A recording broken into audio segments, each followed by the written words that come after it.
Hello, everybody, and welcome. I'm Scotty McKeever, creator of EquinEdge, and welcome to EquinEdge Live. We're covering the Florida Derby from Gulfstream Park, which runs tomorrow. Kentucky Derby points on the line. Will Greatest Honor stay undefeated at Gulfstream Park and make it 4 for 4?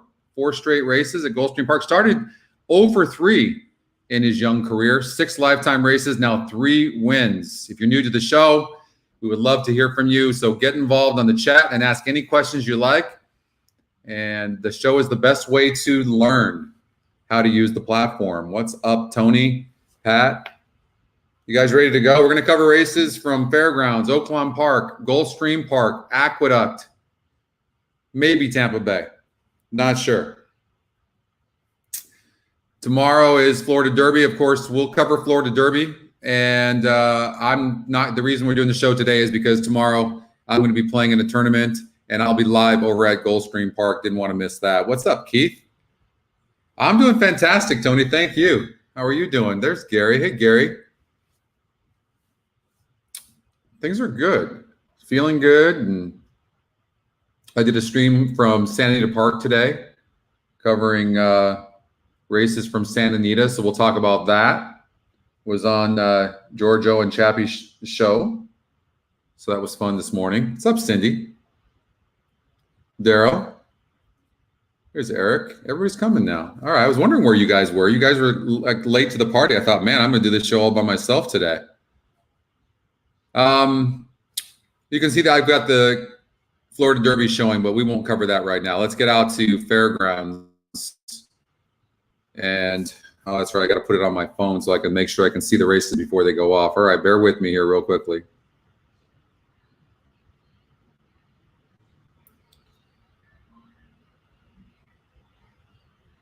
If you haven't heard, we now have a partnership with the Stronach Group to cover races from Santa Anita and as well as Golden Gate Fields.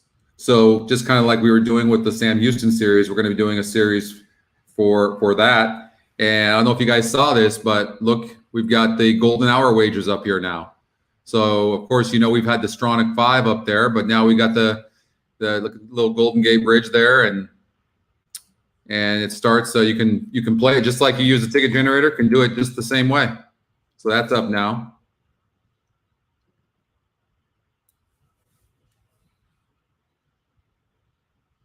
Okay, no problem, Cindy. 1 second. Let me pull up.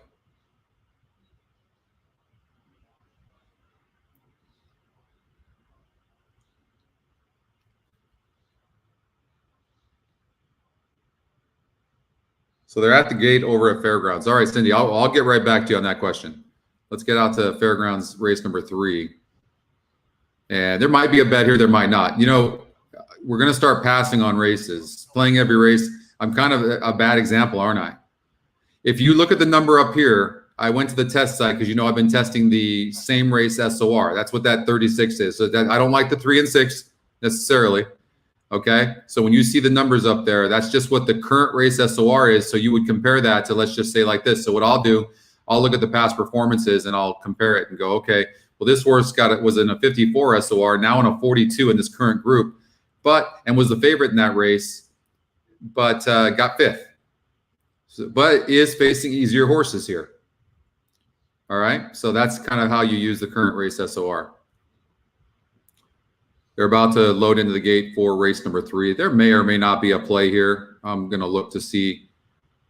Can handicap a lot faster for sure. 36 group. Nothing really looks that great, does it? Like, you know, you could take a risk. I mean, maybe the E morning line on the 5 horse was 8-1. There's so many cool tools that you could get quickly here and make a decision on playing. You could play the 2 horses, a 66 GSR. The 5 horse, 8-1 in the morning line, 3-1 on the EE morning line. This horse might show up on the drop in class from a straight maiden, biggest drop in horse racing, but comes back quickly.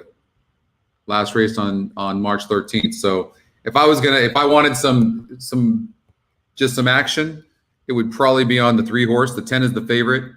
Not, you know, it's And the reason is, you can see the horse is finishing, so people are seeing that. So there's a reason why people are playing that horse. And the horse has the top win percentage, so I'm not going to say the 10 can't win, but 3 races back was in a 30 SOR and still lost. Now, that was at 7 furlongs. This is a mile and 70, but isn't in the top Scotty 2. So 3-2 favorite. It's not that this horse can't win, but this is the type of horse to try to beat. What up, Elliot? What's up, John? What's up, Kent? All right, we can't forget Cindy's question.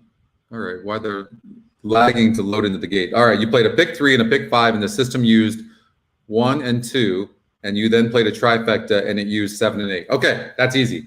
So what it is, Cindy, is there's 10 different algorithms on the ticket generator, okay? And depending on the wager type and the amount you play, the ticket generator will use different bets, different horses, excuse me. I have. Thanks for noticing. Wow. Hey, Norm, what's up? I've been doing a cleanse for the last 8 days, and I have 12 more days to go because I can't fit in any of my suits. It's really embarrassing. What up, Chris? So that's what it is, Cindy. This is why, like, you know, we've got different tools here. So if you do different wagers, it might give you different horses, but these are flat bet profits. So what I like to do, don't forget, that's why we give you the ability to make the changes, right, Cindy? So what you want to do, if you do a trifecta, you know, you put it in, you go, I want to play this for $12. Make 1 or 2 changes and go, okay, you know what? I like the 3 and 5. All right. So maybe I don't want to put the 7 horse in the second spot. So you X them out. That's 1 change. You could leave it at that and then regenerate.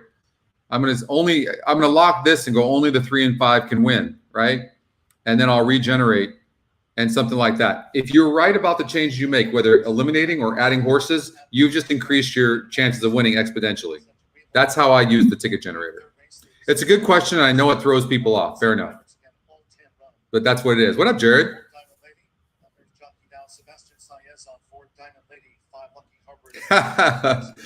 You got it. I'll just kind of go like this. Can you see that, Chris?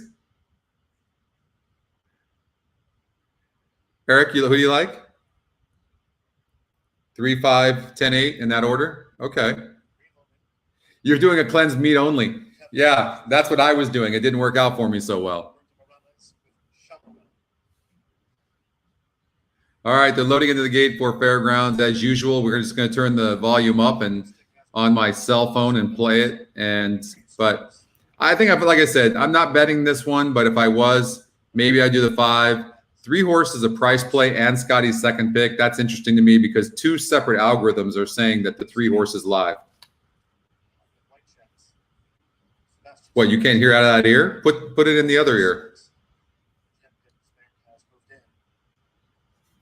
So, like I was saying, I did a show this morning on a webcast over at Santa Anita, and so I handicapped Santa Anita.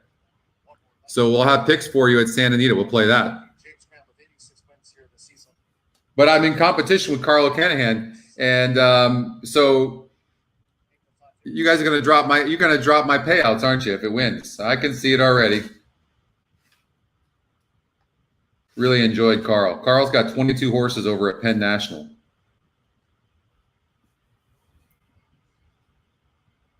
Really nice guy. Really enjoyed him.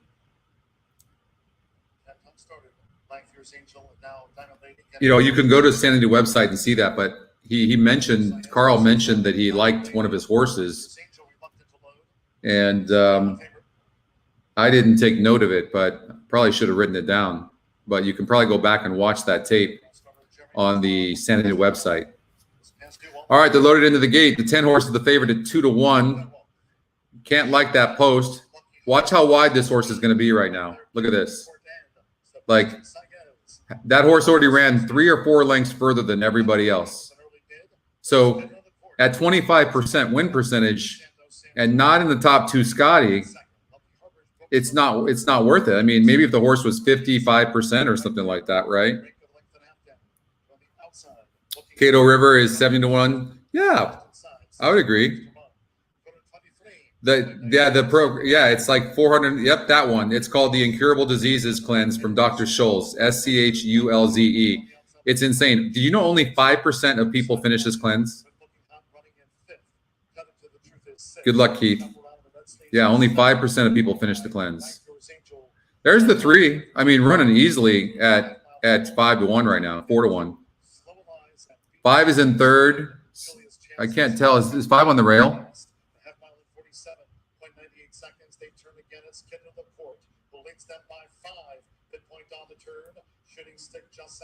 Oh, it looks like the 2's on the rail. I mean, is anybody going to catch the 3? I mean, here comes the 5. But unless the 3 just stops, which is possible. I mean, he's all out right now. Here comes the 5. Nobody really seems to be coming, though. And the 5's getting tired. And you know that because the 5's drifting out. So the jockey's like hitting him right-handed. But it's going to be really close. The horse on the outside is the one you have to be concerned about. But the 3 is saving all that ground on the rail right now.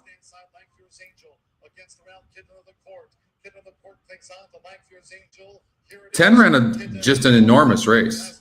3, 10, 2.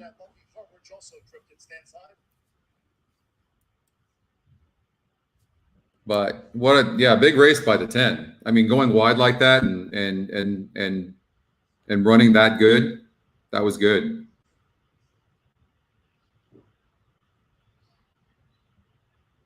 Aqueduct race number 5 is coming up. I played an online tournament on horseplayers.com as well.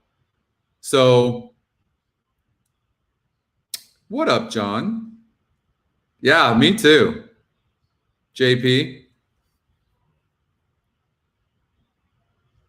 3 wins at Fairgrounds. You've got 3 wins, or the system's got 3 wins? But anyways, I played an online tournament, just the mythical win in place, because I really need to get better at it. If I'm going to do well in the NHC, because I won the tournament, the Pegasus tournament, I get $1 million bonus if I win the NHC, which is not likely, of course, but I'm going to give it a college try.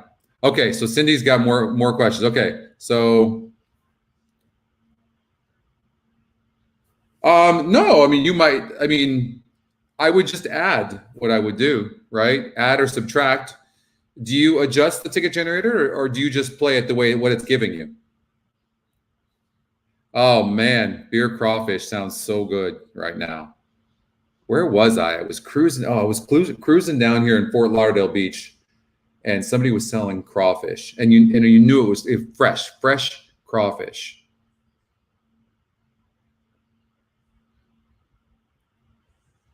Yeah, live long shots, 5%. I'm just learning. John, I bet you're better than I am.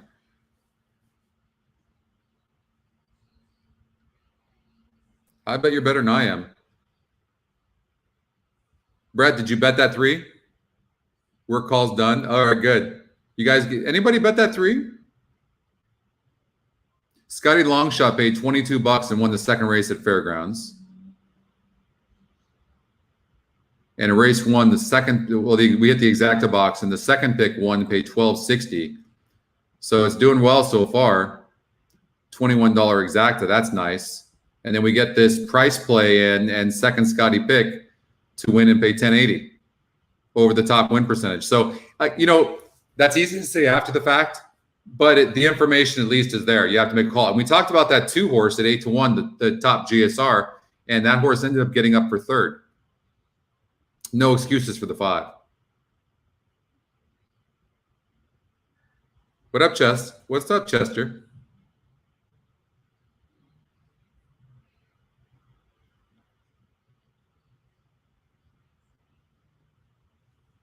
Which race, Chris, are we talking about? Yeah, I mean, here's the thing. So these are subjective tools, Cindy. The biggest thing I would tell you is you just have to learn how to use the system, and then it's whoever makes the right betting decisions. You know what I mean? But at least the tools are available to you, and they're available to you fast. And you can have, but here's what happens when the metrics line up, then you know that maybe that's a really good play or that's a single, right? So even if the system's covering 2 horses, maybe you're gonna go, well, it's the top GSR by far. The EE morning line says the horse should be 6-5. It's the top Scotty pick and it's the top win percentage. Now you have metrics lining up. Maybe you've got a single right there. And so even if the system didn't single it, then you can override it, make a change, single the horse, lock the first leg, and then regenerate based on your budget. And you might have a winning ticket if you made the right call.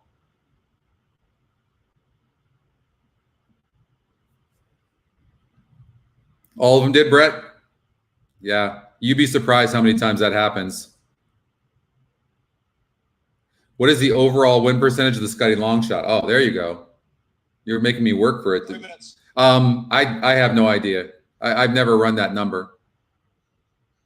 I honestly, Chris, don't even think it would even help you. I think it would. Sometimes that over information just confuses you. And you know why?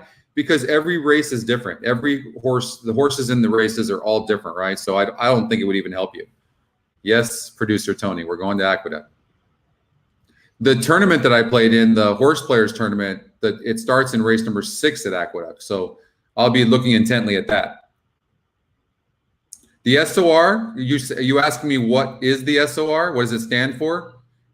Strength of race.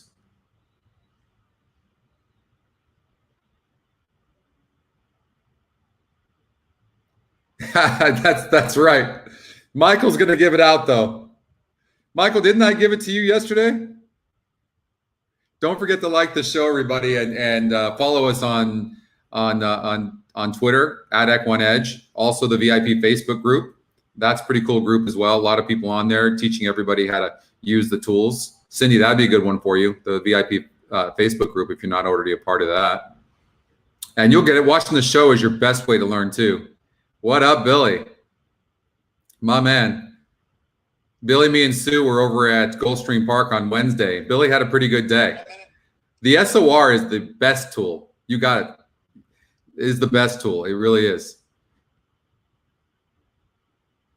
Oh, that's not nice, Greg.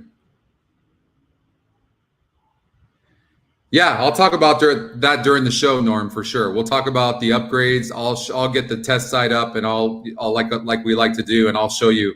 I'll definitely show you for sure. Talk about the current race SOR, which I put up here on the right. Okay, so you guys are using the EquinEdge platform, and you want to see Aqueduct. There's the 52. So you can come over here like this, and you can just scroll down and look at each of the horses and go, okay, try to find maybe an 8 furlongs. So 2 back. This horse doesn't break good very often, but the horse won in a 42 group. It's a much tougher group. So watch how 11% horse, 2-1 on the morning line, 8-1 right now current odds, and looks terrible. Just on that, I was able to handicap that horse that fast. I wouldn't bet my life, but I would bet you this horse is more like a 2% win. Okay, I could do this. Forget about the level. I can just look at the SORs and just do this. 2 races back on 12-12. The 2 horse Pier 40 got second in a 50 group. This is a 52 group. I mean, not impossible. By the way, the variable here on the current race SOR, which you guys will have soon, is 2 points only. So the worst they could be is a 48 in this current race, and the best they could be is a 54. So the margin of error is beautiful. All right, there's a Scotty long shot. This horse is dropping in class. It's been sprinting, now stretching out. Getting bet a little bit. We'll go to the Scotty top pick. And so here's the thing. This is a decision you have to make. This is the advantage you have over most people. This horse is getting bet right now, but he is a top Scotty. 16% win sucks. But look at the group that he faced last time. That was a 46 group, and that was sprinting. Now has to go long. So what did the horse do long? 4 back in a 48 group, lost. And that was with an easy lead. That doesn't mean this horse can't win, but he's certainly no key. Certainly. So now I'm looking at the 7. So I'm thinking this group is more like a 50 group. So we talked about the variable of 2 points either way. So basically plus or minus 2. And this is a wide open race. This guy's a 38, faced a 38 group and won easy and lightly raced. Still, to me, a horse you want to throw out. Sometimes horses with facing lower SORs can win, or if their form is good and they're winning, they could move up some because they're doing so well. I'm not going to be surprised if this 4-horse goes gate to wire. Not at all. It looks like the horse can rate a little bit too, cutting back from 9 furlongs after showing speed to 8 furlongs and coming back at the same level for Linda Rice. I kind of like the 4.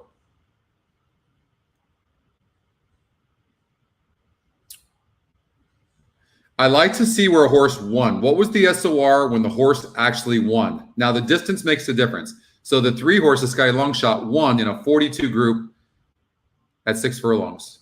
Now it's stretching out, but I'm still judging this horse based on that. I think this is a really chalky race, personally. The 2 is the one that interests me the most. At 7-1. All right, they're going into the gate. Good luck.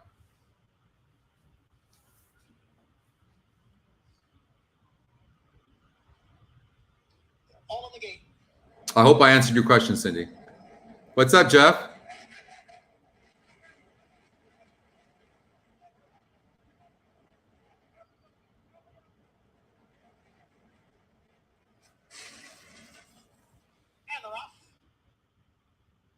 There is a storm brewing from the outside, out for the lead. Holstad came away racing in second. Social Group is down at the rail, passed now by My First Grammy on the stud, out in the middle of the track. And then we come back to a Brighthorn who's in between horses. Pier 40 is at the rail. Top Scotty pick is in the lead. 5-2 ended up going off at. And, we didn't look at the EE morning line, which is very important to do. Look how accurate that thing was. Well, no, it had 50-1 on the 5-horse. They're together third and fourth. I've only seen one of those win.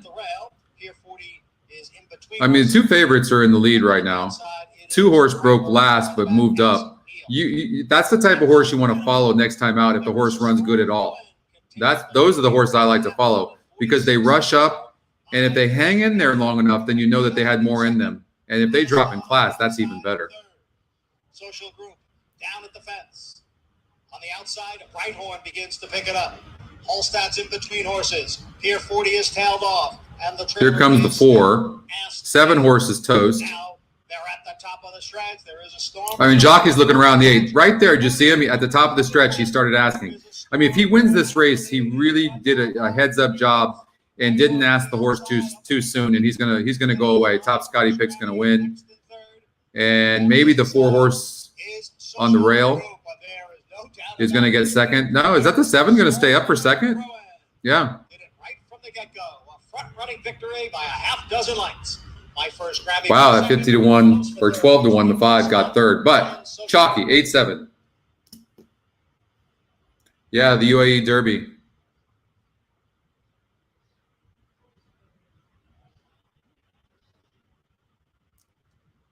Yeah, I know, Cindy. I get it. I totally get it. I do. And sometimes things don't line up and sometimes they do. Oh, thank you so much. I haven't seen it, Tony. I have not seen the Dubai race. Brad told me we were going to have the Dubai races, and I don't see him up here. So we've been so busy with other things, I didn't press on him on it.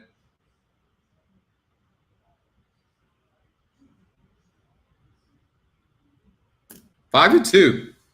I mean, ice cold exacta, 8-7. It looked chalky.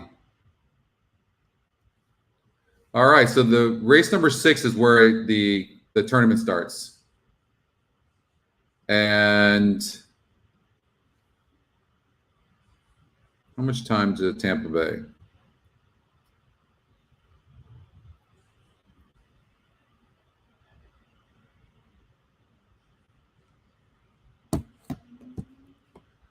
All right, why not?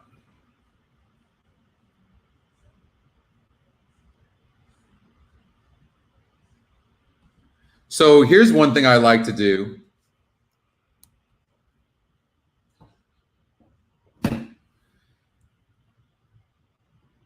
So I look at the morning line, and the morning line is 3-1 on the 4. Top Scotty pick, top win percentage, and a good GSR. In honor of Artie.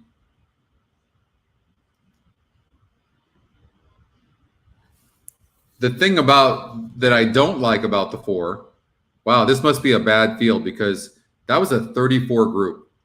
I mean, that was a weak group. This is an opportunity to find a long shot. I kind of like the Scotty second pick, the 10 horse, Mr. Who, because of these SORs right here. He's been getting thirds, 3 straight third place finishes, but here's the thing. When we, like Cindy was talking about, right? Oh, you cashed some? Good, Cindy. Yeah, we are going to take other forms of payments as well. We take cash as well. Especially when I'm at the track and I'm down, we take cash. So here's the thing. I like the 10, but the 4 horses, top Scotty and top win percentages, those are 2 separate algorithms that like the horse, and the horse has never been a mile in the 16th, right? So never been a mile in the 16th.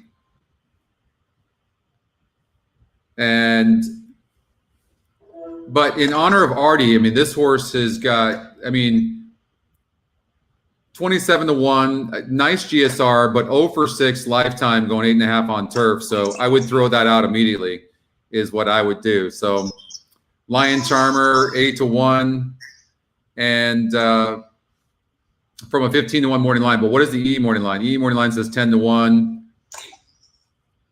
You have the 8 horse here who faced a 36 group. So I'm going to say that the 10 horse is probably the horse to beat. The 4 horse I can't key in on because I don't like the barely winning against a 34 group. That's why. I don't want to throw anybody off. That's, you know, I'm just calling it the way I'm seeing it. But they all have, here's the thing though. Well, what's wrong with this 1 horse? Like, the betting isn't matching my handicapping right now. I know he's burned a lot of money at this 16K level, non-winners of 2 lifetime, but look, he's been facing 40 and 42 group. The 4 horse barely beat a 34 group. I mean, how about the 1? What about the 1's now the favorite? You can.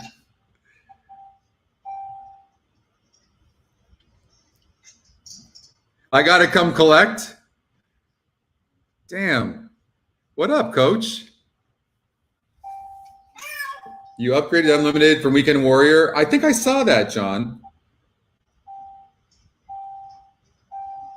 How long is it? It should convert over immediately. Can you go to the, okay, there you go. Mike's talking to you right now.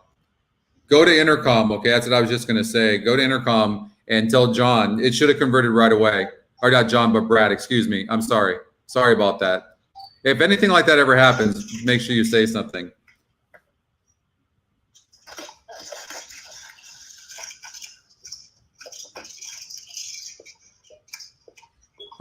Yeah, you know what, Elliot, I really like that you said that. I would agree that if Irad gets aboard, because everybody's trying to get Irad, right? The intercom button is right here on the bottom. This is the intercom button, this bottom blue with the envelope. If you click on it, it opens up and you can go and search for articles. You can see past conversations. Let's see here. Send us a message. Just click on that. We're going to say, Brad, you're a stud.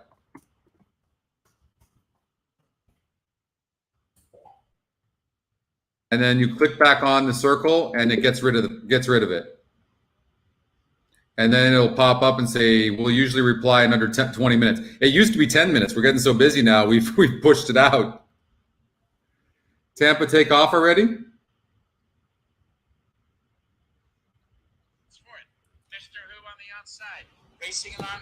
What up, Albert? 38 straight is 6th. But meanwhile, up front, that's Lion Charmer on the outside. Has the lead by a head. Oh, you did bet the. Oh, good. I'm glad you did, Albert. Awesome. Yeah, wire to wire, easy. It was a price play and Scotty's second pick. No, Listen, we're just talking out loud as a team, right?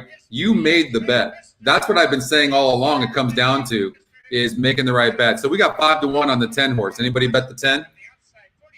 What's up, Boldy? My man. 10 horse at 5-1. Can you guys believe we got 5-1 on that 10? Now I'm pissed off I didn't bet it. I mean, top GSR. Oh. You got it? Okay, good. Good. All right. Sweet. Nice. All right. That's awesome. Won pretty nicely. 10-2-7-4. And 5-1. You had the 4 for second, Tony? All right. Fairgrounds race number 4.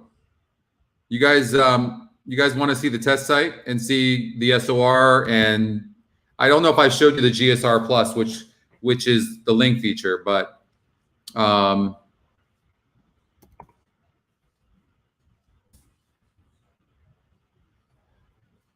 okay.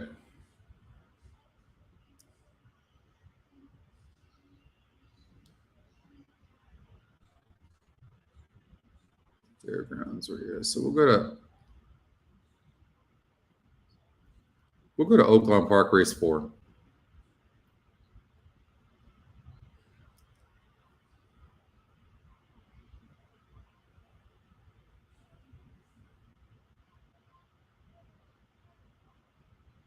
Looks like a wide open race. Well, let's look at Fairgrounds.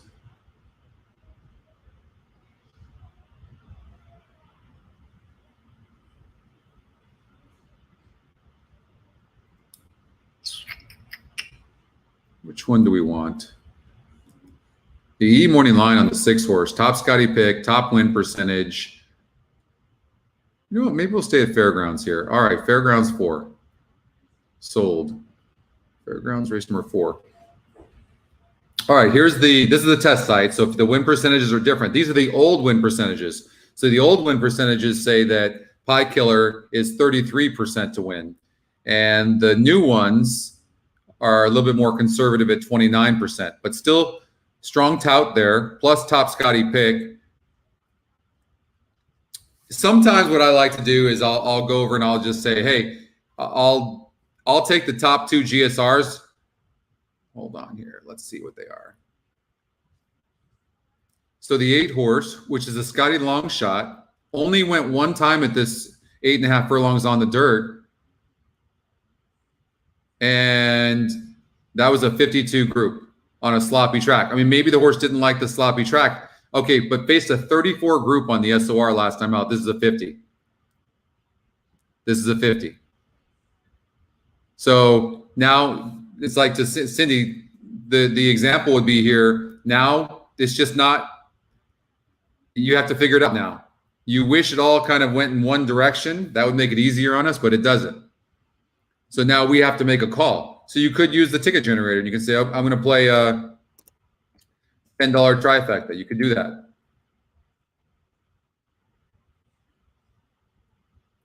You could do something like that. And it's keying the 6, which is the horse I like.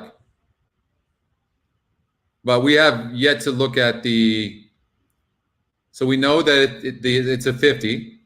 And so it's a strong maiden race that the 3 comes out of for Sam Houston and now goes on the dirt. The GSR is 7 points higher. There's a good long shot for you. And we talked about hitting up horses that had good GSRs.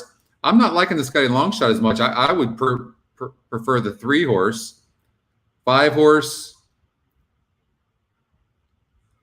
I don't think is faced a 46 group on the dirt at Delta Downs. At 3% horse, I would eliminate. I like to eliminate the horses. I want to look at them. This horse hasn't done anything, but has been facing tougher horses. But even when the horse was facing 50 groups and then a 42 group on turf, didn't run a lick. So, and I don't like the post for this distance. So I'm going to eliminate the 10. So we can do this fairly quickly. This horse has a lot of speed, but burned money. Was the favorite last time out. this might be the type of horse that needs the lead and might get it. Might get it. There doesn't seem to be much speed in here. This horse showed speed on a sloppy track, but this first-time starter is the Scotty's second pick. And these are some sneaky good works. I mean, really sneaky good works. Brad Cox, Marcelina Pedroza. I'm going to guess this Parker Ava can run. And then the 9 horse faced really tough groups. This is a drop-in class, way, way easier. And the horse is 5-1 right now. So this would be my, my price play for me. And has a 16% win. So I would probably do an exacta box 3, 6, 7, 9, something like that. I don't think the 6 has to win.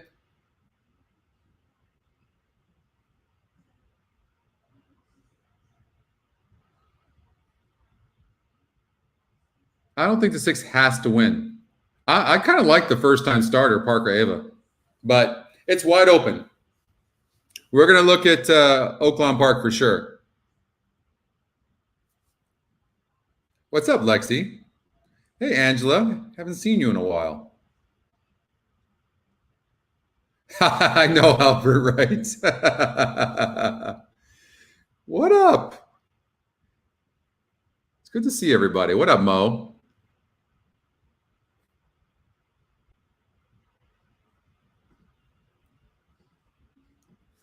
All right. If the 6 clears, that helps.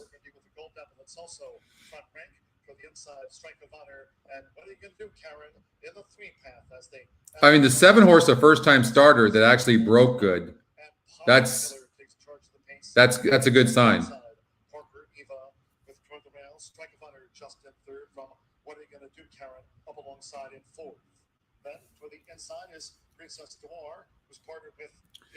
See, you never let. We kind of talked about the 6 horse probably needing the lead, and the fact that the 6 got the lead is probably the only reason why this horse will probably still win the race. 7's loaded with horse, though, it looks like to me. But you can see the 6 how rank it is, and so that now when I'm looking at these past performances, seeing how this horse has burned money, that's why. That's the reason. But this horse has had a pretty easy lead and slowed up just a little bit. But this first-time starter is running very good. We'll see what happens. The Scotty Longshot is running better than I thought, but might peter out. I mean, how about this first-time starter?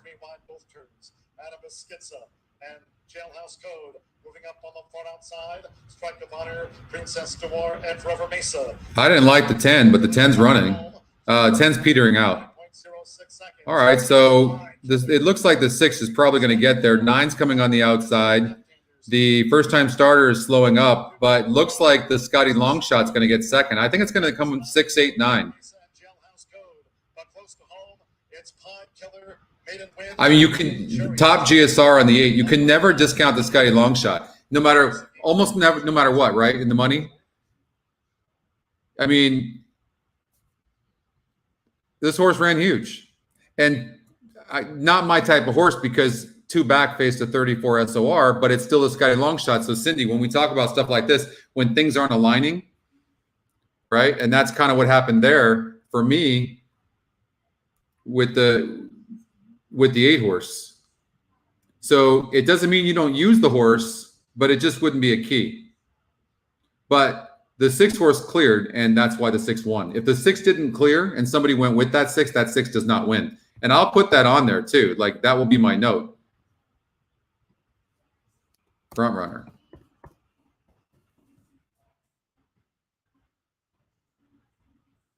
Thanks, Jared.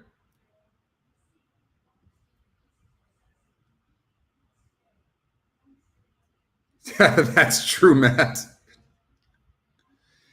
Oh, I've told you guys many times too, like take the top 2 Scotty picks and then just do an exacta to the Scotty Longshot, right? I do that all the time. I do that in tournaments as well. Let's get out to Gulfstream Park, race number 6. 2 minutes before the race. I'm going to pull it up on my phone. You see me looking down here. That's why. Pick 3. Wagering windows remain open. I need a drink? Why? We're picking winners. What do I need a drink for? It's not part of my cleanse anyways. Are we not picking winners? Which show are you watching, Tony? I think you need a drink. It's your betting. It's definitely not the handicapping for sure. I have a lot of notes here. Jockey pushed her like a quarter horse. Yeah, I bet that horse at 5-1, by the way. I had this note. Jockey pushed her like a quarter horse for the first quarter mile, moron. And he comes back and goes gate to wire and wins. I was mad because I bet that horse in that 12-17 race as well. And then moved up to a 64 group and got a 4th place finish against. And I always look at the amount of horses in the field, right? So you see post where it says post 2. So this horse had the inside. And this is a horse who probably needs the lead or needs to be near the lead. Broke 5th, probably rushed up some, and then leveled out to be 4th against a tougher group. So, I mean, there's nothing wrong with the 2. This is an easier group, but went gate to wire against a 50 group. So you see we're kind of like right there. I think this might be a little too tough for the 2, possibly. I mean, being a 58 group. And they're speeding here. That horse is fast. The 3 is fast. I mean, the one can rate some. The 1 can rate a lot. The 1's form is good. Just 1 here. Same conditions. Moves up in class some, but not really. That's why the SOR is so important. It appears to a lot of people that the 1's moving up in class, but we know differently. That was, and as a matter of fact, that $6,300 race was tougher than that $13,000 race. That's why the SOR is so important. I mean, clearly the class of the field is the 5. Anyway, I have a note. Was able to clear, held on. And so this is a front runner. It looks like the horse can rate a little bit, 2-5. When you have a horse like this that, I mean, nothing wrong with the Scotty long shot. Nothing wrong with the Scotty long shot. Going to get a good trip. For me, I think it's the horses above, the Scotty picks. I just don't know which one. I think if I was making a win bet and I'm not going to, I would probably bet the 6 horse to get the best trip. Subsidiary going up and in. All set for the late pick 5. Yeah, we'll get out to Aqueduct.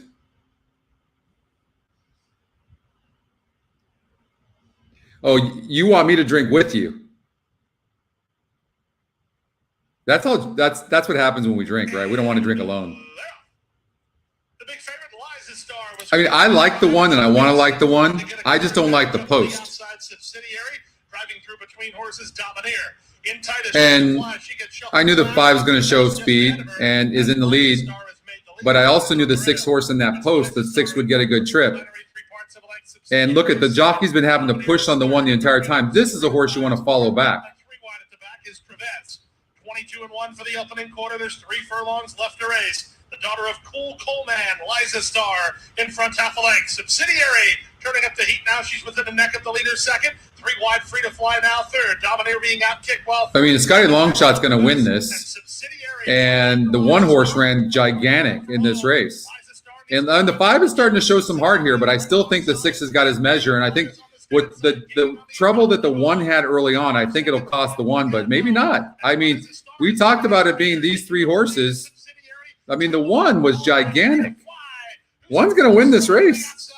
Free to fly is up to take the lead. Subsidiary back to second. Free to fly wins as the second. 165. Subsidiary was second. Liza Star third. Then Domineer and Traverse. I mean, 110-4. And the E morning line was 7-5. I actually missed that too, but I mean, I like the 1. The 1 was the one, but the 6 got a good trip, and so I would put here perfect trip because he did. Right, and then I know he got second, perfect trip. Then I'll look at the SOR next time he runs and compare it, and was much best, and was 5. No excuses. These are good notes. All right, we've got Aqueduct race number 6 coming up, and what's up, Brooks? Yeah, it was Brandon. I'm playing in the horseplayers.com. Are you playing in that, Brooks?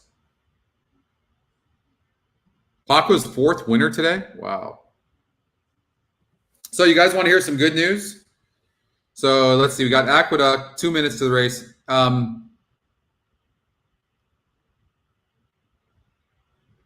If you're late to the show, but we struck a deal with the Stronach Group to do a show covering Santa Anita and covering Golden Gate Fields on Fridays and Saturdays every week, and at least for the next couple of months, and see how it goes. So you guys need to bet Santa Anita and Golden Gate Fields, okay? And I'll be prepared. And we're also going to be really focused on the Golden Hour Daily Double, which is now on the site right here, and Golden Hour Pick 4, which is right there. There it is. Look how easy it is to follow along. You've got the track name. You've got all the information on the race information. You can play it. I mean, it's fantastic. Okay, this is the first leg. In race number 1, I have 2 entries. I just covered the 5 on both of them. 9th hour. 9th hour. So I bet the 5 who's 3-1 in a wide open race. Okay, that's what I did.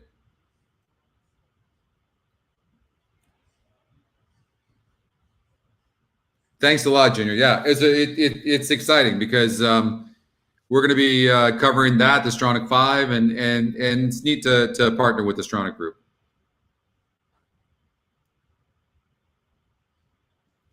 All right, they're in the gate. Let's get this 5-horse home.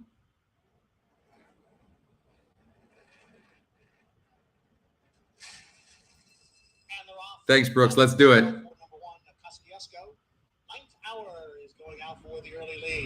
Release the Thunder and Professor Snape.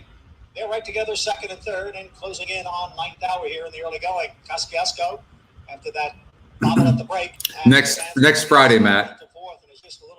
So basically, I'm going to start probably about 15 minutes before. What's up, Boston? I'm ready. Tomorrow, Florida Derby tomorrow. Going to play that tournament tomorrow. I've got 2 entries in that thing. So we'll send the link out like we normally do.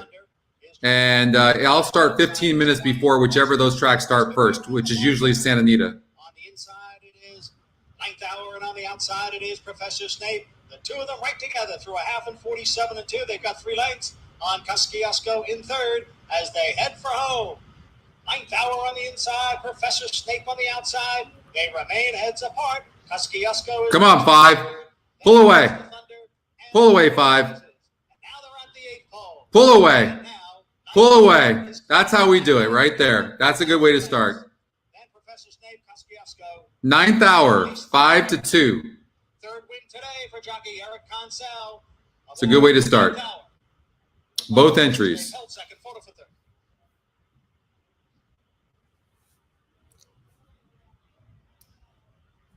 Not necessarily yet. Not necessarily yet, but you'll see a bet now button on here for sure, because I know you guys don't want to go anywhere else. You want to play it from here. I know that, and so we'll see what happens. There's some good things in the brew, though. We've got a lot of new products coming out right now. One of them is the current race SOR. And we got Santa Anita race number 1 coming up.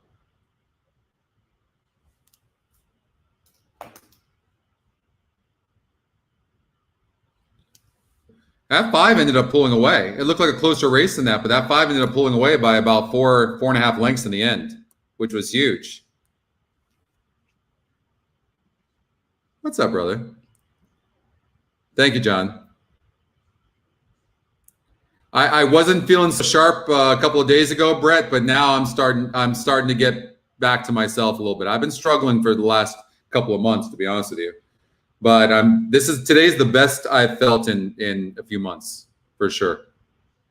Thank you. I'm feeling much sharper.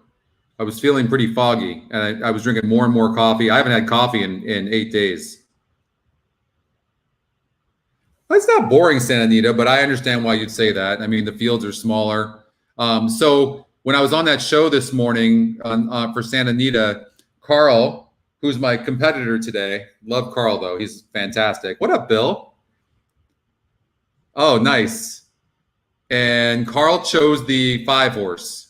Now he made the 5-horse his win bet. So based on the competition that Carl and I have, which all goes to Karma, which if you've not donated to that, please do. It's for horses, and you can check it out, CARMA. But he bet 100 his win bet. So you get $100 mystical win, $100 exacta, or you can box it, and then $100 daily double, and you can spread out on the daily double. But it's $100. So essentially you're betting $300. So he took $100 on the 5.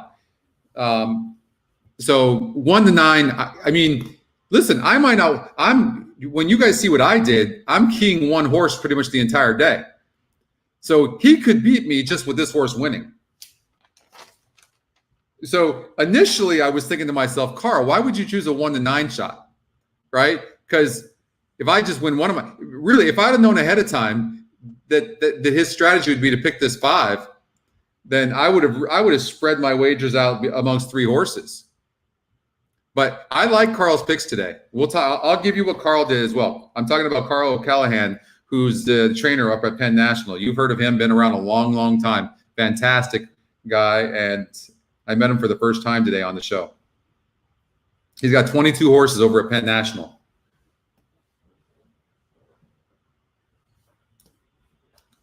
Oh, don't even get me going. I'll sound like a maniac.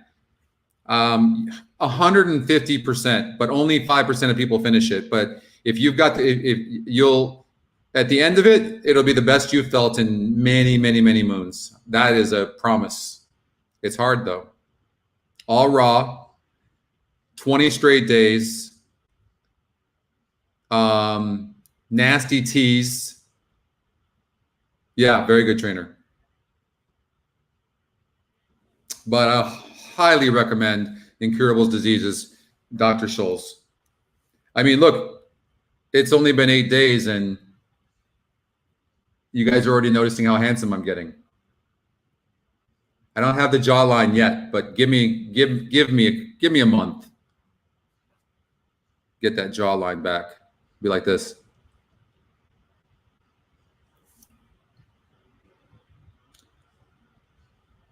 You guys want to look at a pick 5? Why not? So obviously single this horse, since I know these races because I handicapped them.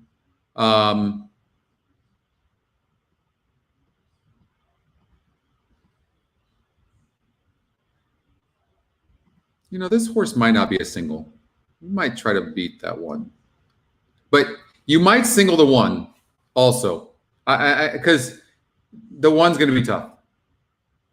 But maybe because the 1 doesn't have a ton of speed and cutting back in distance here, maybe one of the first-time starters can step up. That's why I'm saying that's a judgment call. I thought this race was wide open. I can tell you that Carl made the 7 his top pick and the 1 his second top pick, and I used the 1 horse in the tournament. But if you used an all in here, it wouldn't surprise me. And then I think the 3 horse is a single, Justin's Quest. This is my best bet of the day. 4 to 5 in the E morning line. Now, if you wanted to spread here, the 7's my other horse, and that's Scotty's second pick. Okay. So you could do that. And then I had this race between the 1 and 2 only.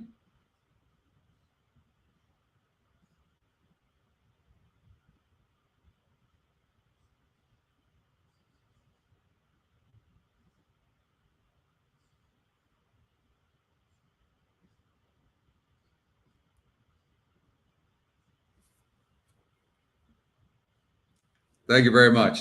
Thank you very much. What's up, Anthony? Soon I'm going to get these suits on. You got to check out the Santa Anita show that I did this morning online. I was wearing a jacket, plaid jacket I haven't been able to fit in a year. And that was all in just 8 days. But this is not about, it's not about just losing the weight. It cleanses all your organs is what it does. And that's the most important thing. The weight is just that's an added bonus. That's all it is. And especially if you drink your entire life, not necessarily you have to be a big drinker, but I'm a social drinker, but if you drank or smoked or whatever, and you did this cleanse, it's pretty amazing. Yeah, Billy knows. I had a salad and fruit for lunch, did I not? And water. While you and Sue were having cheesecake and apple pie and chicken wings and pizza and chicken sandwiches. Oh, and I love the part where, pizza. And then I love the part where, me and Billy and his wife Sue were over at Gulfstream Park. We're in the Xpressbet Select Suite, and we're up there, and Sue says to Billy, "God, take this away from me, the apple pie, right?" He looks at it, and it's got crumbs left in it. It was already eaten. I started laughing my butt off. It just tickled me. It's like, here, take this away from me. Like, I've eaten half of it, and there's still half of it left, and I don't want to eat the rest of it. No, you look at it, it's all gone. Can't make that shit up. So, this horse obviously has some ceiling he can still achieve. That's a very good point. What about the 35-1 shot? Yeah, I know. Or if I'm working out, the water is fantastic. Water is the most important thing. You want to lose weight, drink a lot of water. I know a few people that drink a ton of water and they eat whatever they want and they're thin. Water and hydrating your body is probably, it's up there with the most important things you should do for your body for sure. But I do, you know what I think? Everyone keeps saying, well, COVID, I've gained 25, 30 pounds since COVID. And I really do think, it's not the COVID per se, it's the stress that everyone's under is what it is. So because of that, I went to the side. If he is closing like a freight train, I will be jumping up and down for him to even be my single because I love the barn. But from a handicap, all right. So Carl needs the 5. Well, if you don't want to get drunk, if you want to, if you alcohol dehydrates you as well. So where you get drunk is getting dehydrated because alcohol literally dehydrates your body. So for every beer you drink a glass of water, and it helps a lot. The diet name, Judy, is called Incurable Diseases. Dr. Scholl's, Chulze, Incurable Diseases. And it's about $450. And I'll tell you a story. Long story short, my brother, who couldn't even eat a cracker without having stomach issues, bad stomach issues, he's the one that introduced me to this cleanse. And he said he did the cleanse for 40 straight days, if you can imagine. Can't even imagine. And didn't have a stomach issue after that.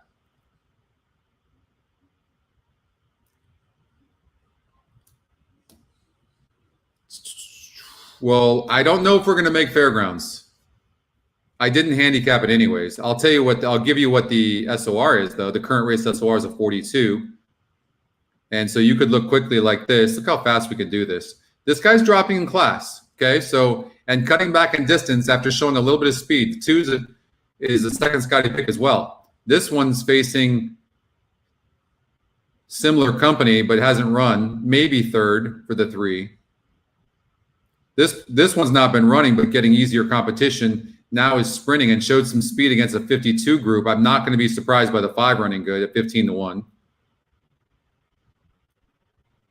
It's post time at Santa Anita. This one's facing easier, but this guy's a money burner. I would not trust this 6 for nothing. 45%. Don't like the 7. First-time starter, this is a perfect type of situation for first-time starter to win and getting bet and has a 16% number. 45% horse, been burning money. Faced better, though, showed some speed. Maybe just didn't like the turf. I don't know. Beyond brilliant, joined now by Bench. And Bench comes through to take a very narrow lead. Beyond Brilliant going with him, and Beyond Brilliant is back in front. Bench Get it, Mark. Get it again. Second, and in between them, Cherubic Factor. Three of them separated by a length and a half and a gap of Dr. 6. Scholes, yeah. Windsor. Onto the main course they go. Ben I'm not going live tomorrow, Judy. racing together as one. I'm not going live tomorrow. Cherubic Factor in third. Still 4 more back to Windsor. They race into the far turn. It's Bench by a head. I mean, there was nothing here. Keeping pace on the outside. I just want to see if Carl's. I mean, the 5's going to win 1-9, no question. Back to Windsor. The field You know, a lot of times when you just want some action, you take that big favorite, 76% here on the 5, and then just do the Scotty long shot to come in second or third. I mean, this 5 is all out right now. The 4 is going to win this race. I mean, this helps me beating Carl. I'm shocked. This horse is not even going to get third. Wow. Wow. Carl takes a 1-9 shot on his win bet and loses. That helps me tremendously. I'm not rooting against Carl, but since the horse just lost, it doesn't hurt me, that's for sure. Might come down to a tiebreaker in the last race. We'll talk about the Florida Derby. Are you going to be hanging around a little bit? If you're going to be here, I'm going to talk about the Florida Derby in a bit. Busted in race 1. I know. It's a photo for second. The running time 1:48. Okay, good. 0.96 seconds. All right. Fairgrounds race number 5. Fairgrounds is the new Gulfstream Park as far as delaying the start. I couldn't be happier with Gulfstream Park.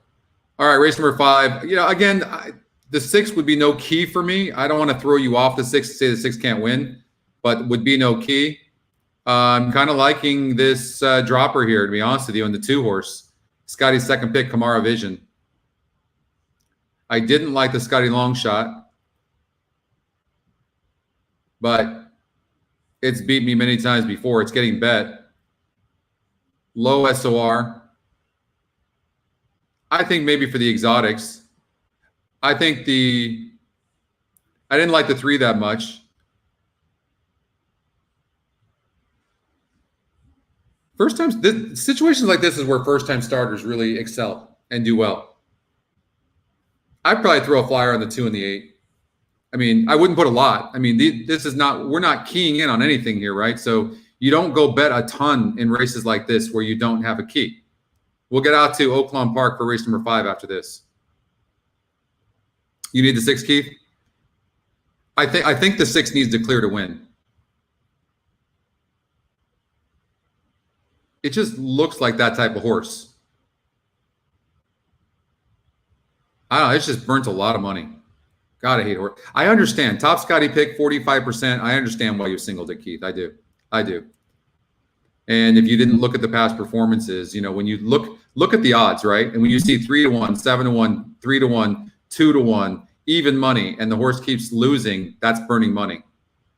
First time start of the 8 broke slow. So the 6 might get it. Oh, we're rooting for you. I'm rooting for you, Keith.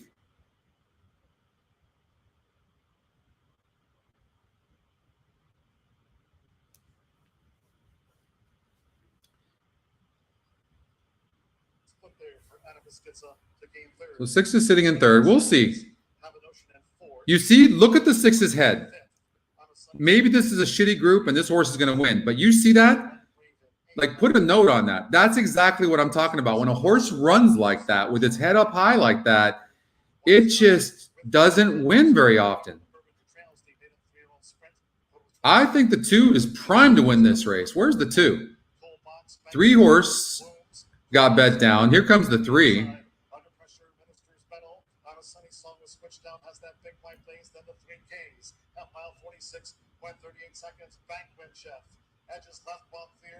Come on, 6. Get this for Keith. Coming past the 16th, here's Banquet Chef and Anita with a 400th North American win. Banquet Chef won by 6. Who got second? Was that the 2? The 4 showed up with no jockey. I think the 2 got second, but Money up. You got that, Keith. Way to go. Awesome. Chalky there. And that was just an easy group, a 42 group, right? So faced week. 6 banquet chef. So first 111.71. They both rate place photo. Almost official. Banquet chef. It's really tough to channel maker ran like that. I mean, channel maker went distance. Really? I mean, that horse is not going to beat a good group. So 6-2. The first time starter broke slow. I really didn't see if he made a move at all, but I did see the 8 broke slow. All right, Oaklawn Park, race number 5. 400 here in the States for Adam Sketsa.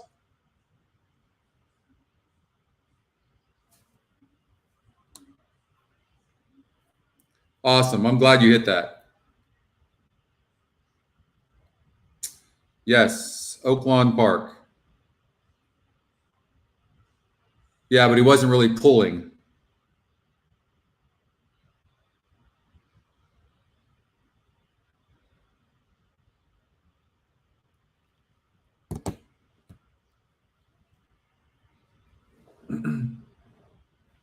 Oh, I can't even imagine how big the place prices are. Oh, yeah. I mean, not in the top. Look at that. Oh, my goodness. How about that? If you had the Scotty long shot and you had it across the board, you got $40. I'd never even considered this horse would lose. Huh. Crazy. Now, Gulfstream Park race number 7 is the second leg. I have the 2 horse on one ticket and the 8 on another. 2 and 8.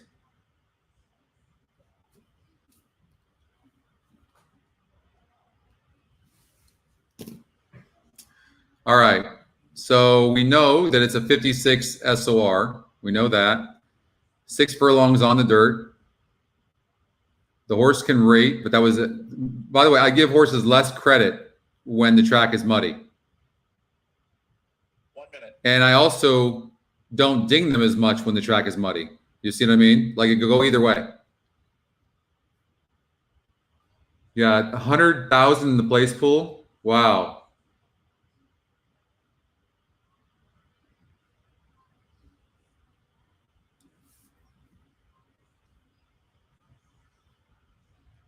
Yeah, he also wins with those long shots too, Chris, but yeah.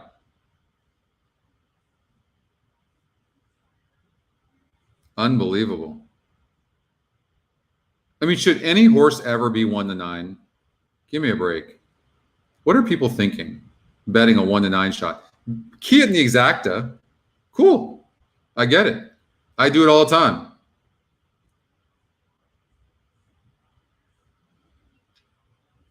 Second race off the layoff. Had a tight start. The trainer thought the horse was good enough to be in the stakes race off of a layoff since May. And here at Oaklawn Park, has a very good record. In fact, all 9 races are at Oaklawn Park. Crazy. Arkansas bred mare, 6 years old. No speed, though. No speed, but nice. I mean, at 8-1, it's not a bad price play. This horse, I mean, losing in the 52, like, yeah. I mean, 4-1 in the morning line, 12-1. I don't like the 8 either. I'm with you, right? This horse on a muddy track won last time out by 7 1/4 lengths against a 54 group, but it was a muddy track. But 3 races back at Remington Park in a 56 group ran huge. Something happened 2 back. I don't know. If you can throw that out, then the 9 horse, who's the top pick, is a horse you have to watch out for and draws the outside post, could get a good trip. But these ones can win by 5 lengths or they can lose by 10. They scare the crap out of me. I would probably bet a little bit on the 6 horse just for me, just have a little bit of fun. That's me.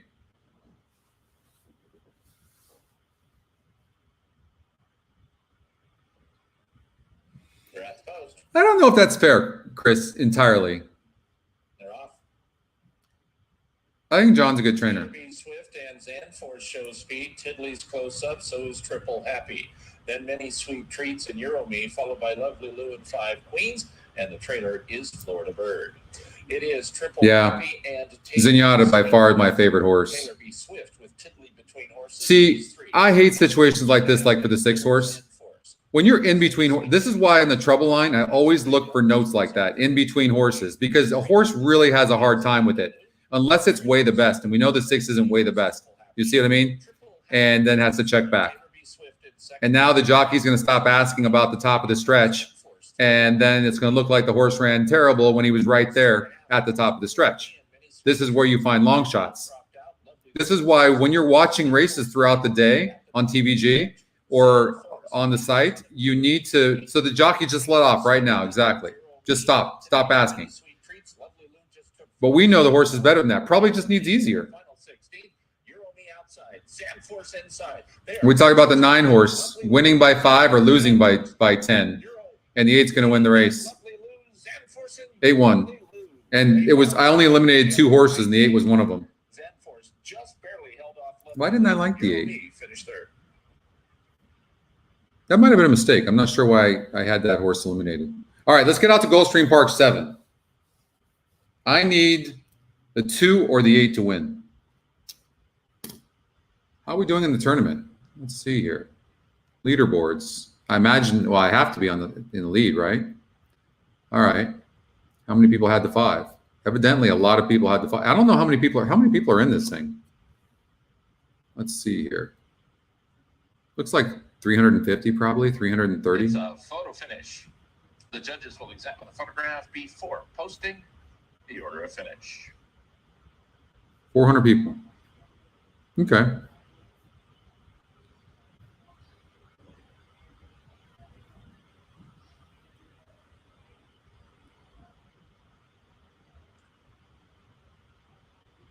All right, so need the 2 or the 8. All right, so let's go to it and talk about it. Number 5, Euro Me, 3rd, and number 4. Sure, Mike, you got it.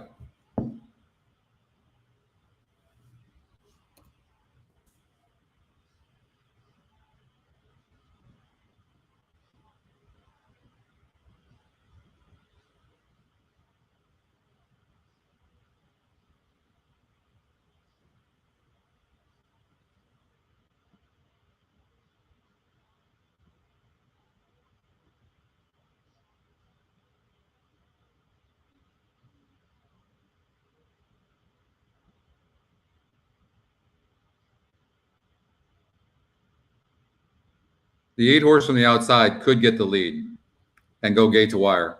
Very dangerous horse to beat the 1.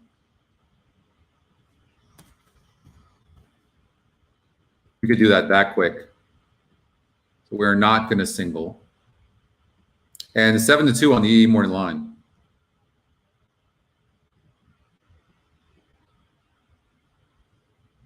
Tough group here. I thought this was a really competitive race.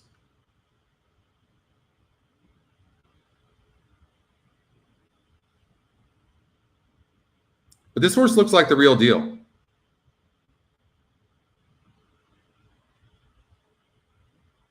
Really does.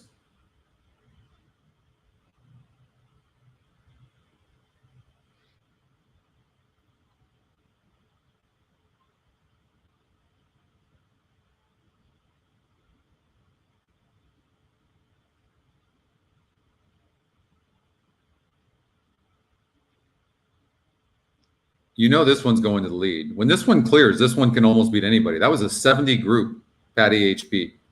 If that horse clears, I'm going to be gone. The problem is if these 2 duel, because they need the lead, who's coming from behind? And the price play is an interesting horse right here. Very interesting horse.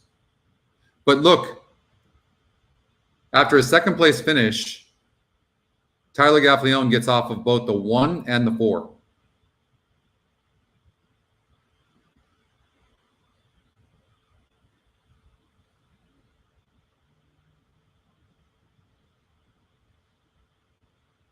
That's what I would do. $48 play.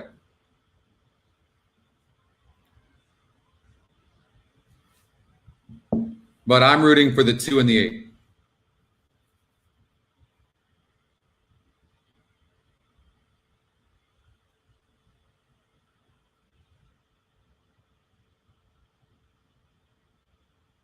They're at the gate.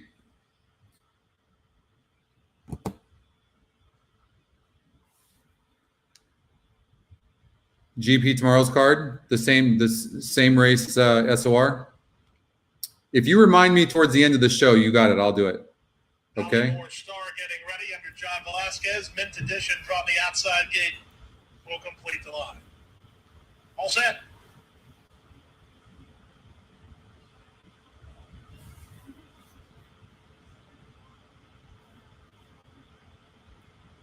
Mint edition's your favorite. And it's never a great place to be on that outside, but there's only 8 horses. Can't remember whether the horse has speed or not. Not really. Ready for the late pick 4.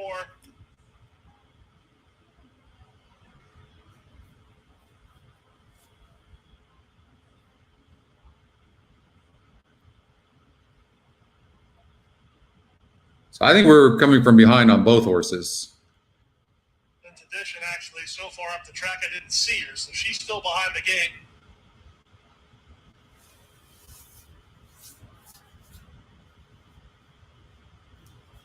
Mint edition slowly but surely being brought towards the Yeah, so if you guys want the same race SORs for GP tomorrow, you'll have to wait for it. That'll be my tease for the day. And I'll give it to the group. 14 races tomorrow, including the Florida Derby. Quick to start was Ballymore Star up on the outside. It's Look Me Over, far outside Mint edition looking to work. I honestly didn't think the 8 would be that close. I would rather him. Oh, okay. He did okay there. That worked out because the 4 backed up. So sitting right behind the 6 horse, I love it. In front by half a length. On the outside, that's Mint edition there. Second, Ballymore Star is now third. Awesomella's in early 4th, racing at the rail. That's Bonkers from 5th. Followed 6 by Baseline Drive. All's Fair is 7th. And the trailer is Eskimo's Boss. The opening quarter, quick and contested, 23. It's not quick and contested. That's not true. Edition is second, Ballymore Star third, Awesomella on the outside 4th. Not sure we got quick and contested there, but Drive on her outside. Still at the back are Eskimo's Boss and All's Fair. It went 46-4 for a strong half. there's not many better race callers though. It's Look Me Over. I'm like, who's up front dueling right now? Second, Ballymore Star improves to take third. Back to 4th and Awesomella. I can't tell if the 2's running or not, and the 8 is kind of struggling. And the trailer is All's Fair. Meanwhile, up front, Look Me Over still has the lead. 2's coming. We're going to have to go wide. All right, there he comes. Now he's getting a stride. 2's going to win this one for fun. Here comes Baseline Drive. Moving up on the outside for Castellano. That's the horse too. 3-1. That's the one we want. Nice. Clear to the finish. Baseline Drive by 3 in the end. Nice. That's good. It's a close photo for 4th involving Mint Edition. That's good. We will take that. 2 for 2. Baseline Drive, 9th hour. That's a good way to start. Oh, this is win, place, and show. No, it's not. They just show the show, but it's not. So you can see the 1140 total. You got the 740 and the 4 adding up to 1140 total, but I don't even know why they show you the show price. What's the point? And on this particular entry, I used the 2. 8 had a perfect trip, no excuses from the very beginning. You guys need, if you've got this, you need to start putting notes down. If you use EquinEdge, you need to put notes down here. It's so important next time, like no excuses. Because sometimes when you're looking at the paper, you're like, well, you literally start making excuses for the horse. I've changed that. I make it a point not to give a horse an excuse. I mean, the horse has to almost fall down for me to give him an excuse when I'm watching video, because you just come up with too many horses you like.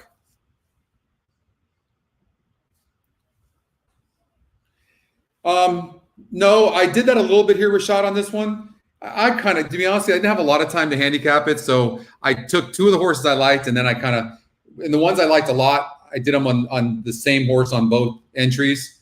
And then on the others, I went back after the fact and took the alternate and switched it. I don't remember which one I liked more than the other. But the fact that this one is, one, I didn't like the 8 post. Two, baseline drive is Scotty's second pick, and the top win percentage at 28%, and the EE morning line 9-5. I imagine I was leaning towards the 2, and we got 3-1, which is great. It's, you want to talk about value when you've got 28%, Scotty's second pick, and the EE morning line says 9-5, and you get 3-1. That's fantastic.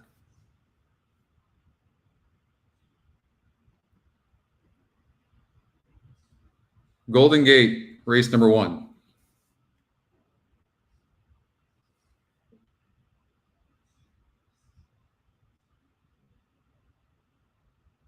I'm so excited to be doing this Golden Hours series and stuff with the Strana group covering Golden Gate Fields in Santa Anita, because there he is.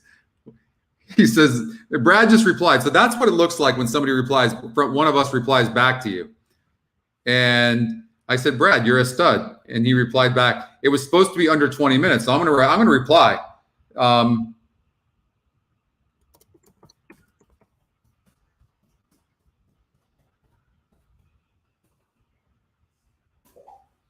That wasn't 20 minutes. You're making me look bad.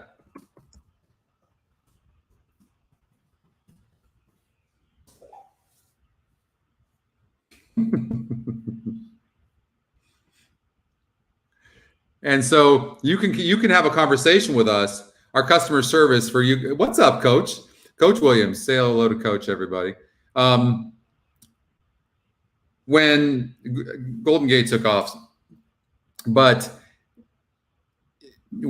because of intercom button here, we can talk to our customers immediately. I saw your message and got busy working on something else. Forget that about the customer service. I mean, it's terrible customer service.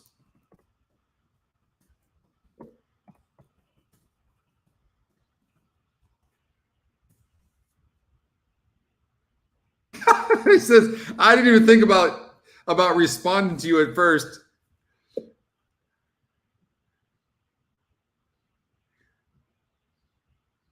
The Sue's now famous. I know. It's like, here, take this away from me. Billy looks down at it and goes, take what from you? It's gone. The apple pie. I do. It's true.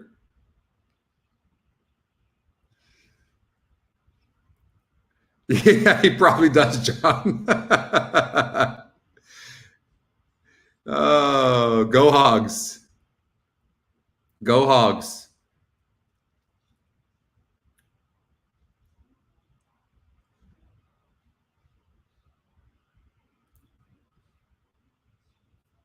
I have to close down, Michael. You don't want that. You don't want that for me, do you? I've got good news, though.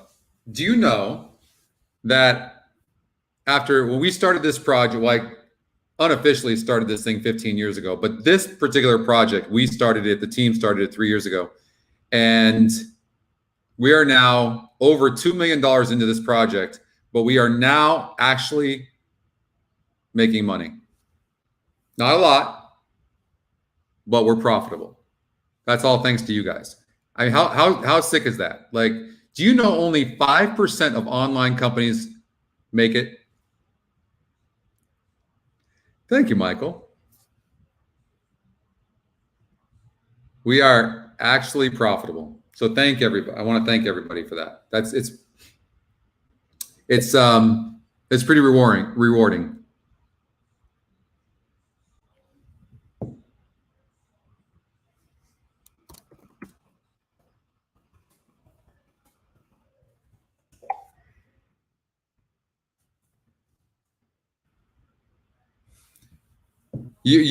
Oh, Daryl, and that's good. You know why? Because thank you so much. The early birds, yeah, I'm Scotty's long. This project was a long shot. That was good, Jay. We are like, we had no chance, almost no chance of doing this. This page right here that you're looking at, the dashboard, we knew, oh my God, did we fight over this? We knew that this right here would be where everybody lived. And if we didn't nail this, do you know what used to be in the front? This was. I went to the NHC, got my butt kicked, came back and said, that's it, we're changing the entire thing. And we changed it to this. And the rest is history. We do need to go public, that's for sure.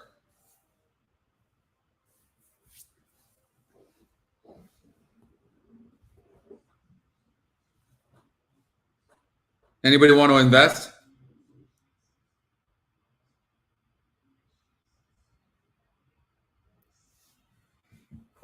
By the way, I believe, from what I'm being told, we'll have swag like in the next week or two. It just takes time, Judy. It just takes time. We have more packages coming up too, cheaper packages coming up as well. And watching the show helps you. But really, I mean, Judy, it's just, you got upcoming races here. You know, you got the Scotty pick, Scotty long shot. It's really no, you just have to, it really comes down to you just making a decision on what you want to play. That's all.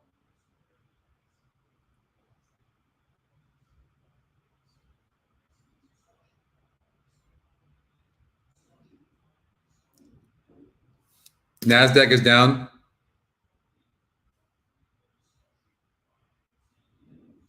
Wow. Can somebody please explain to me, somebody, how this Dow Jones just, let's just keep going up.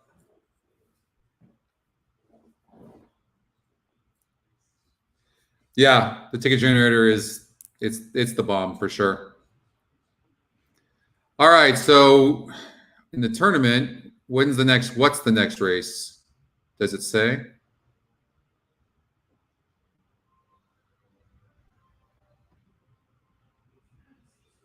Leaderboard. Let's look at the leaderboard.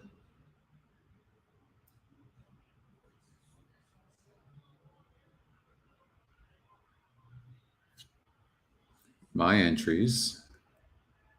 Leaderboards. What am I missing here?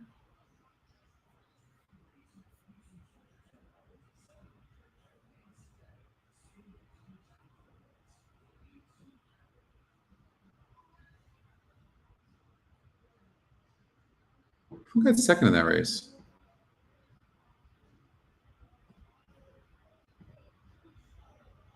Some people had the 4. They paid $10.40. But it's still not as much as the 2.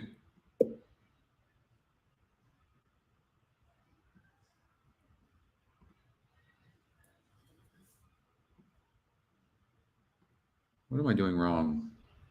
My entries.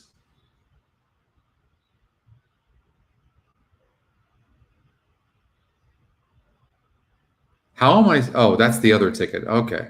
Leaderboard. What? Was there another? Oh, Aqueduct 7 went off, didn't it? Is that what it was? You did say the 4. We missed the race.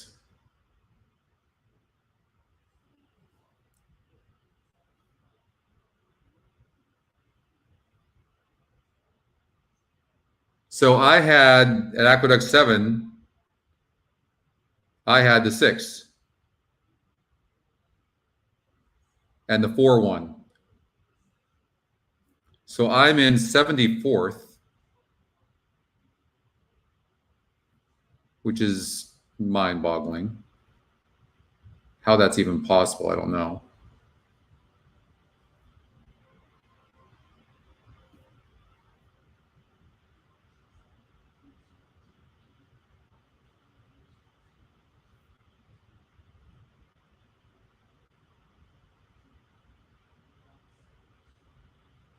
Something's not right. Why does it say I only have 24.20 when I had the 5 in the first leg and the 2 in the second? Am I missing something? The 5 won the first leg. Did he get disqualified?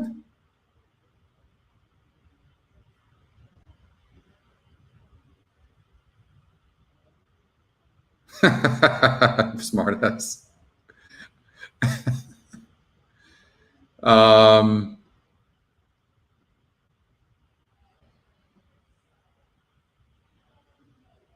No.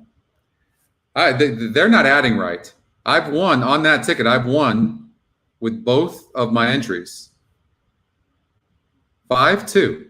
And it's saying I have, yeah, it's not adding right. I should be in the lead. Or for the people that did 5-2, we should all be in the lead.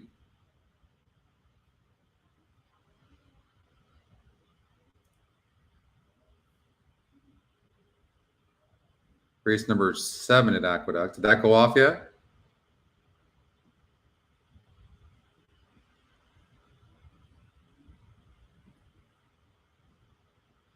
All right, I had the 2, Dr. K. Scotty Longshot won. I thought about playing one of these things with just the Scotty Longshot. Okay, so the people that had the 6 are in the lead. That's what it is. All right. That's what it is. All right, let's get out to Santa Anita. All right, sorry.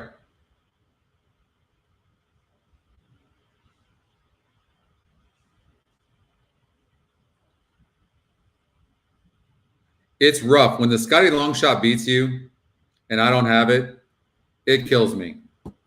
Absolutely kills me.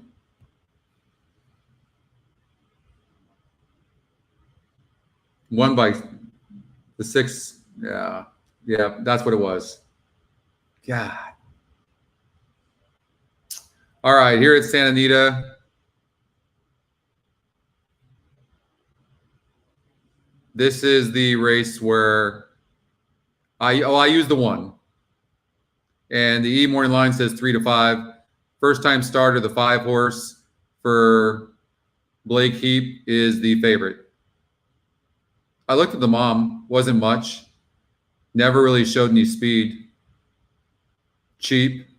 But Flavian Pratt jumps aboard. And that could be the reason why the horse is the favorite. Could be.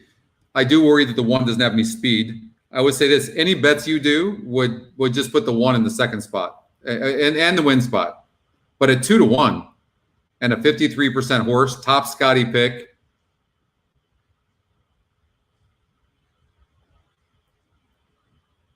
But I'm looking at the 5 right now, and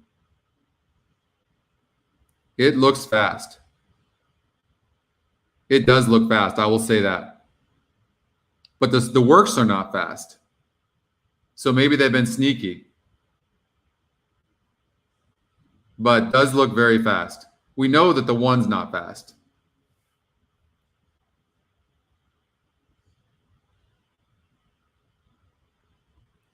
We got Oaklawn Park race number 6 coming up. I like the 5 horse. Let me just throw that out there right now. 9-5, 4-1 in the morning line, 6-1 in the E morning line.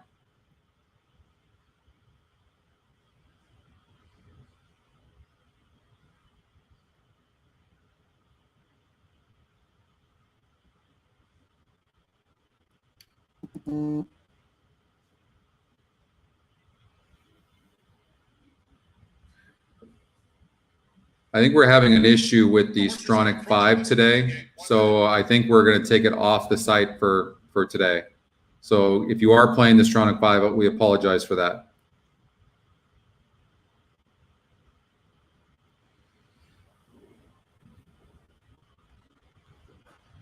Nine to 5 right now on the 1.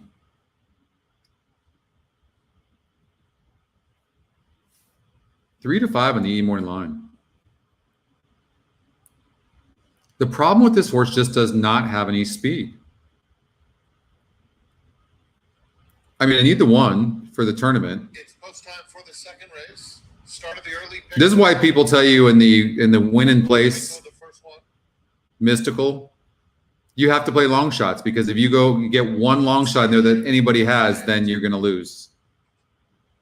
$24 though is not right. I have more than $24. Right? Don't I? No, maybe. No, it was $11. Yeah, that's about right. All right, my math is bad. I don't know what.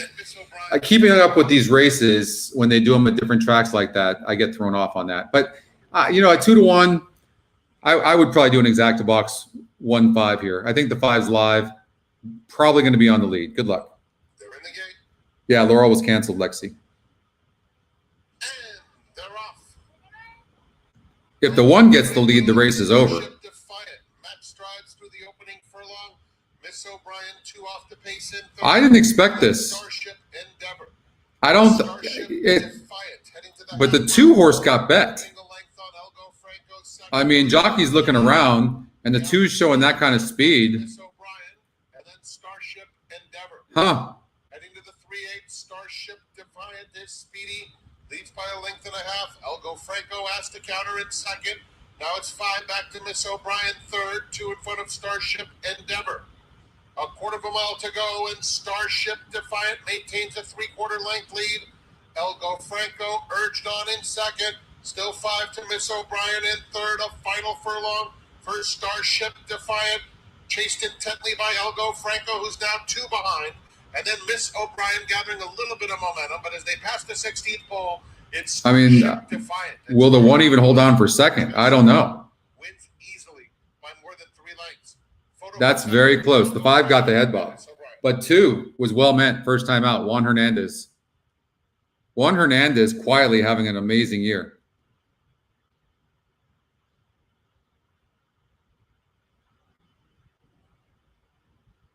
Two, 1-5. Yep.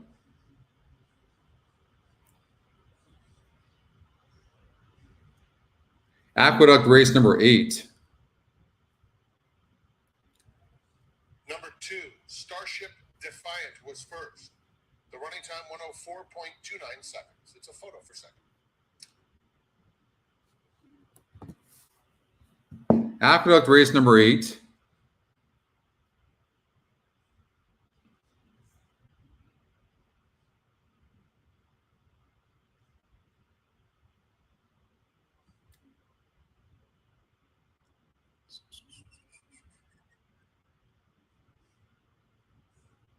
Did it go off already? No. All right, let's get out to Aqueduct. Aqueduct race number 8. Who did I take? Second was number 1, Elgo I took the 5, the favorite. Third 5, Miss O'Brien. Fourth 4, Starship Endeavor. On both. Yeah, a 50% horse. 44 SOR. This horse is dropping in class. And the way I used the current race SOR, 54 group last time out. I know it was muddy, but it was dueling, and the horse was on the rail. Drew the rail in both starts against 6 other horses. And against an even tougher group. I mean, this is a very honest horse. Starship Defiant. And now draws a better post. Well, actually, is on the inside, isn't she? Huh. That's hilarious. Draws the 5-hole, but draws inside. Anybody else as fast as her? Not that we can see. 6 horse. No, I mean, maybe the 6 can run, but fast early, we don't know because the horse broke 8th. I doubt it. And that was a 38 group. I'm gonna say that the 5 horse wins by, unless one of these, the 11's getting bet. But that was a 36 SOR, so people are seeing a second place finish and betting this horse. We know this horse is a 50%. We know the morning line is 3-5, and we know that this horse is dropping in class big time because of the SOR, and also top Scotty pick, and going to probably get the lead and be in front by 5 lengths at the top of the stretch.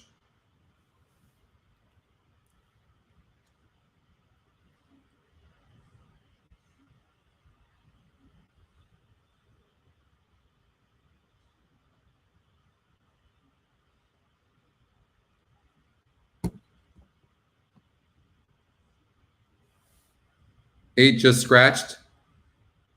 Where? Oaklawn Park, race number 6.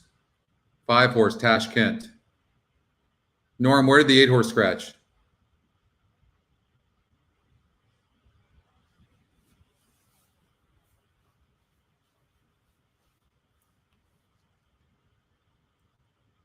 I don't look at workout reports because they throw me off. And none of them. Even if you might one time get an A work, it doesn't beat the amount of times it throws you off. I won't even look at them. Won't even look at them. Workouts don't mean that much to me. The horses have reached the starting gate. All right, 5 is the favorite. I actually really like this 5.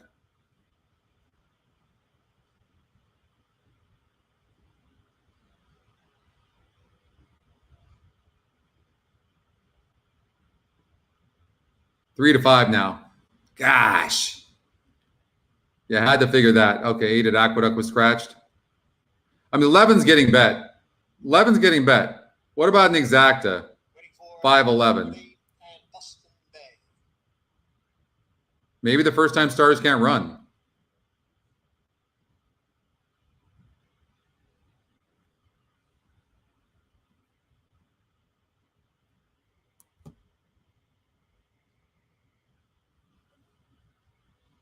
Four to 5. I'll take 4 to 5.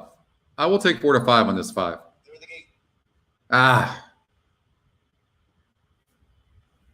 mean, should have the lead easily. Do you know who I am going out for the lead? Along with So these first-time starters can run some, and they have speed. I'm surprised. Fortune's sister, who is the trailer in 4th. From the inside, do you know who I am? Do you know who I am? Viva La Liberty second by a head. I mean, this is such a big drop for the 5. I mean, how about the 11 horse going off at even money, already struggling? In front, 3/4 of a length. Viva La Liberty in second, and Bustin Bay farther back, Fortune's sister. So positions unchanged as the field goes into the far turn. Do you know? I can't tell whether the 5 horse he has horse or not. I really can't tell. On the outside, it's Bustin Bay, and once again, it's 3 of them across the track for the lead after a half at 47 and 1, half dozen lengths. This is such a big drop for the 5. In 4th as the field comes for the quarter pole. Do you know? 11's coming back, and I'm gonna take. I would take the 11. Yep. Bustin Bay has taken over the lead. So the 11 was live. Back running in second, and Viva La Liberty is in 3rd. Bustin Bay. Wow. On here in the It looked like the 11 was done too. Bay will bound home here. A much the best winner is going to win by double-digit lengths. Do you know who I am? Completes the. Do you know who I am? Oaklawn Park, race number 6.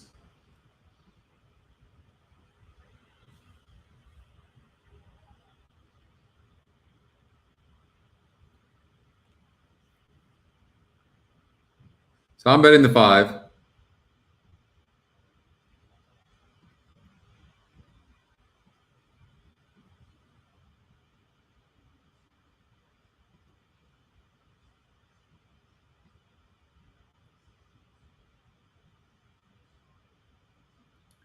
And I kind of like the 8 a little bit.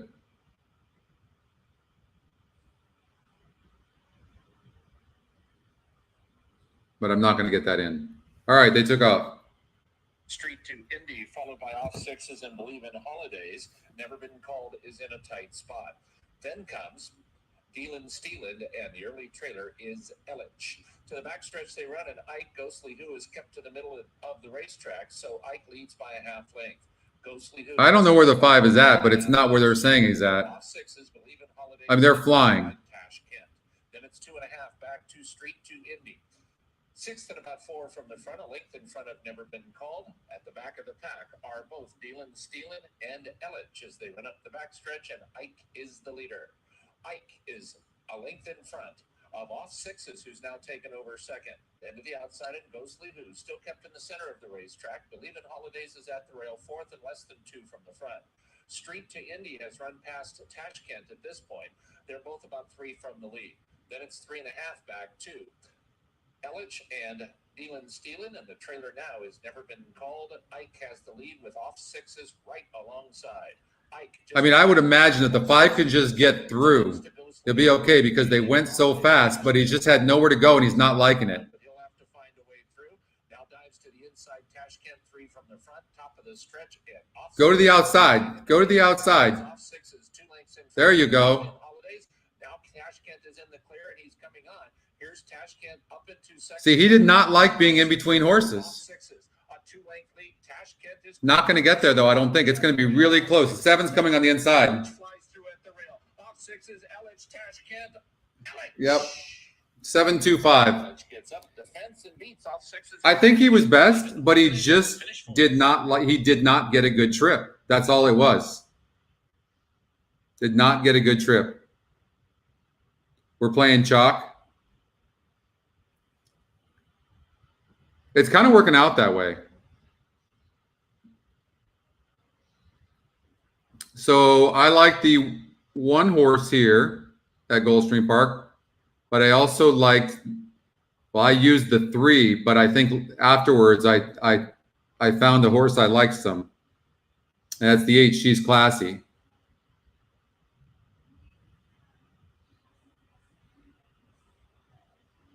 I would, so maybe a 1, 3, 8 exact box.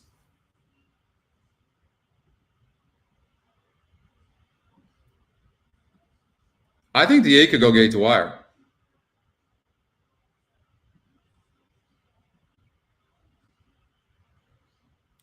What about this? What about an exacta 3-8 with the 1?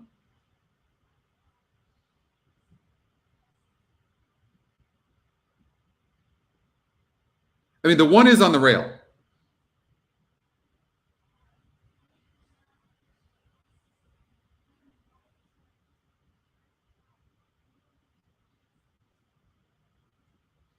And then a 1-3-8, 1 with 3-8 with 3-8 back. That's just a cover bet.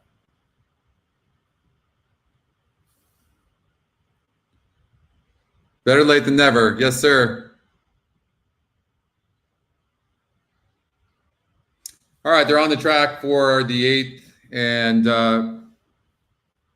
I would love the 3 to win. Would be fantastic. Come in 3-1. That would be good in the tournament. But the Scotty long shot. When I've not personally had luck with the Scotty long shot. You have to be committed to it, and since I play all over the place, it just seems when I play it, it doesn't win. So I really have to study that a little bit harder and see if I can get on the same page with that, with the Scotty long shot. All right, they're at the gate for race number 8 here from Gulfstream Park, claiming $20,000. Filly's 3 years old for a purse of $30,000.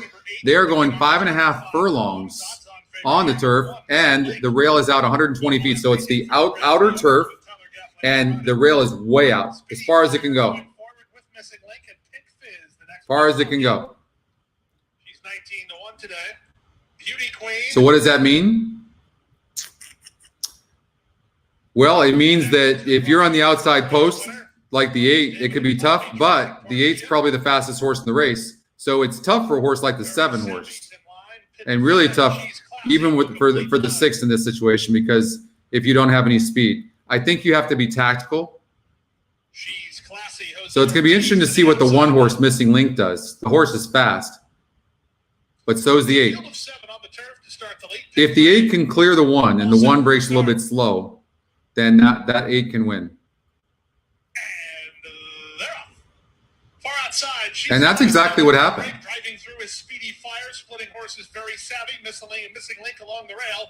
And here's Missing Link on to challenge for the lead as they make their way to the house. I don't know if I was a jockey in the 8 that I would have screwed around and let the 1 get up like that. Like I hate that move. The 8 should be on the lead right now and should never have messed around.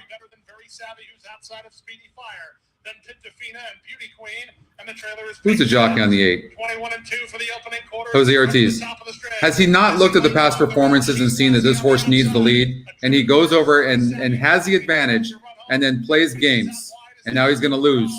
Missing Link is still the target. She leads with 1/8 of a mile more to get. She leads now by 2. Second is She's Classy. Third is Very Savvy. Nobody else making any late impression as Missing Link is close to home with a clear lead. Very Savvy charging, getting up into second, but Missing Link wins at odds on. 168. 8 could have won that race. That was an absolute mistake. If you're a front runner, this is why all jockeys are not the same. If you're a front runner, then you need to get to the front and clear. Not sit there and let the jockey is just being dumb. Like, send the horse hard. It's 5 furlongs.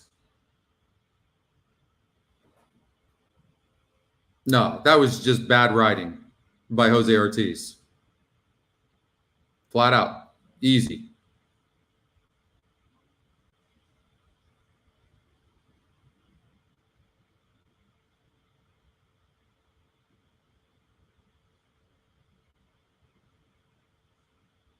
All right, Golden Gate race number 2.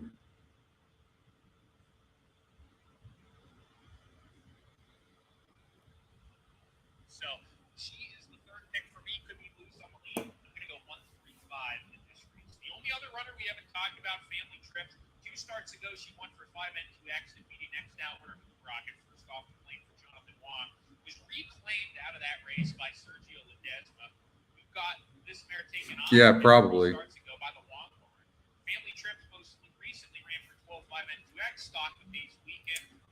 All right, Golden Gate. Let's get out there. I have a note on Premier Lady. 3 races back. Second off the layoff. No excuses. Third place finish.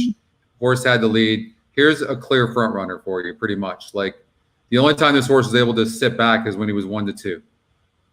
When she was 1-2. So, Golden Gate Fields. 56 SOR.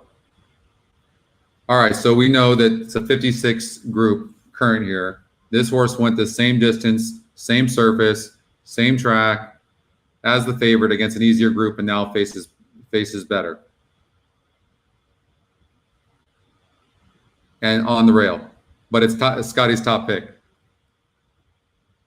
The 2-horse Amber Louise is tactical, faced much better last time out from the rail, but it was only 3 other horses. You have to look at the field size and the post every time.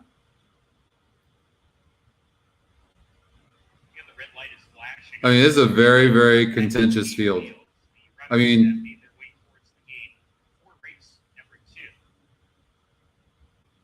this horse needs the lead, clearly. This horse, I don't like the 4. Probably the only horse I don't like.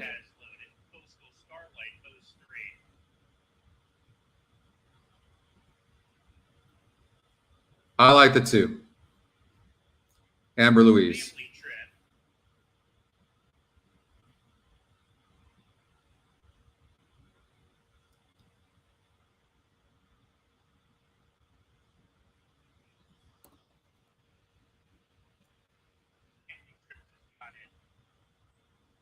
Premier Lady about to take her spot, post position number 5.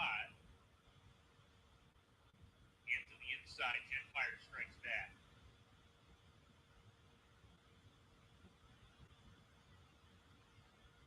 We're ready to go. All right, good luck. And flare up. Premier Lady 4 outside, going right to the lead, shows her customary front running speed and clears off, gets over to the rail and shows the way by a length and a half. Amber Louise taking the second spot. Coastal Starlight outside of her. 2 lengths to Family Trips and another 4 to Jetfire strikes back. He was well out of it in the early part here. Premier Lady leads the way, approaching the half-mile pole, tries to get a breather, leads 3 parts of the length. Amber Louise between horses and feed Coastal Starlight not far off. Family Trips on the fence, 2.5. Now, if you say, who do I like between the 2 and the 3? I like the 2 because the 2's coming out of stronger races than the 3. And the 5 is already done. And the 1 broke slow in his last. And the 4 is really, the competition rating on that horse was really weak on the 4. And is getting the setup, going to have to go wide now. So, I mean, the 2 should win this race.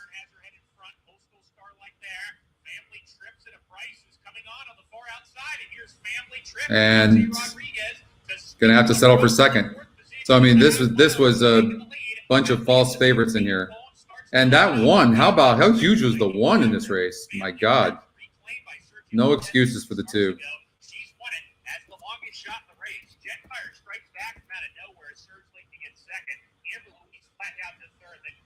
Starlight and Premier Lady. You have to play her till she bucks you. Fairgrounds 7. 48.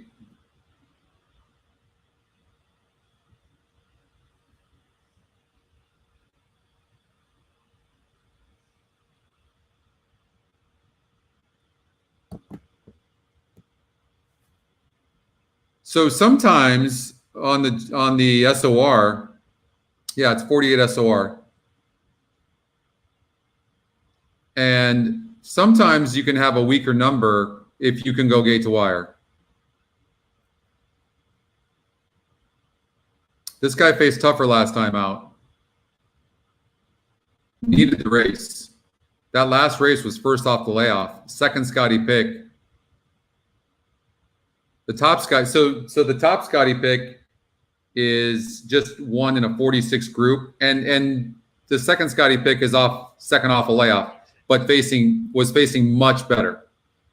You know, and it looks like most of them though are similar. Like the 8 horse, the Scotty Longshot. This horse won in a 46 group. Now draws outside and is tactical. Scotty Longshot could definitely win this race. How about this horse? Almost went gate to wire over at Delta Downs at 6.5 furlongs against a 54 group, and now cuts back. So this horse clearly is tough when this horse clears, but the 2 is fast as well. So these 2 could duel.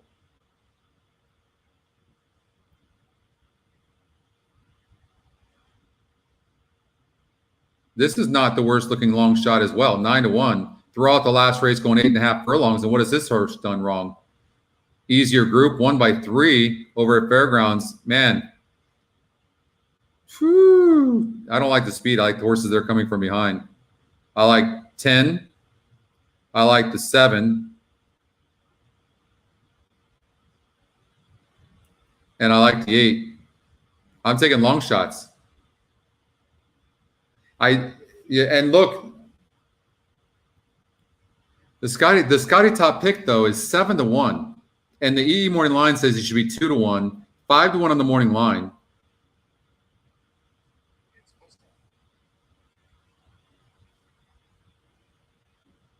I think we're good. If I had one pick in here, it would be the 7, and then the 10, and then the 4-8 in there somewhere.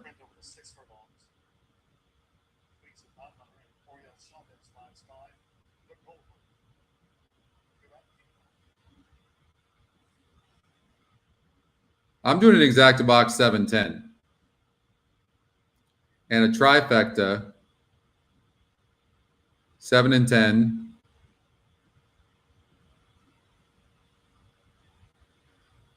with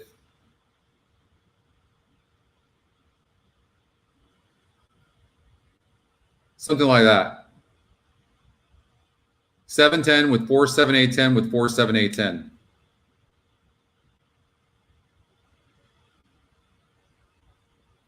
Seven's getting real money. You can't tell on our site yet, but you will be able to, Kevin. Good question.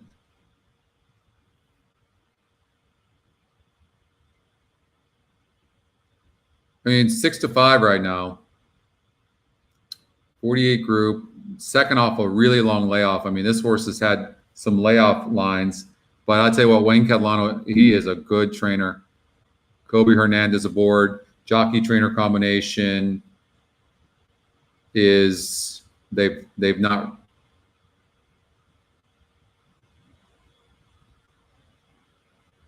17%. They've won 1. 10's getting overlooked. James Graham aboard because of that last race. That was 8.5 furlongs. Look at the prior 2 races. Lightly raced horse. Showed some speed. Arguably, they tried the horse. No, I mean, they'll hit the gate as well. Had issues. They just stopped on the horse. Now draws the outside post. 10 horse is interesting. Yeah, Carl Frey is a good jockey. I'm with you. All right, good luck.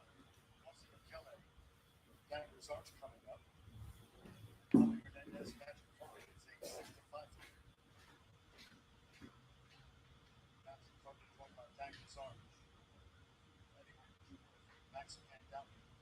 Max is in. At the almost a Louis Vuitton on there. Double against money out of the Stinson. Finding scoreboard. Science with both Barney. Makes race 87-1 for Mitchell Bowl. Captain on the card. Here's two back. Royal Summons with the gold. Here's on the arch. James Grant, top of the leaderboard. They're in the gate. Walk sprinting. Even start. Mono Morning strikes out. Right there toward the inside is Dagger Sargent. Heavy fin horses. Double against money also. Whipping up the pace. It's Lola Blarney. Dagger Sargent. Double against money just eases back to being off the speed with Face Race Day. Running in fourth. Andy, black colored cherry capped in fifth. Followed by Andy Archer's a wide sixth. The gold room looks to gain up the near side from Magic Carpet. Heavy train horses. Max Pandowny has drifted back to ninth and last. Quarter 22.17 seconds. So they roll the 3 furlongs from home. It's Lola Barney cutting out the pace here for Gabriel Saez. Double against money. Face Race Day and Andy is now gearing up on the far outside. And this trio in back of Lola Barney, who spins them in. On the far outside, looking to gain ground as they straighten for home, is in the arch. Half mile 45.9. This 9's going to win this race. You're not going to catch the 9. Who's up by 4 past the 8 pole from Andy, who still battles Face Race Day in the arch. As double against money has dropped back. Magic Carpet, Max Pandowny with a late move, but close to home, and Gabriel Saez. It's Lola Barney. That's too bad. Look at that. 4, 8, 10 for second, third, and fourth.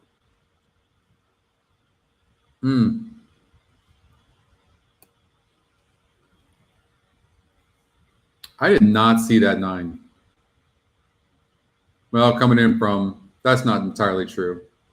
54 SOR coming in. That's right. We talked about that horse maybe going gate to wire. I really thought that the 2 horse would go too, but didn't go. That's why that horse went gate to wire. All right, let's get out to Santa Anita.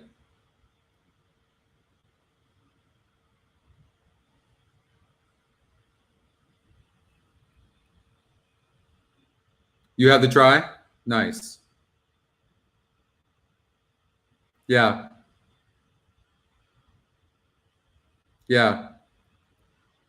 And went gate to wire. I thought the 2 would go. The 2 didn't go.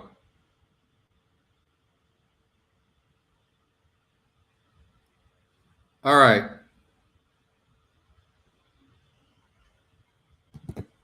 Let's get on a roll right now. So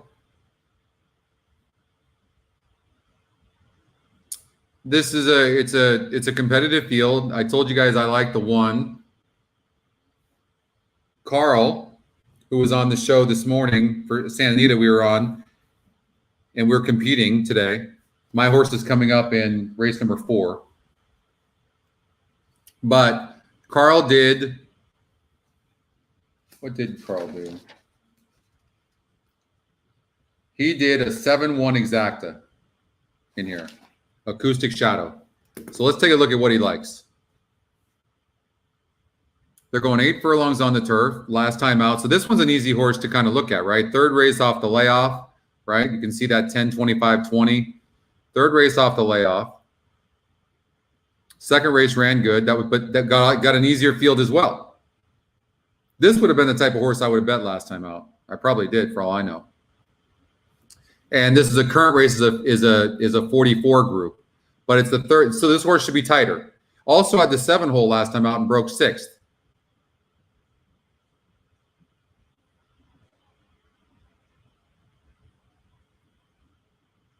Now Phil D'Amato takes over. Flavian Pratt ends up on the 9 horse, who's the Scotty's 2nd pick. And faced a 42 group as well. And barely lost. And has no speed.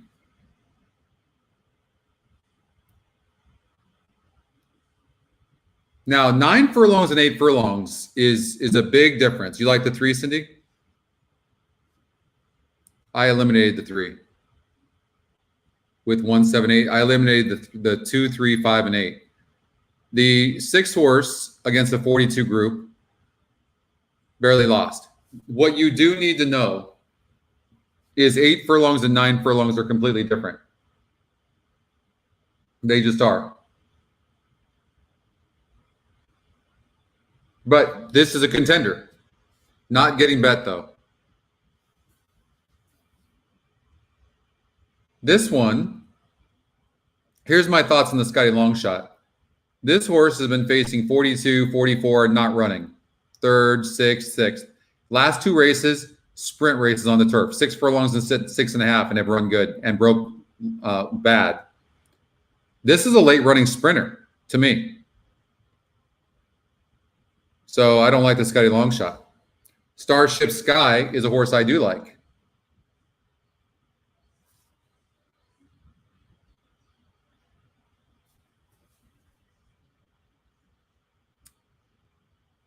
Here's the thing.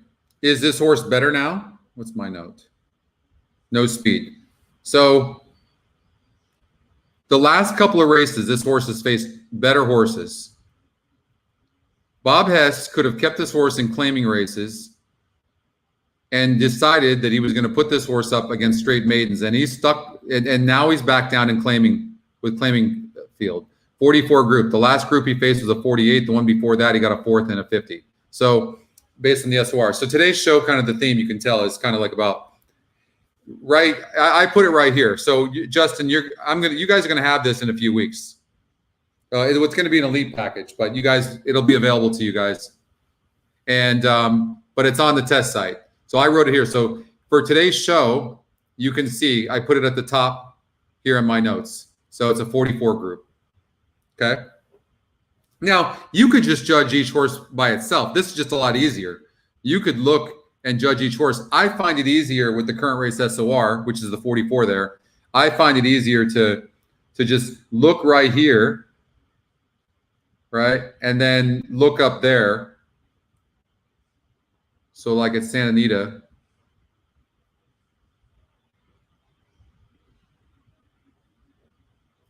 Right there, 44. That's what it looks like.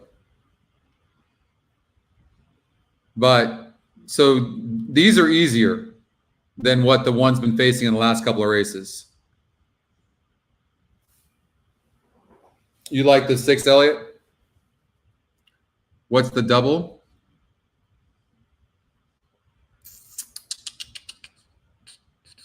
Well, it might not pay. That's the thing. It might not pay. I don't like the Scotty long shot, and I'm sure I just put him in the damn winner's circle because I've been going bad the last hour. But we can get one win and turn that around, though. But, I'll just tell you this. It's between these 4 horses, and I like the 3 horse Justin's Quest. My second pick in this race, number 4, is the 7.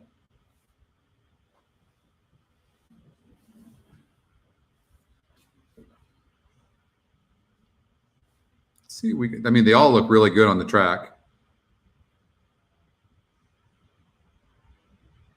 I think the 9's lack of speed and having that outside post, even though I'm sure the horse is going to be finishing and it's Scotty's second pick, I think that hurts the horse a little bit.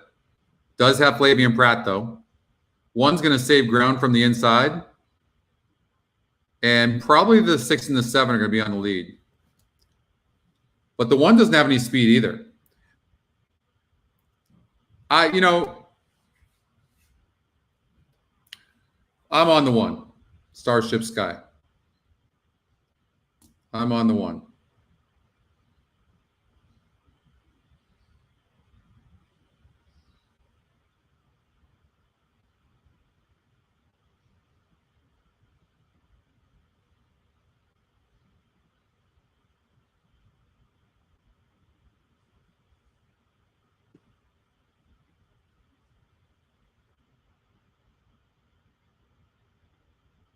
I just think that this is easier. This is an easier group.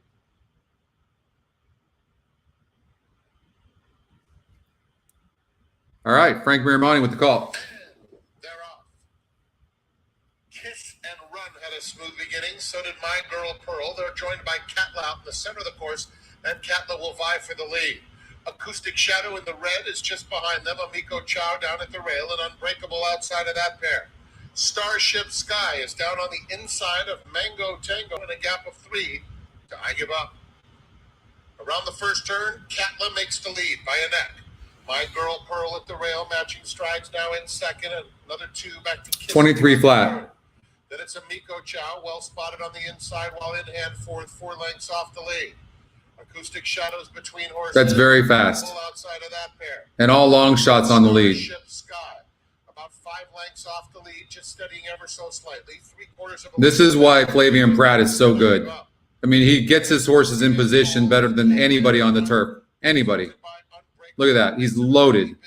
And now he made Umberto on the 7 horse have to force him to move immediately, is what he did, which is going to cost the 7 late.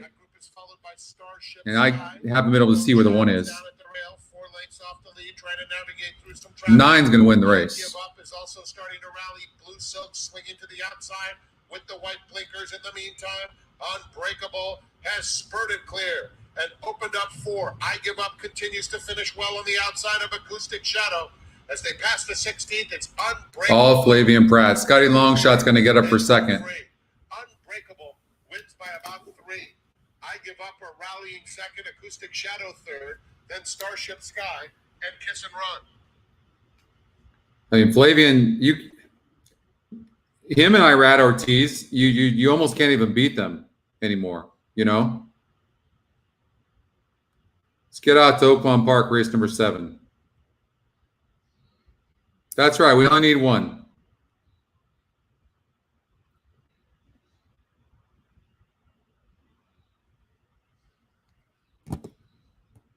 All right. Oaklawn Park, race number 7.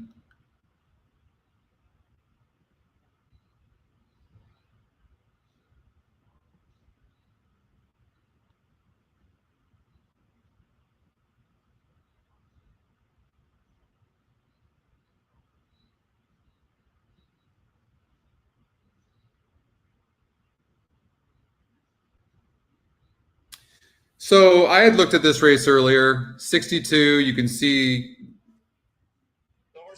the 2 is going to be tough to beat, but I did think the 1 horse, River Echo, from the inside, this horse is going to probably send, and the horse is somewhat tactical as well. So, and that was a 62 group If you're standing by the as well. white finish line, you're going to see the horses about 6 seconds or 110 yards after the race has been concluded. Still plenty of time to head down to the green and yellow finish line right by the starting gate. That's how it's going to play here for race number 7. Also, the 1 horse, Scotty Longshot, is second off a layoff. 12-1 morning line, currently 5-1, and was 9-2 on our morning line.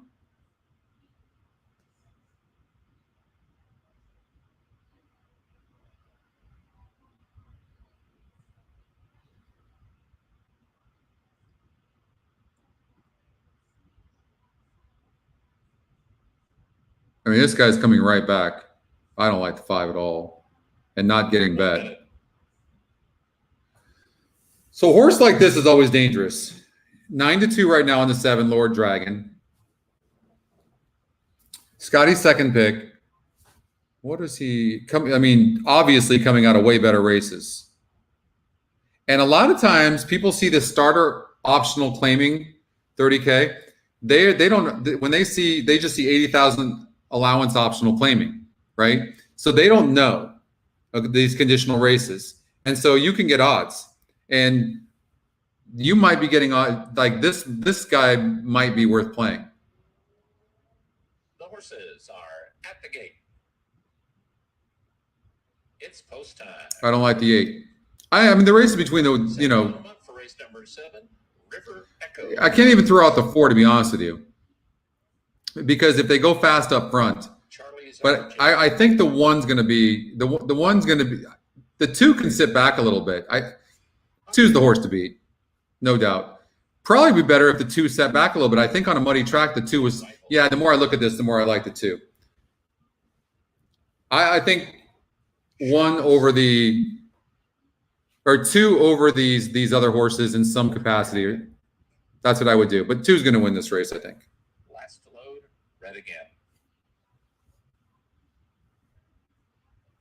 What's up, Timmy? $15 left, Jared. Yeah, we got on a cold patch. We got to turn this around. They're at the post. They're off. Arrival and Charlie's Archangel. Hopcat asks for speed from the inside. Red again in the center. These 4 race out, and Arrival, the gray, puts his head in front. Then comes River Echo, followed by Lord Dragon, and the early trailer is Short List. Arrival is the leader at the clubhouse turn, and he's got it from Red again in second. Arrival, a neck in front. Red again is second by a length and a half. They're not going very fast up front at all. They don't. They go right at it. From the front with Charlie's Archangel just outside of him. Lord Dragon is 5th with 4 lengths to make up. River Echo at the rail, and Short List will have to close into easy splits as they hit up the backstretch and now quicken the tempo just a bit with Red again outside of Arrival. They're at the 4.5. The finish line is the 16th pole, and Red again is a half ahead in front of Arrival in second. No excuses for Hopcat. He tracks those front runners 3rd and 2 from the front with Charlie's Archangel keeping him at the rail. Then comes River Echo and Lord Dragon. Short List moves through at the fence. They leave the backstretch, and it's Arrival back in front of Red again. But now Hopcat is angled out 3 wide, and here comes Hopcat to make his move. Hopcat could be the leader at the top of the stretch. Charlie's Archangel is back to 4th. Then comes Short List at the rail, and they run to the top of the stretch. Hopcat and Red again. These 2 are now in front of Arrival, who's in 3rd. Short List is 4th. Red again and Hopcat. Arrival is battling bravely at the rail. Even River Echo can do it. Any one of about 4. This is all pace. The 5 and the 8, gate to wire, going on the lead, easy. Only 2 horses I eliminated. They just let them crawl up front. Look at that. 117 for 3/4. Jeez. Wow. There's just nothing you can do about stuff like that when it works against you like that. There is absolutely nothing you can do. Don't forget to like the show, everybody. Not that we've done any good the last the last 40 minutes. You're out of here, Jared? Yeah, I'm sorry, Jared. I mean, they just let those horses crawl. It's full of finish. The 7/8's 125. I mean, it just nothing you can do about that.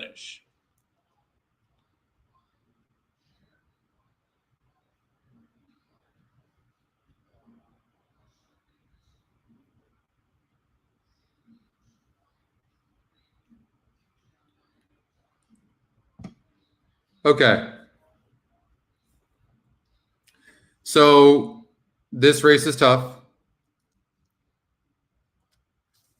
So I'm going to stay till the next race at Santa Anita.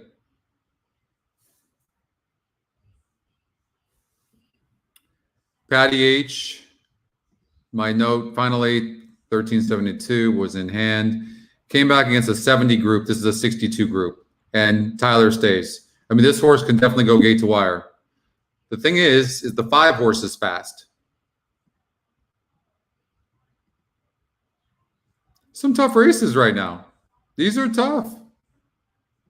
I thought the 1 horse had a look.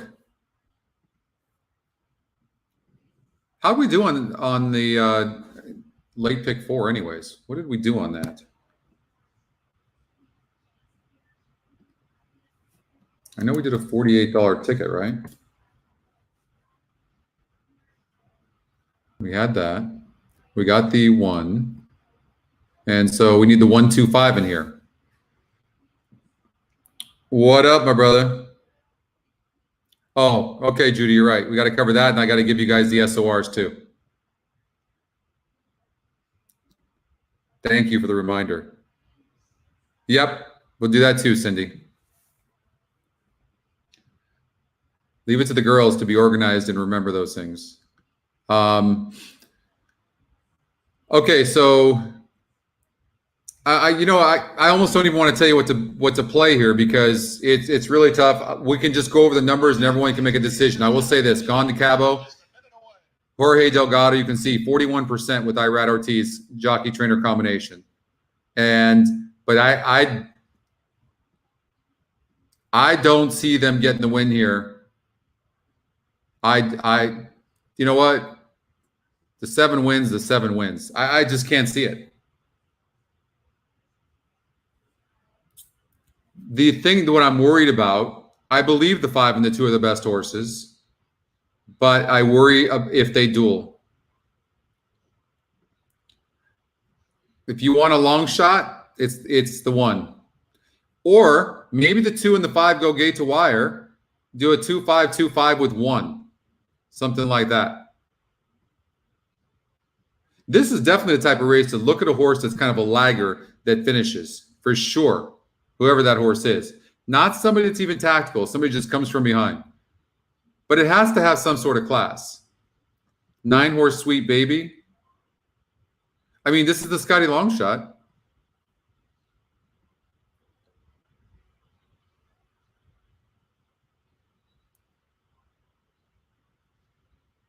Maybe it's the 9 to get up in the money. I mean, faced a tough group last time out. And still not in for a price. Maybe it's as simple as just the top numbers up there.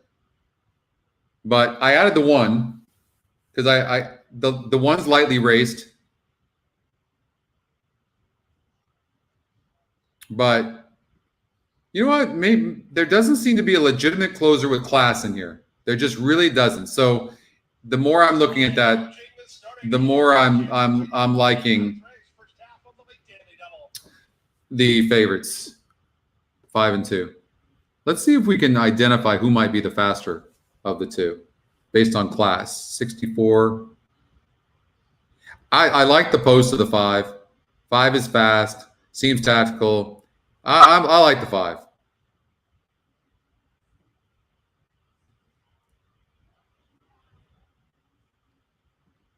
I like the 5.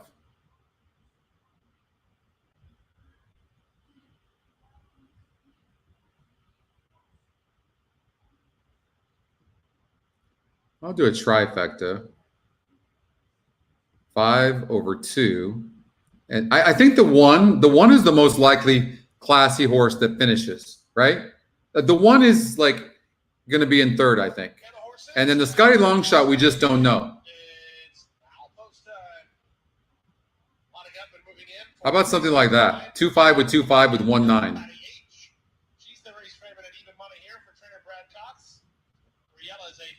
Second choice. Bettors only like those 2. The 3rd choice is 9-1, if you can believe it. It's the 1, 2, and T. All right, good luck. Into the gate goes Snackster. Waiting for Briella and Sweet Baby Raylin. Sweet Baby Raylin to the outside. They're at the post. And they're off. Slow to start, Cozy Valentine. Good start for Patty H from down toward the inside, and Briella's going to take her on early. The favorite's away 1-2. Snackster is an early 3rd with 2 at T next, and splitting horses Gone to Cabo. Wide on the course, Sweet Baby Raylin, the 2 at the What up, Dan? And Cozy Valentine. They race to the half-mile point with Patty H in front for Gaffleone, leads a half a length. Briella's on the outside, 2nd, a length and a half better than 2 at T, who's at the rail 3rd. Back to 4th and Snackster, then Sweet Baby Raylin. Gone to Cabo's at the fence. 2 back to Amuna and Cozy Valentine. 22-1 for a strong opening quarter. Patty H trying to run them off their feet early. I mean, 1's running really nice. Briella's hard at work from 2nd, 2 a T. We would love this 1 to win for that pick 4. I'll tell you that right now. The only closer in the race, really. That 9 is somewhat of a closer, but the 1's the best closer. Come on, 1. Come on, 1. Beat this 2. Would be huge. Come on. 2-1. I hope you did, Mark. Let's see if your luck works, because we've been a little bit cold. I mean, we're not surprised by the 2 winning.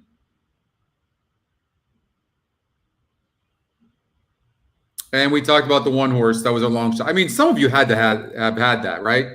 One of us had to bet good.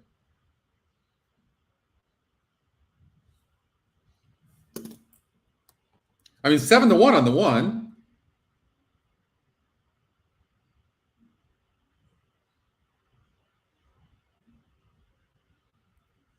Cindy got a boom. All right. I like it, Cindy.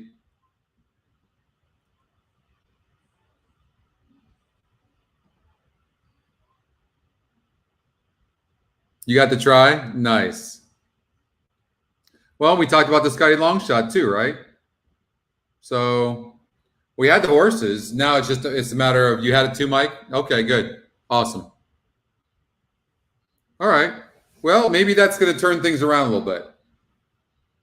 You know, I was with Billy and Sue over at Gulfstream Park Wednesday, and we lost probably 80% of the races, won 20%, and won money.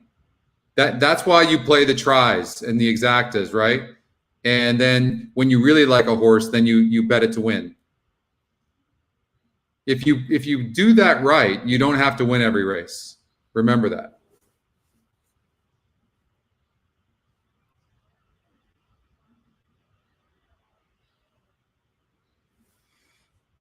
Okay.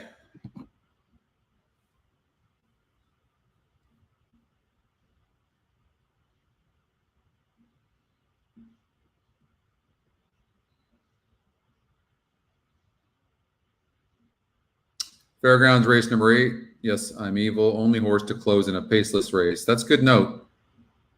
And then went 1 mile and 70 yards and didn't run. So 58 group, and he did that in the 52 group. So this is tougher and draws the 11 hole. So I don't like him. Or her. This one has been facing 62, 60. You can see better SORs, but on the turf. It's not the same. It might be, but this horse has run twice in the dirt and didn't run a lick. I don't know what this horse is going to do. Maybe go gate to wire. There doesn't seem to be any speed. It's not my type of bet, but it can win.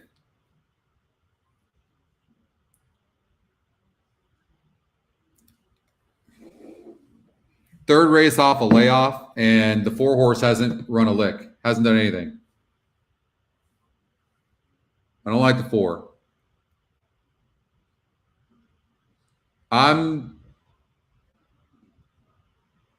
The 5 horse, Scotty Longshot, and then see, now you're this guy's won 4 straight races, and he went gate to wire, but that was against a 52 group. Ay. EE morning line's 2-1 the 5. Again, I'm betting the Scotty Longshot. Personally, that's what I would do. And if I wanted action, but I don't like the race. It must have been in the show, huh, Keith? Yeah. Oh, awesome, Dan. Yeah, that's true, Mark. We finally won a race right when you got here. All right. We're going to cover the Florida Derby. I'm going to give you guys the same race SORs for tomorrow's entire Gulfstream Park card. Only want you to do one thing for me. Like the show. Please like the show. And click on the bell so you can get notifications for more shows to come, especially since we're doing the Santa Anita shows now and the Golden Gate shows. You're going to want to get those notifications. So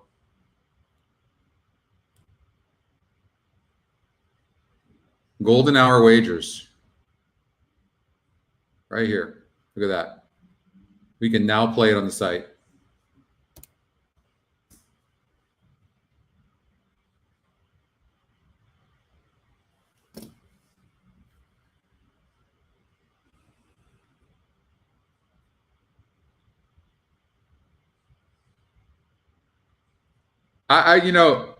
The 1 and is going to go. The 9's going to go.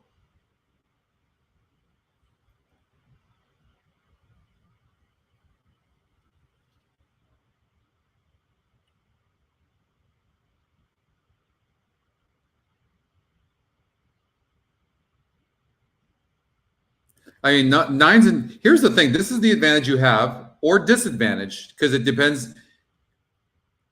The two horses that probably raised this SOR is the 162. You see these? These guys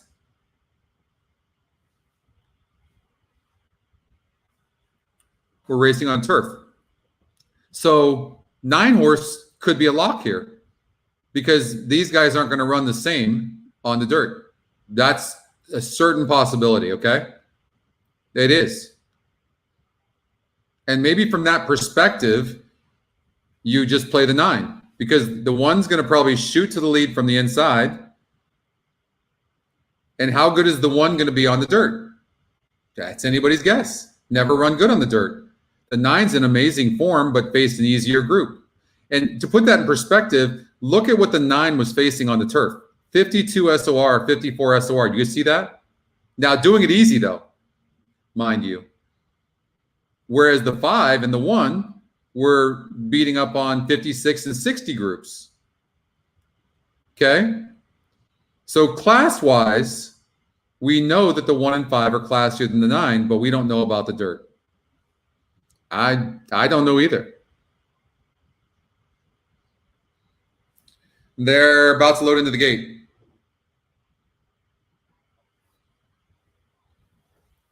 Yeah, the GSR you could use for sure, no doubt. But and it says the 5 horse has dirt breeding. Yeah, I mean, you definitely could do that for sure. I just don't give it as much credit when you have a horse that's already had 9 races and the two dirt races were bad. So I don't know.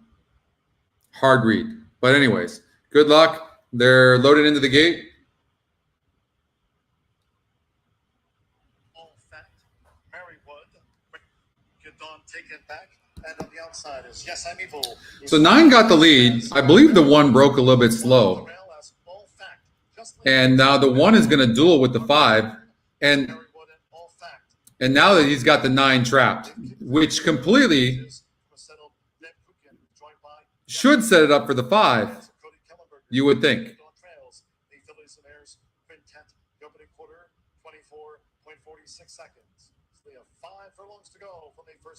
What's up, Jay? 4 to 5 on the 9 is just crazy. But then they don't have the SORs either. And battles Marywood to a half mile from home.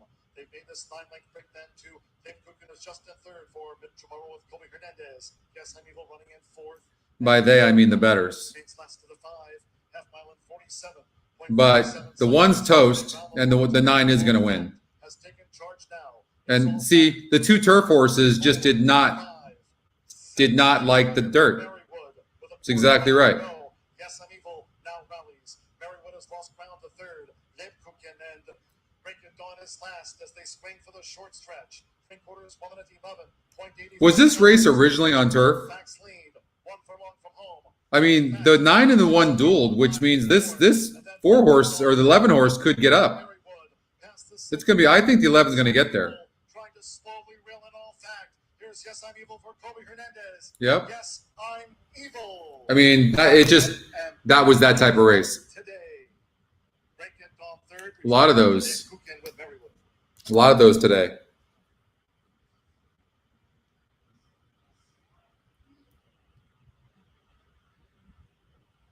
Okay, we got 9 minutes before Santa Anita, and my best bet of the day is the 3 horse Justin's Quest. Okay, so and I like the 7 for second. It's that time.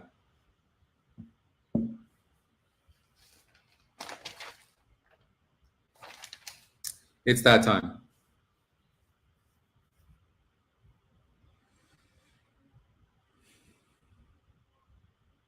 So what I'm going to do right now is give you guys tomorrow. So you guys have a pen? I'm going to give you tomorrow's Gulfstream Park same race SORs. All 14 races. They are. They have been painful, Cole. I agree with you. Yeah.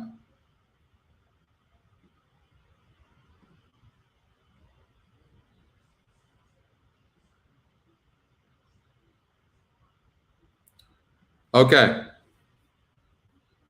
Race number 1, Gulfstream Park, 50. Race number 2, 56. Race number 3, 66. Race number 4, 76. Race number 5, 70. Race number 6, 70. Race number 7, 50. Race number 8, 66. Such an awesome card tomorrow. Race number 9, 68. Race number 10, 68. I see you, Ross. How are you? I'm glad to see you chatting. Race number 11, 74. Race number 12, 74. I'm playing in this tournament tomorrow. It's going to be a long, long day. Race number 13, 72. And race number 14 is a 74. And I'll leave that right there, and we'll discuss why Greatest Honor is going to be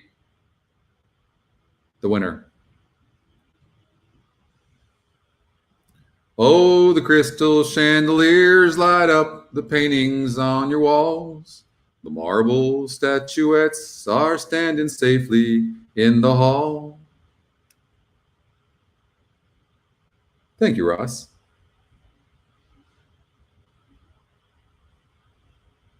I'm not doing a show tomorrow, Eric. I'm in the Florida Derby tournament tomorrow. So I will be handicapping my butt off. You think it's known agenda? Maybe. It's a really strong Scotty Pride. That's right. Man, I wish we actually were doing pretty good in the beginning, but we kind of got a little bit cold. I think it's more the races, right? Sometimes the races are just tough, and we want action, right? Nick, the bet is the 3-horse, my best bet of the day right here. Ice Cold Exacta 3-7. Justin's Quest over It's That Time. It's that time, baby. It's that time.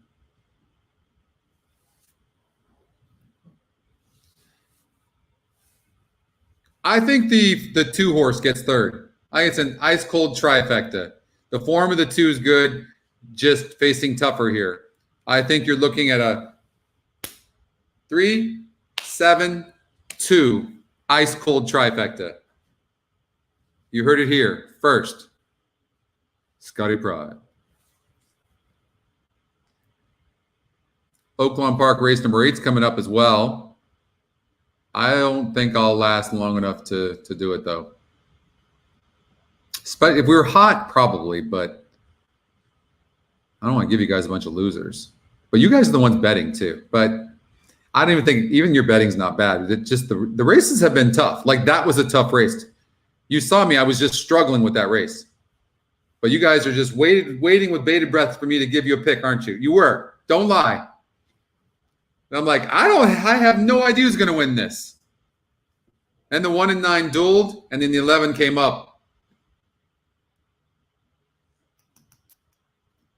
I thought, if the 1 and 9 dueled, then the 5 would get up. But both the 5 and the 1. That's where, you know what? Sometimes you make more money learning from a lesson. If you learned right there that just because you see high SOR or just because you see a horse racing for higher levels and he's doing well on turf and they're on dirt, especially if it's taken off of the turf, trainer and owner are like, you know what? We've trained this horse here. We got to keep the horse in the race. I don't want to scratch, right? You could see that scenario.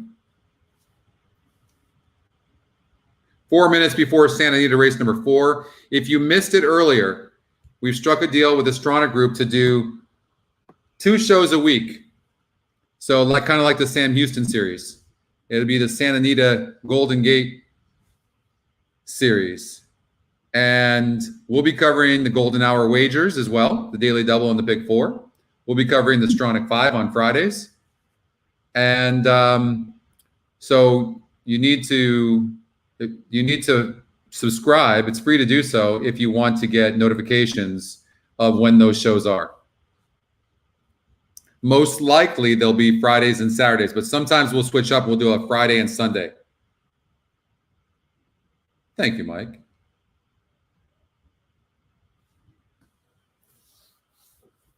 That's true, Cole. Like if you see, like I'll take those favorites, right? And then I'll find an exacta and trifecta and I'll hammer those things. That's how I win the tournaments.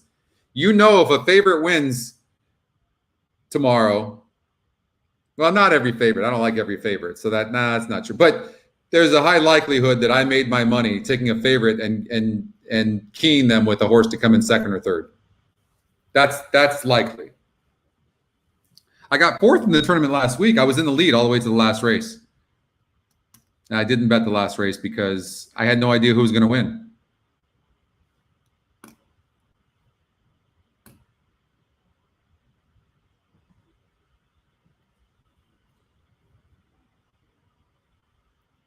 Do you know we actually got an email from YouTube for me playing those songs? But they you know what? You can't get any copyright infringements when I sing. I don't think anyways. Not to win, Ross. Not to win. When if I play a pick 5 or a pick 4 and I have a single, if I'm going to play a pick 5 or pick 4 and play that much money, I'll bet that horse to win unless he's under even money. Otherwise, I don't bet to win on favorites very often. I have to really love the horse to do that. But you can't just go throwing darts at long shots either, because long shots don't win very often. That's why they're called long shots.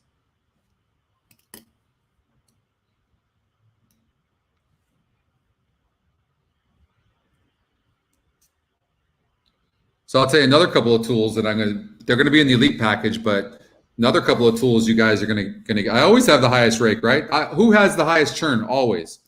Me. I have 2 other tools I'm going to be giving you guys.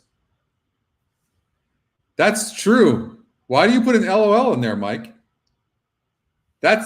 It's true. I sound so much like Charlie Pride. That's what it is.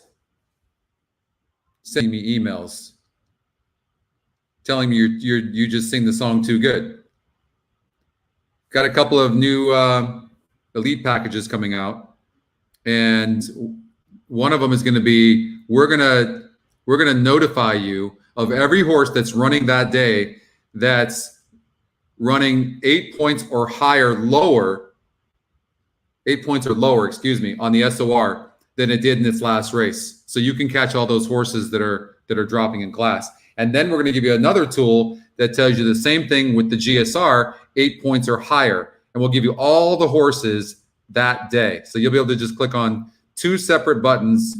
We're not sure how we're going to deliver it yet to you, but you'll be able to, you won't have to search through all races to find that information.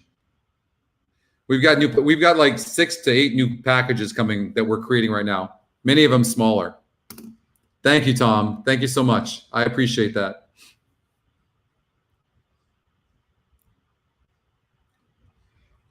The unlimited package is just going to be 80. So they took off. Strides in the opening and it's that time comes away in third. Then it's Justin's Quest. Malachi Moxie and Seish is down on the rail. Into the first one horse is on the lead right now. Sprints away, leads by almost I honestly didn't think that they'd let that one clear like that. Third, Justin's Quest tucks in neatly 4-3 off the lead. A length and a half to Malachi Moxie, who went wide into the turn, but is closer to the rail now. 4 off the pace, and 2 more to Sage. Onto the backstretch, All Cools, 3/4 of a length, because I did it my way. Second a length to It's That Time in third. Justin's Quest is fourth, still under a nice hold with 3.5 to make up. No, what's going to happen is the unlimiteds, which we're going to start calling elite. If you want those packages, then the elite features will be on there. If you already have them, so you want to get in now. If you already have them, then you keep them.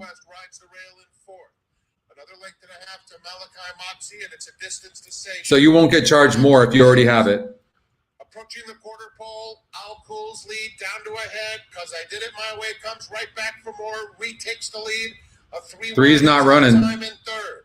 Justin's Quest is fourth, has 3 to make up with a 1/4 of a mile to go. Then Malachi Moxie and Seish. There's an 8th to run, because I did it my way, just in front. It's that time, chasing with determination on the outside. Justin's Quest still 3 off the lead. All Cool's at the rail. Because I did it my way, it's that time. Because I did it my way, still running strongly. And because I mean, look, I eliminated the 6 and the Scotty long shot, and they won. I should have just played the Scotty long shots. So, all right, I'm going to cover the Florida Derby. Sorry, guys. We tried. Just hopefully I can do better tomorrow and get that shit out of my system.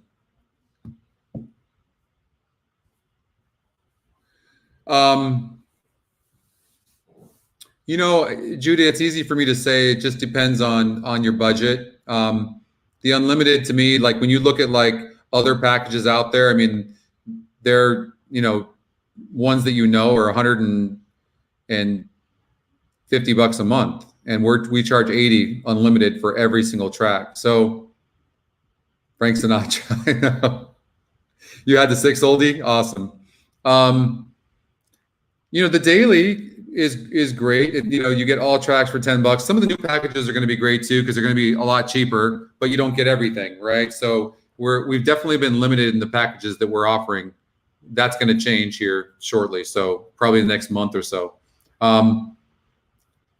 Weekend Warriors, great. You can play Friday, Saturday, and Sunday if you don't play that often, Judy. The Weekend Warriors, great. So you get every Friday, Saturday, and Sunday for like $49.95, and so you get that. You'll be able to buy regular packages as well, and you'll be able to upgrade to some of the other ones. Thank you so much, Jeff. I appreciate it. Man, I hate leaving like that because I really want you guys to win. I always enjoy you guys' company, and we'll get them next time. Yeah, and exactly. Just keep learning, and the unlimited is monthly. Yeah, you can unsubscribe anytime though, and it's $79.95 a month. Okay, let's go to the Florida Derby tomorrow. Okay, and man, that puts a bad taste in my mouth. Hold on. Should we look at Oaklawn? One last race.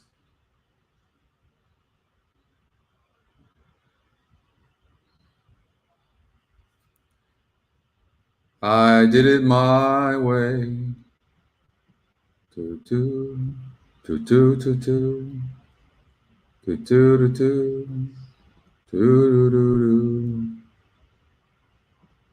Beautiful day here in Florida, guy. Yes. You're Armenian? Xpressbet. Thank you so much. Oh, you're on the links too? Ah, I hate you right now.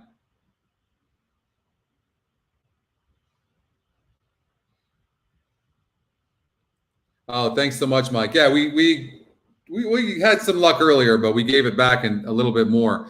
All right, so look, it's a 70 same race SOR, which you guys will have that tool. We're going to start doing 2 shows a week starting next week, Friday and Saturday, Santa Anita, Golden Gate Fields. That's all we're going to cover. That is it.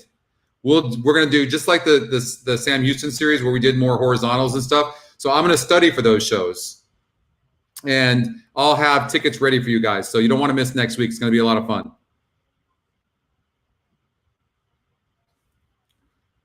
So the 1 horse was,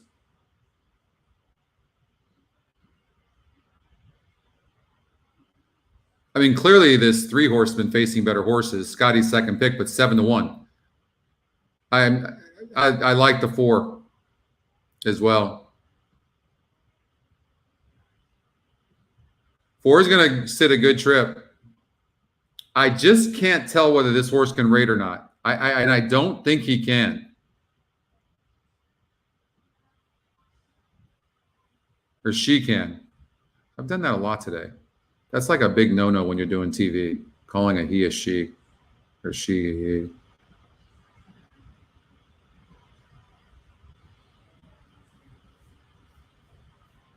Muddy tracks. Maybe this horse didn't like the muddy tracks in the last couple. Ah, no, he's cheaper.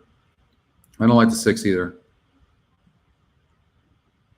I mean, 4, you have to worry about going gate to wire. 2's the horse that's going to be in the money. I mean, it's between these 4 horses. I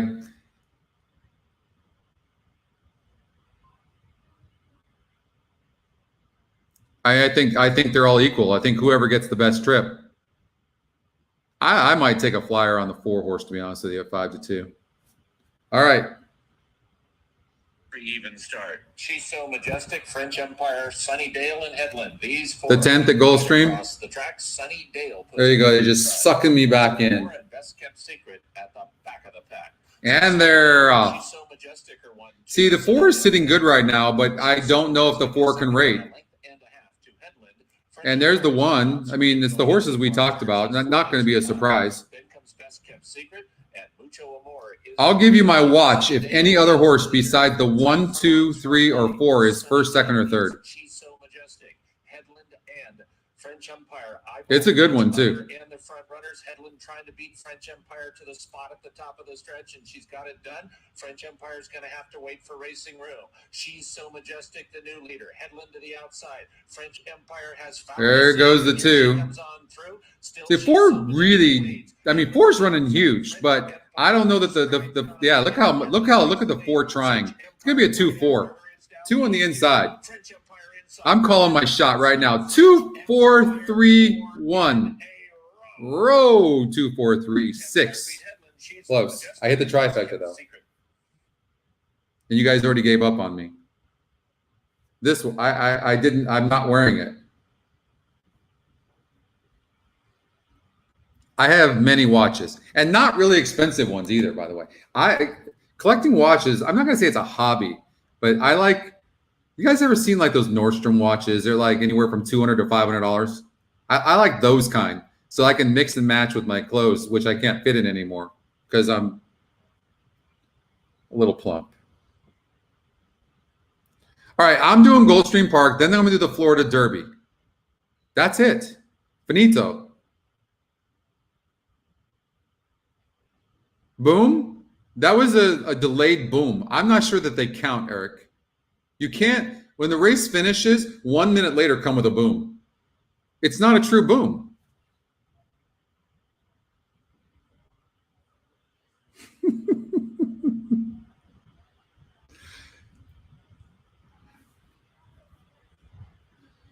Oh.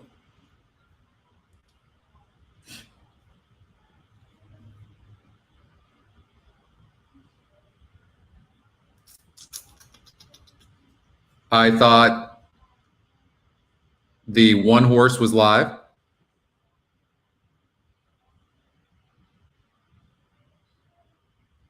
I thought the 7 horse was live, believe it or not. I like the 8. The Scotty long shot, every time I eliminate the horse, he damn wins.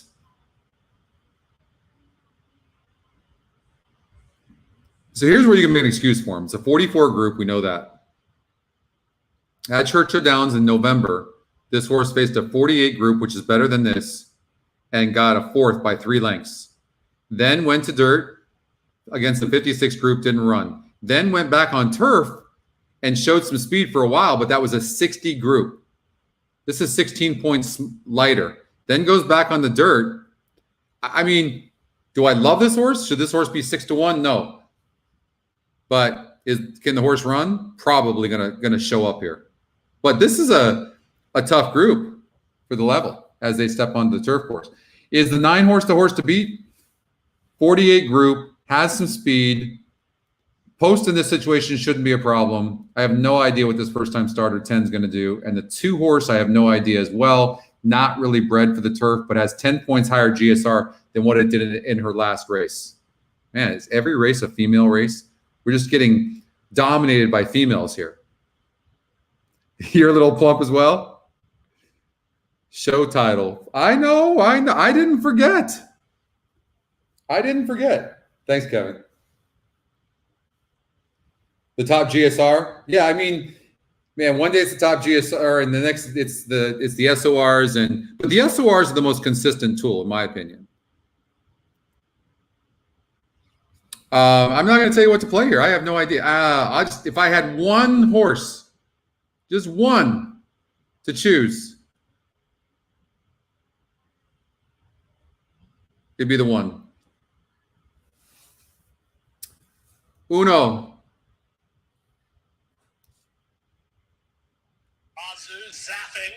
Zapping in the race, in the gate, in the race as well. Top Scotty pick, top win percentage 26%, 7-5 EE morning line. They're going 8.5 furlongs on the turf. Maiden claimers, $35,000. Fillies, 3 years old. Good luck. Saturday begins at 11:30. We're set for the Friday finale. All set. And runners away. From the inside, Family Time away quickly, splitting horses, and Lady Tapatia on the go, and she'll land in front. From the outside, that's zapping into the top flight and splitting horses, Ma Rev. 1.5 to Iris the Empress, who's racing about 6 lengths off the pace setter. Short Circuit is at the rail. A bit wide on the first turn and in a spin with Miss Amendment next. Arazu drops over nicely to save ground. Only 5 Let's to 6 gamble. off the lead while tugging. Let's gamble. 3 to Poison Ivy, who's last of all. Arazu ran onto the heel. Arazu. Circuit, it cost her 3 lengths, and she still won't settle. 24-3 for the opening quarter at a big price. Lady Tapatia has the lead. Come on, 7. Rooting for the 7, and the race is not even halfway over. 50-1 shot in the lead. He goes gate to wire. I'm giving watches all around. Iris the Empress with Arazu at the fence.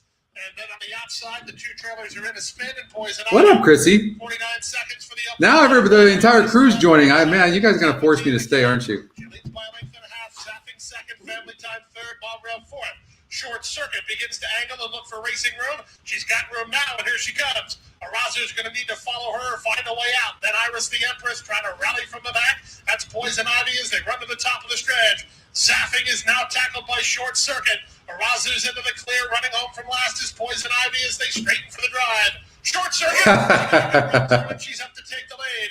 Zapping is back to second. Family Who'd I give you guys? What horse did I say? Short Circuit in front. Family Time. Did I make a case for the Scotty long shot as well? But who'd I give you? Short Circuit. I better see some booms here or I'm out. Family Time second, Arazu third, Zapping fourth, then Iris the Empress at 142. And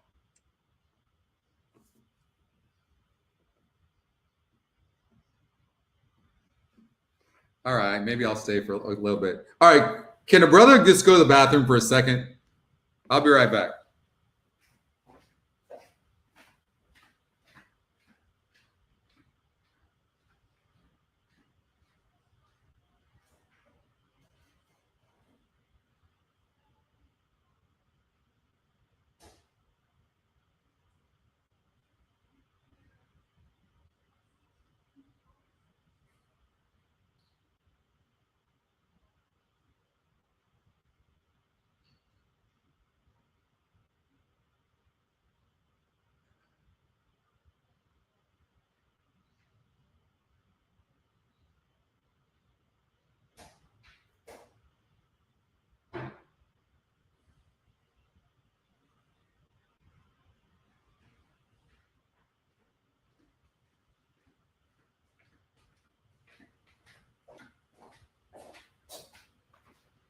All right. How we do? A lot of booms. There we go. They're back. Boom, pick 4. All right, Tony. That's right. That's right. We gave out that pick 4. Didn't we? Did I give out that pick 4 or not? Hold on here. I'll tell you right now. 2 horse. 1, 2, 1. Yes. Look at that. And you guys were giving me a hard time. Did anybody else play this pick 4? Besides Tony? Way to go, Tony. That's awesome. That's a good hit. God, that Scotty long shot was live. Did you see that? That horse got bet down. Did you see, by the way, did you guys see how we listen, I handicapped that. You guys know I did. I showed you. I said, look, this is how you read this horse. Loses by 28 and 16, both on dirt. And then on the turf race, the reason I'm bringing this up, I'm not trying to brag. I mean, it would be like me, but I'm not trying to do it right now. I wanted to just teach you, give you a lesson as to, look, that was a 60 group of SOR. Look at the current race SOR. It's 44. And the horse showed some speed halfway through the race before giving up late. If you think he would have lost by 14 if the jockey tried, you're wrong. Would have lost by 8. Jockey didn't try. And then you look 4 back, and that was a 48 group, and the horse was right there. Make sense? Capiche? Mini boom? It paid $60 for the pick 4? Come on. Pretend I never even brought it up.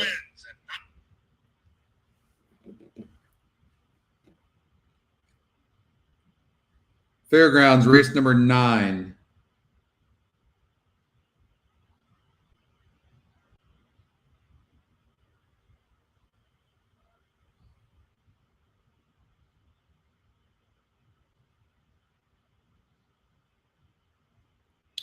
Are you guys tired yet, or are you just getting going? Which is it? I've had 2 bananas for breakfast and lunch today. I'm doing great. Got my hydration.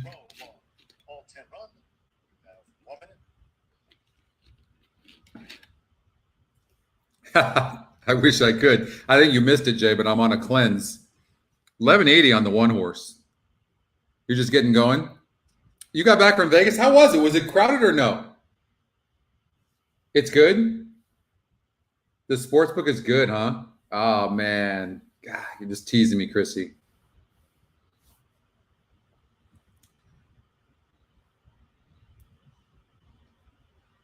You need a winner, Jeff? We started winning once you left.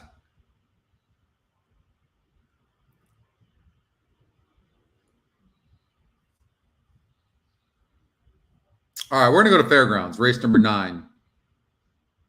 Because I know we have the current race SOR, which is a 64. And you guys don't even need me, right? Not really that crowded, though.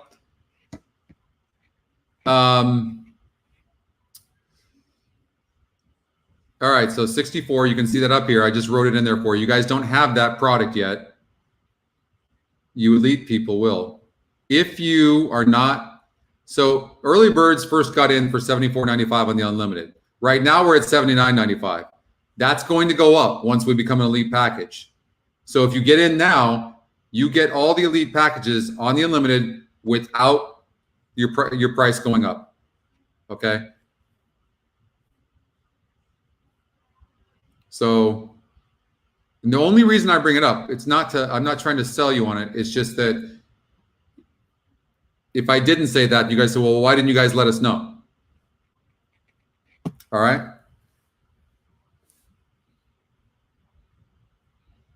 Echoes of time, Scotty Longshot and the price play. So what does that mean? 2 different algorithms. You got the Scotty Longshot, which is one algorithm, which is our best algorithm ROI wise. And then you have a price play algorithm. So it's 2 different AIs. It's the difference between you and me or you and the next person. And they both agree that this is a long shot. So when you see that, that's just like added, like, okay, this guy might be live. The negative is, looks like this horse needs the lead, and this is a 64 group, and this horse really hasn't, if he can get gate to wire, again, another female race. What the heck? Have we had a male race today? We just dominated by females today.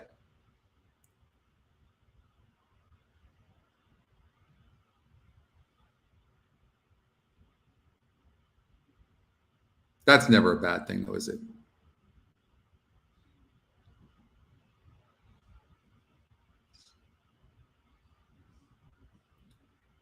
And don't forget the surface and distance. How many? If a horse runs good but only beats 3 horses, give it less credit. There is going to be a yearly payment option as well. Yep. And it's way cheaper too. I think it comes out to like $58 a month instead of $80. As a matter of fact, if you want to, it could be $60. It could be a little wrong. But if you're interested in the yearly, I know where you're going with this, Mike. It's like, I've been telling you, we need to do the yearly. But if you want the yearly, you can go into Intercom right here and go to Brad. And sorry for the upsell, guys. But if you do want it, you can go to Brad and say, it's like, I want to say it's like $700 for the year. It's way cheaper in comparison to 960. And then it's going to actually go up. So if you were to get in now. So just tell Brad and say, Brad, can you, and he would manually do it, but he's got the ability to do it right now. It's National Women's Month. It probably, it is, isn't it? I didn't give you a horse in this race, huh? So gorgeous.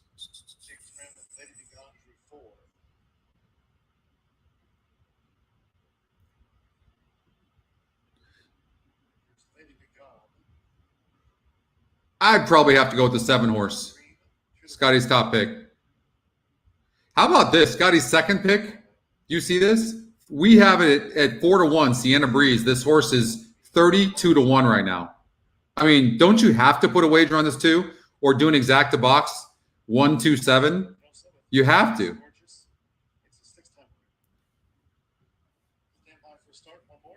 10's fast. 10's fast. Seems in good form as well, and is 5-1 from a 12-1 morning line. All right, they're in the gate.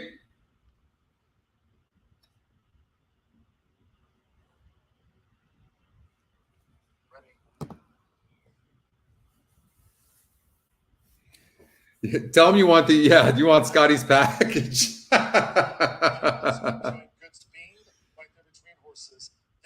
You want Tony to tweet that hit? It was for $60.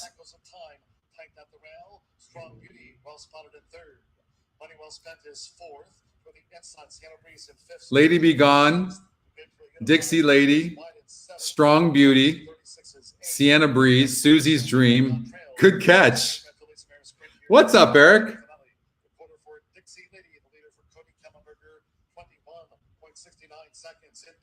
I mean, 7's running good. If you back to 7, you're feeling good.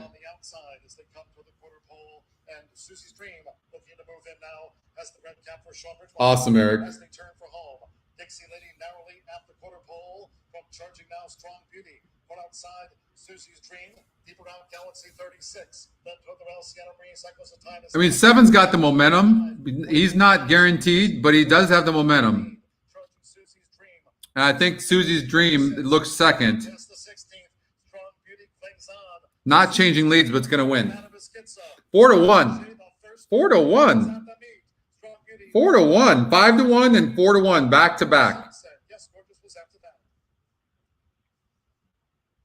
I'm going to be in the Florida Derby tomorrow. Did I miss that? Oh.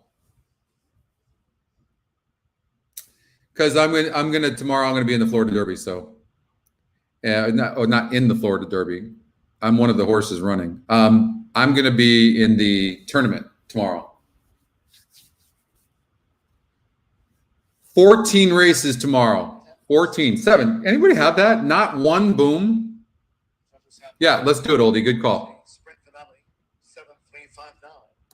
7 Strong Beauty, 4-1 first. Heating up. Had the 7.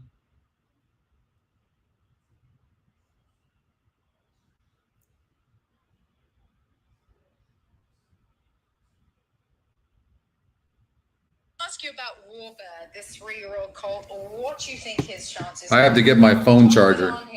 Hold on one moment, and then we'll do the pick 4. He seemed pretty high at Walker. I give him a 1 in 8 chance to win this, Millie. You know, his debut was nothing to write home about. I think overall, I expect a little bit more from McCarthy versus first time out. You can see workout wise. How did you guys suck me back in? How did you guys do that? I don't. You guys are really sneaky. You don't though. You don't? No, but what? Because maybe pedigree wise. Yeah. When you watch the way, and he did break slow. Pick 4. Watch the way at Anita. We'll do it for $60. Good part of that race, and now the pace is going to be a Thank you little so bit much. slower. What up, Greg? I thought he was just green though because he didn't. I thought when he broke and he didn't break great, like I thought it was just greenness from the pressure like around him, you know, and he was on the outside there. So I just thought that was like him not knowing what's going on, rather than him being as like rank like I need to run off. I have no idea what you're saying. 42 group in this race. 56 group. So is no way of knowing how this 5 is going to run. No way of knowing. Faced a 56 group, which is strong, was bet at 20-1. There was 12 horses, broke 10th, and didn't run. Only lost by 11 lengths. I'm guessing the 5 horse can run. There goes Harvard. This is an easier group. This is Bezos. This is the one that got all hyped up. You guys remember this? The Baffert horse? The workouts weren't even that great. And this horse was, they were talking about like this horse was the next Kentucky Derby winner. And that they had to get this race in so they could start running in some of the big races. And now the horse is stretching out. I don't think they're looking at any stakes races at the moment. There's a lot of speed in the race. The 3 horse needs the lead. I watched this race last time out. 3 needs the lead, just stopped, had an easy lead. I don't like the 3. Top Scotty pick. And the 1's going to go from the inside. So those are dueling. So watch this. I'm just going to get rid of them both. I'm going to get rid of them both.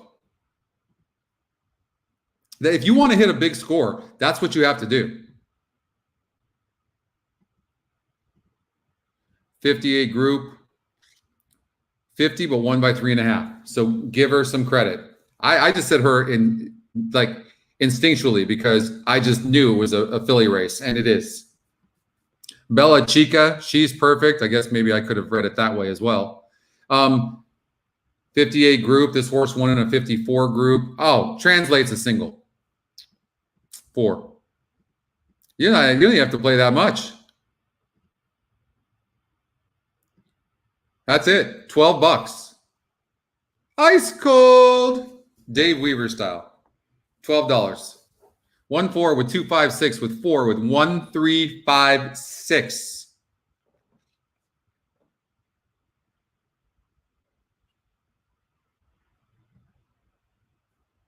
Yeah. Oh, how many times have I told you guys that? Yeah, good call, Kirk. How many times, like, trainers give their horses the first lifetime start many, many times. You better really know who you're betting on when it's a first-time starter, if it's meant or not, because they give their horses races all the time. And they'll look like crap, and then they come back and win and pay big. Sneaky bastards. Sneaky bastards. Oh, there was? Well, I mean, they're going to be, the horse needs the lead, and the 1's probably faster. So it'll be interesting to see what happens. But I look at, for a $12 ticket, maybe play this 5 times. You know, do a $5 one 10 times.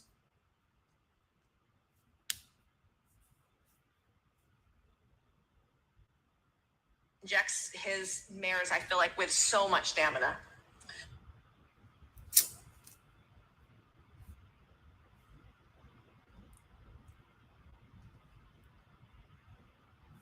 What are we looking at now? Oaklawn Park's coming up. 60 group. We've yet to get to the Florida Derby. I didn't forget.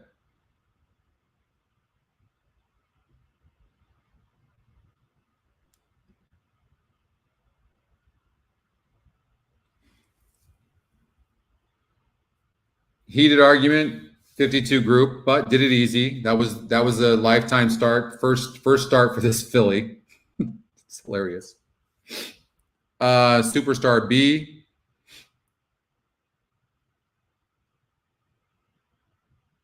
$4, 7-1. See, this is people are betting this horse all because of that race 2 back. All because of the race 2 back. It's a 52 group. This is a 60. Gone. You want to, like, look at a horse like this, right? Kind of runs in there 5th, 6th, 7th, right? But then, like, all of a sudden moves up So loses by 4.5 lengths in the 52 group and then loses by 7. Actually, this wasn't bad. But this horse can't win this race. Uchi Mama. Or is it Uchi Wawa? I don't know.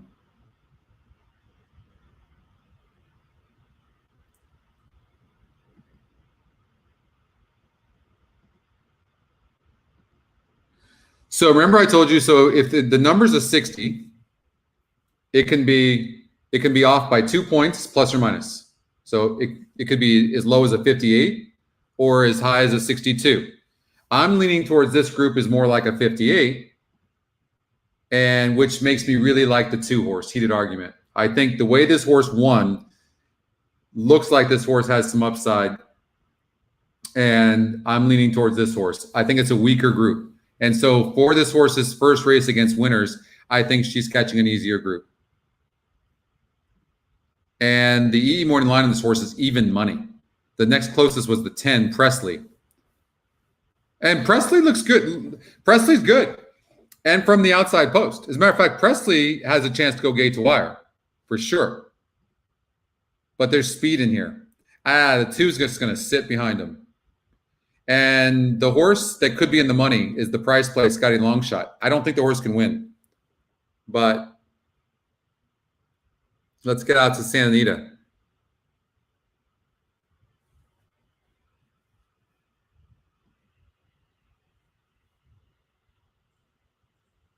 On Easy Street going in. Warbird is next. Cosmo. So 1-2 exacta. That's what I see here. The last one is Phantom Dance.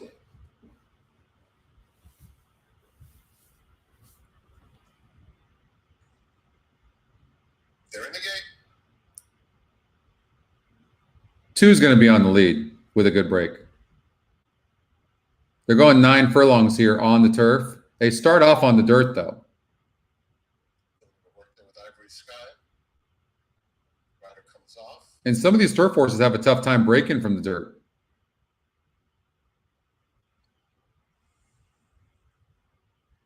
So it's kind of tricky.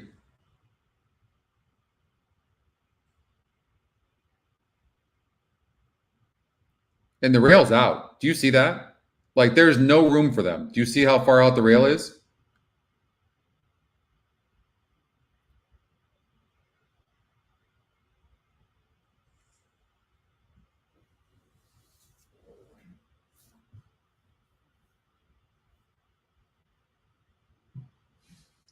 Still working on number 7, Ivory Sky in the starting gate.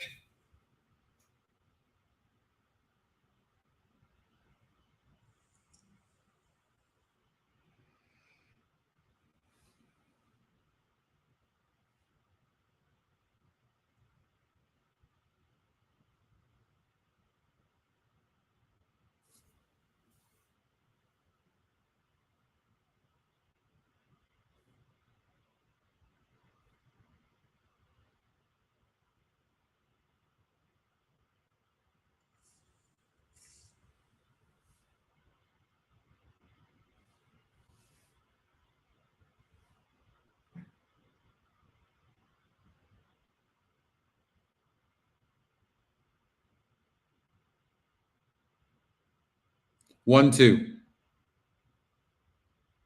is what I like.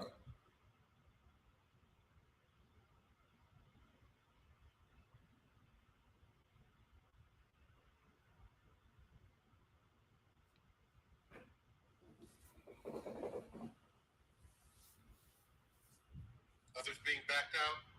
All right, they're going to scratch this 7 is my guess.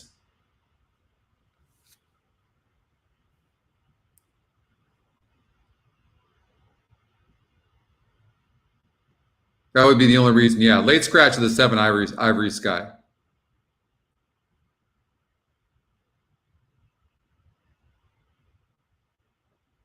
Late scratch, number 7, Ivory Sky at the starting gate. Check your wagers carefully with the scratch of number 7. They would have had no way to, if that horse didn't go back through the gate, they had no way to get that horse back because look, that's how far out the gate is. Like or the gate. So, or the rail, excuse me. What I mean, I can understand if you like the 4-horse. I watched this is 9 furlongs in comparison to the last race at 8 furlongs that they raced in together, and the 8 had no excuse. The 4-horse Cosmo had no excuses.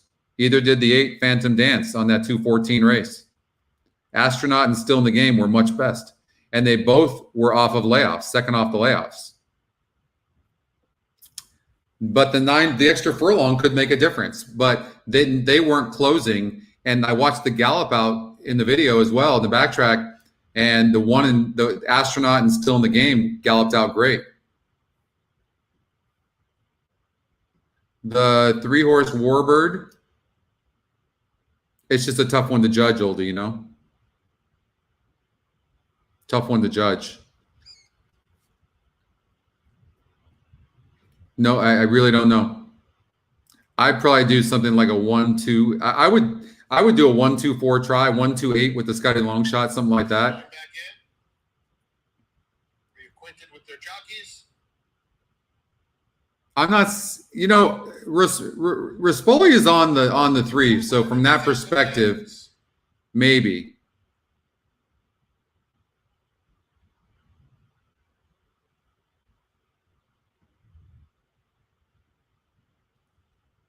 On Easy Street, no excuses on that 2:14 race, and very inconsistent, but I agree with you. There's value. That's my note there. But you're right.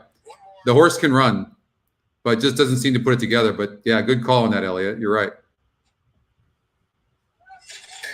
They're off. Pretty even beginning. Cosmo in the center of the course is out quickly, joined by Phantom Dance. I mean, if he doesn't take Still in the Game to the lead, he's crazy. I mean, that's the horse's asset, is getting the lead. I know what he's doing and why. You can see the horse wants to go. He's going, I have to get an extra furlong here when I couldn't even get 8 furlongs last time out. That's what he's thinking. So he wants the horse to relax. And it's ended up being a smart move because the horse seems a little bit relaxed. Is that 23 seconds flat? Man. The 5 at 99-1 is coming in the money. I'll give you my watch if the 5 comes in the money.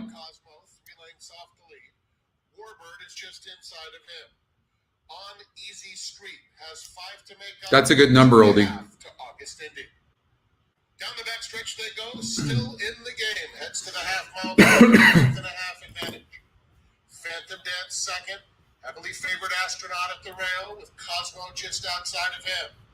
Warbird still 5th, 4 off the lead. On Easy Street starts to inch a little bit closer, and 2 more to August Indy. Into the far turn, still in the game, 2-length lead. Phantom Dance. Astronaut at the rail in 3rd, still on hold. Cosmo is 4th, about 4 lengths off the leader and being pushed along. Then Warbird and On Easy Street, past the quarter pole and turning for home, still in the game. Astronaut tips out to try to run him down now. Another 3 back to Phantom Dance. They're in the final furlong, still in the game. Tough. Astronaut up alongside though, and Astronaut is up to take the lead and pull away late. Astronaut, a perfect trip to victory under Flavia. Stay up, 8. Scores by 2.5. Oh, no, God. Tight photo between Warbird and Phantom Dance. 3 got up for 3rd. Between Cosmo and On Easy Street.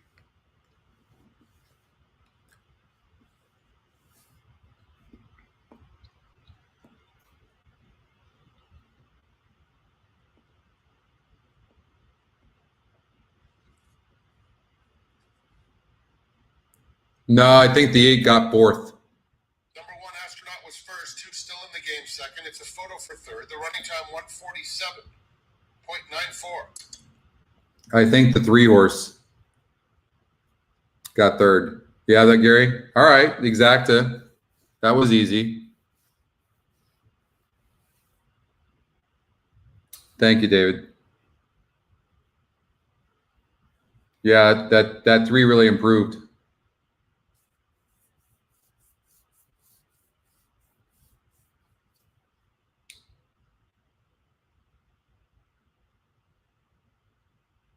I'm curious on the 3rd spot, but I'm pretty sure. What happened at Fairgrounds anyways? We didn't get a chance to watch that race.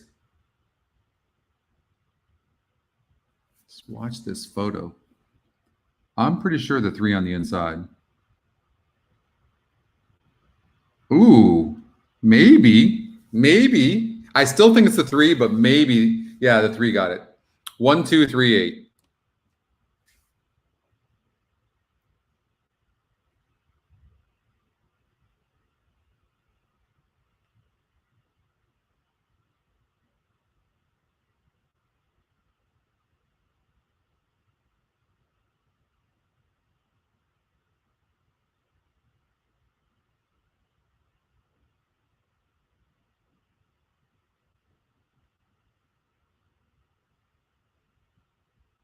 Did we see what happened at Fairgrounds?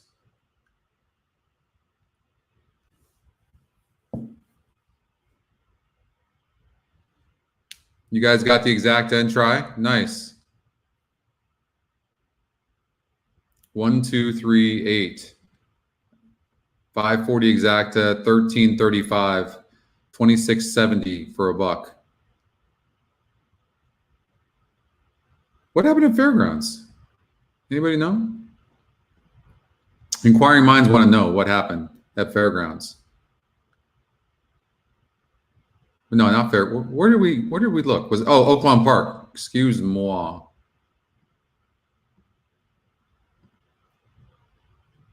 Oh, 2 did win. No, it was this 2. Heated argument.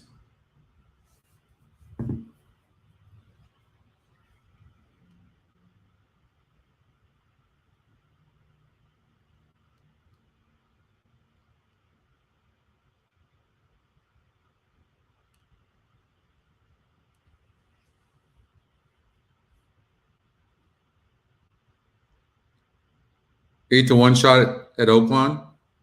Did Hissy Fit win? No, you're talking about over at Santa Anita. 8 to 1 at Oaklawn, huh? Who was it, Jay? Which horse?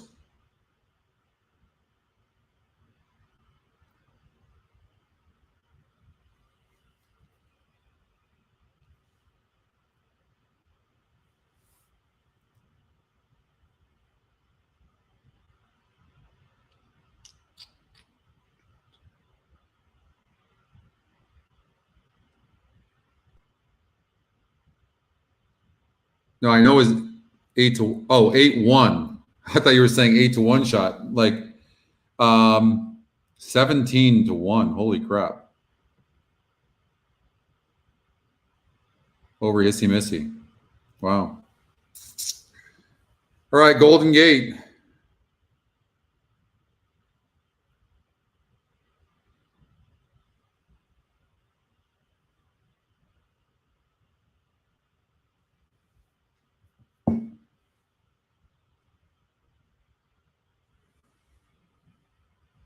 Race number 5.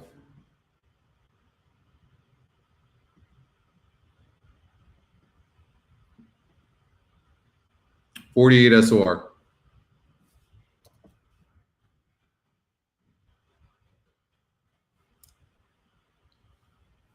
They're going 8 furlongs on the synthetic. This horse needed this race against 46 group. Okay. So you can throw that out. Showed speed and stopped. Needed that race. So you don't necessarily just throw this horse out. Then gets third against a 50 group and then faced a 52 group and only lost by 2.5. I mean, the 2 and is a price play. 2 has a shot. I mean, 2 is every bit as live as this 3 horse who's live. No idea what to make of this 4 horse who's got a low GSR, Scotty Longshot, and a price play. This horse has burned money the last 2 times the favorite, 3 times getting bet, even money right now. Not with my money, not to win anyways. And I don't like the 6 horse. So the way I would play this, it would be like the 2, 3, 4 with the 5 horse in the second spot, with the 2, 3, 4 for the third spot. I would just key the 5 in the second spot. I wouldn't be surprised if the 5 didn't even get second. This is a competitive field. And Big Witch.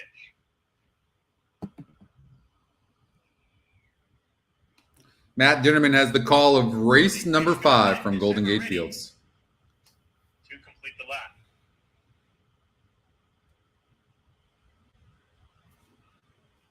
We're ready to go.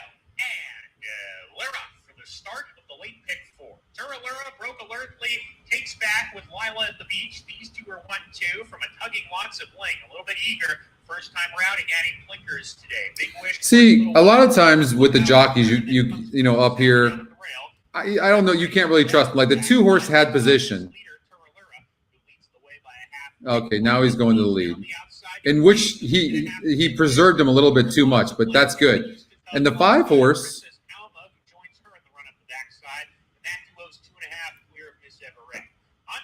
I mean, they're going slow. Turalura. Turalura. As Turalura maintains the lead, it's a length from Lila at the beach, the favorite, right on the tail of the leader, and Big Wish is 3 to stock in the pace. Eric's calling the 4-horse. Lots of bling. You just like the name. Lots of bling. Running good. Has horse. 6 is done. Scotty long shot. Lots of bling running good. Here comes the 3. And the 5-horse is already screwed. I told you guys, don't trust this 5. He's not even going to get second. He's done. She's the one to catch. Turalura leading by a length and a half. Miss Everready on the far outside, gaining ground up into second. And Lila at the beach is struggling in third. Stay up for second, 5. Turalura still there. Come on, 5. Stay up for second. Come on, 5. No heart, this 5. Stay up for second. Nope. 2, 3.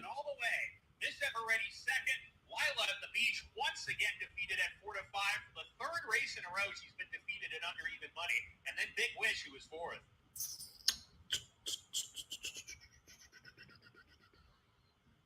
I just remember saying to you, 2-horse is every bit as alive and a competitor in this race as the 3. You guys remember that? Anybody? Boom. All right, Angela. See, Angela's listening. Number 2, Turalura was first. Thank you, guys. All right.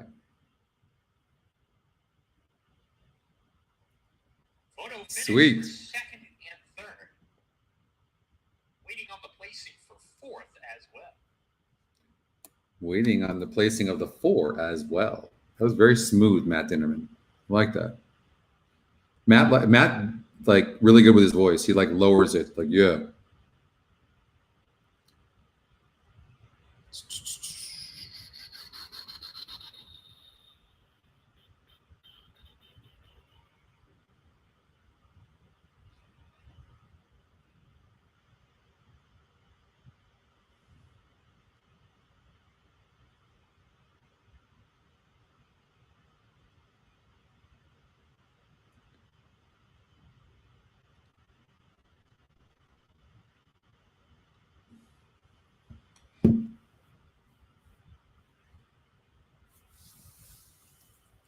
Oh, you bet it to win? Nice. Nice. Marvelous. Marvelous. Where do you guys want to go?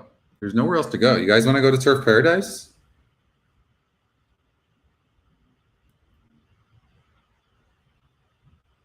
I mean, that's the great thing about the program is we can play anything we want pretty fast and confidently, right?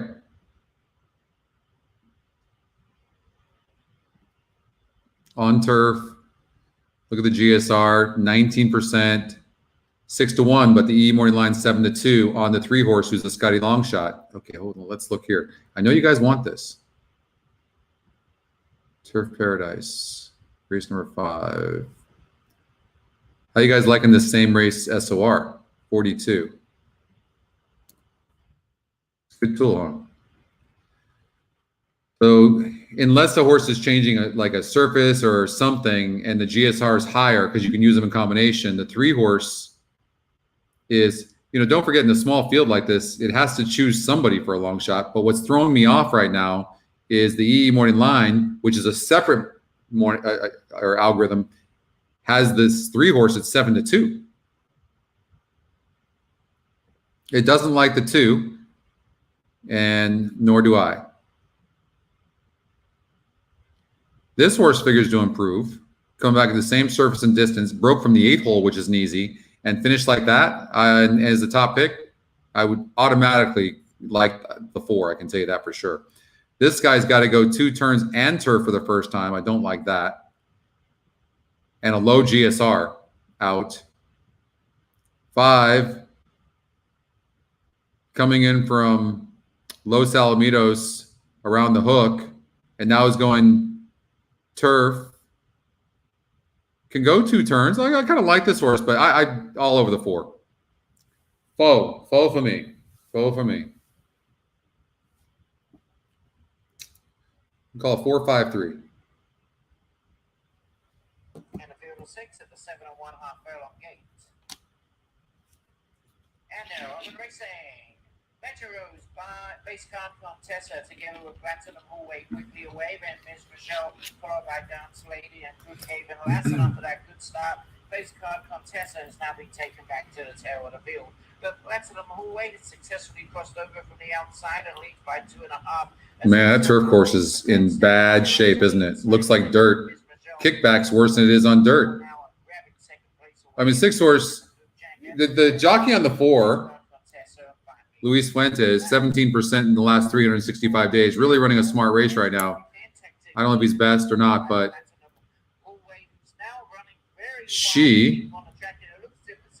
the 6 is going so fast. Now done, of course. And there's the 3. We like the 3, Miss Michelle some. And here comes the 4 and the 5. Based on the way the 4 finished and against the group that the 4 finished in, I would say the 4 is the horse to beat right here. Enriquez looks over his right shoulder with good reason because Dance Lady is lurking up there on the outside and now virtually matching strides to back Venter, Crookhaven last, followed by Metro Rose and face card Contessa. They turn for home. A furlong and a half to go. Miss Michelle tackled by Dance Lady in the center, who now goes to the front of the field, but maybe squeezes Miss Michelle a little bit on the rails. 2 to 3 clear, Banner Crookhaven last row then by face card Contessa launching a late bid, but inside the final 16 for a mile. Dance Lady has I mean, he's not even trying on the 3. Do you see that? That's why a lot of times I won't even play these tracks because of stuff like that.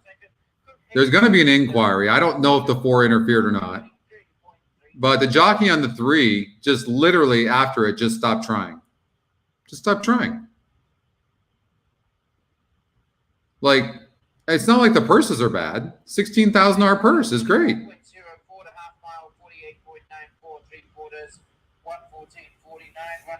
You guys will probably have to sweat an inquiry, I'm sure. But, I mean, I'll tell you one thing, not to be negative, but I am so sick of jockeys stopping on horses and not finishing. Like, they're just not being watched close enough. Third, number 5, Crookhaven last. 4th, number 3, Miss Michelle. I know, Brandon, right?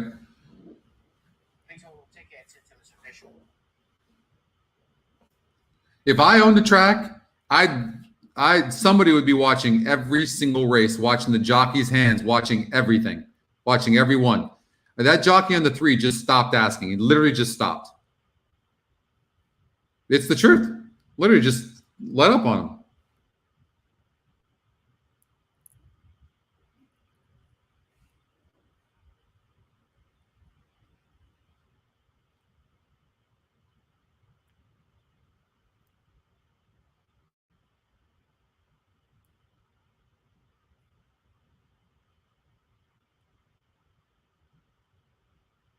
I mean, you clearly could see the 4 came in on the 3, but you couldn't see from that pan angle, so you don't know. Maybe they're probably looking at it right now, is what they're doing. Hopefully, some of you just bet that horse to win.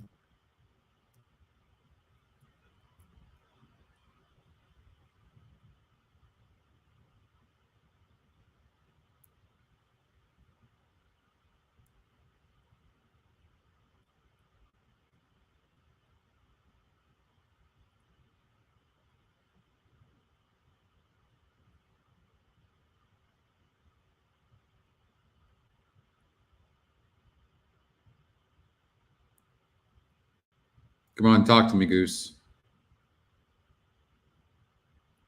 Official. All right. Well, that's good. All right, so we'll go to Turfway Park, and then we're gonna start looking at we'll start looking at the card over at Gulfstream Park tomorrow. Maybe Santa Anita as well.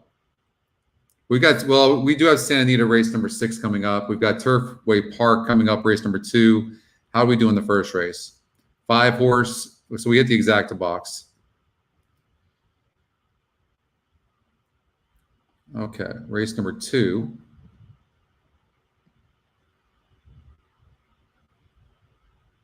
$44 SOR.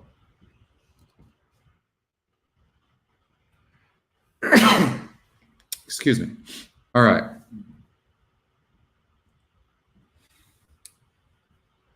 So what I'm doing right now is I put the same race SOR up there. That's the new tool that you guys will have that in probably 3 or 4 weeks. I'm looking now here at the SOR in comparison to the one up there, and then I'm looking to see how the horse ran against those, and then I'm looking at the surface and distance as well. Okay, and I'm looking at how big the field sizes were. In the last couple of races, the field sizes were huge, and the horse got second against a 50 and 52. And coming back at 6 furlongs, doesn't have a ton of speed, but this is a 44 group.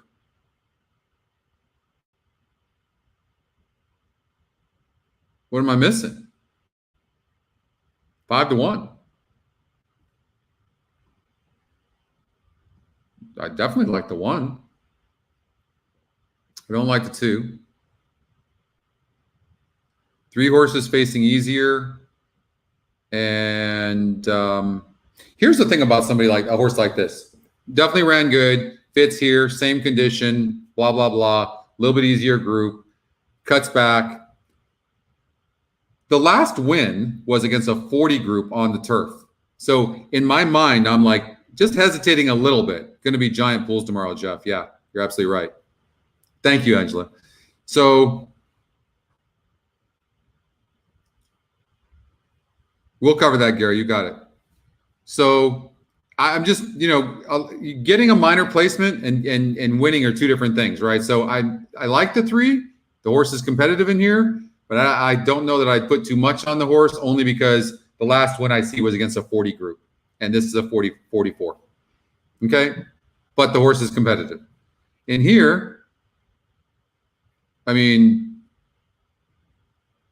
God, I have such I love the Scotty long shot, but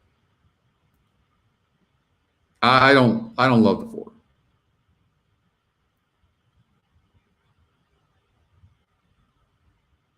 I mean, this guy faced a 46 group going 6 furlongs off of a layoff and got a 3rd place finish. I mean, nothing wrong with the 5.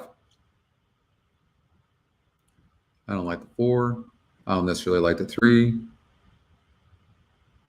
This horse is facing tougher. It's top pick, 44. I don't think the 6 has to win. So I already don't like the top 2 Scotty picks. This horse dropped in class here, had the outside post and couldn't win and finished 6th. It's price play. I definitely don't like the 8. And 40 group. I like, these are the 3 horses I like. 1, 5, 6. Maybe do an exacta box, 1, 5, 6. If I had to choose one of these 3,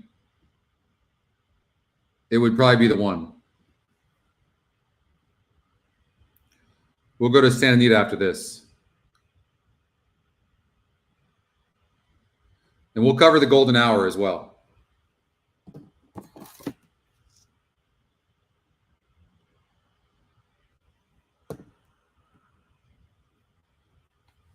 One 6 ice cold. Yeah, tomorrow's going to be fun. So we've got box seats on the finish line tomorrow. It's going to be a lot of fun.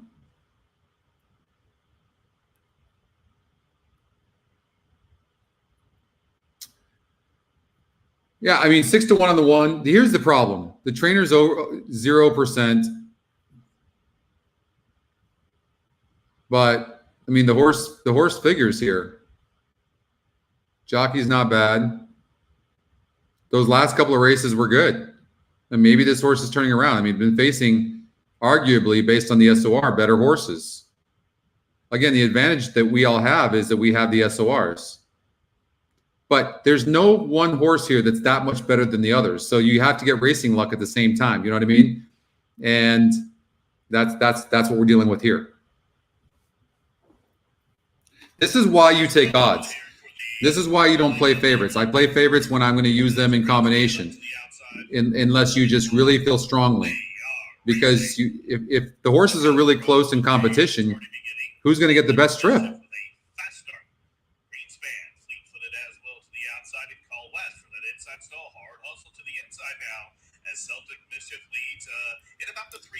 So Celtic Mischief, who I probably overlooked a little bit, probably a bad move on my part.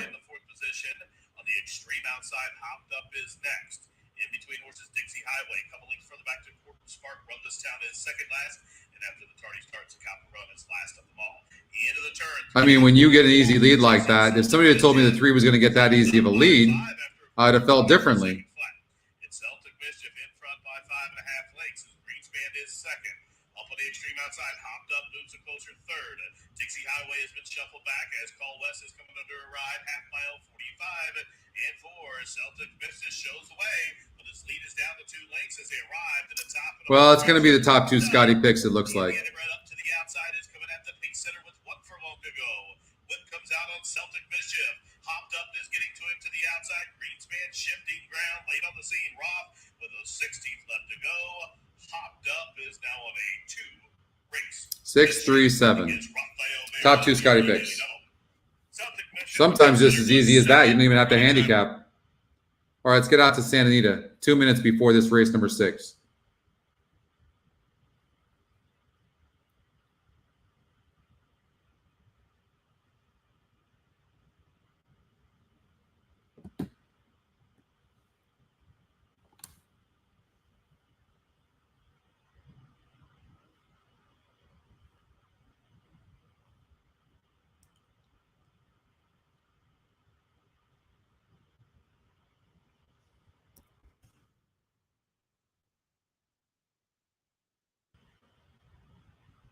By the way, that was a mistake I made on the 1-4 there. I meant to do 1-2. That's why. What's up, brother? That's why you guys thought I said 4. Okay, makes sense. Luckily we got by it, but that was a mistake. Could have maybe even singled the 1. So we need the 2, 5, and 6 in the pick 4. 2, 5, and 6. All right, Santa Anita Park, race number. I mean, those are the horses I like. 2, 5, and 6. You're getting 7 to 1 right now on Vantage Point. I mean, why can't this horse run? Second off the layoff, stretching out, bred to stretch out, 5 points higher. If I'm taking one horse, it's the 6. It's the 6.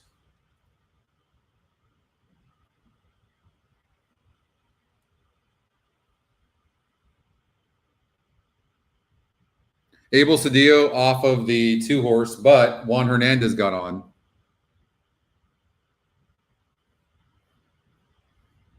The 2 had trouble last time out, 14 to 1. Why? For sure, do a 6 with a 2-5 exacta.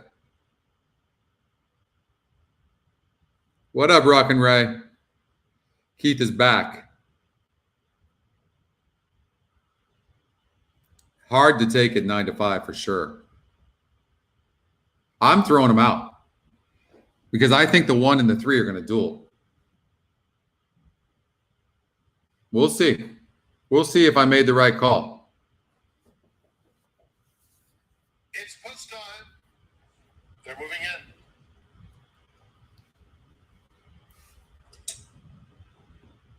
Yeah, we're going to look at tomorrow's races for sure. 2, 5, and 6 in this leg. Because we took a chance. We just said, hey, we're going to throw out. If you're going to ever make money, that's the way you have to do it. And look at this, by the way. The 6 is the favorite. That's the horse I like the best. I threw out the top 2 Scotty picks, but you don't want to make a living doing that. But I just felt like based on the pace and based on watching the 3-horse run last time out. But somebody said that there was a track bias that played against the 3 last time out. And that might be the truth. Fenway going in. Vantage Point.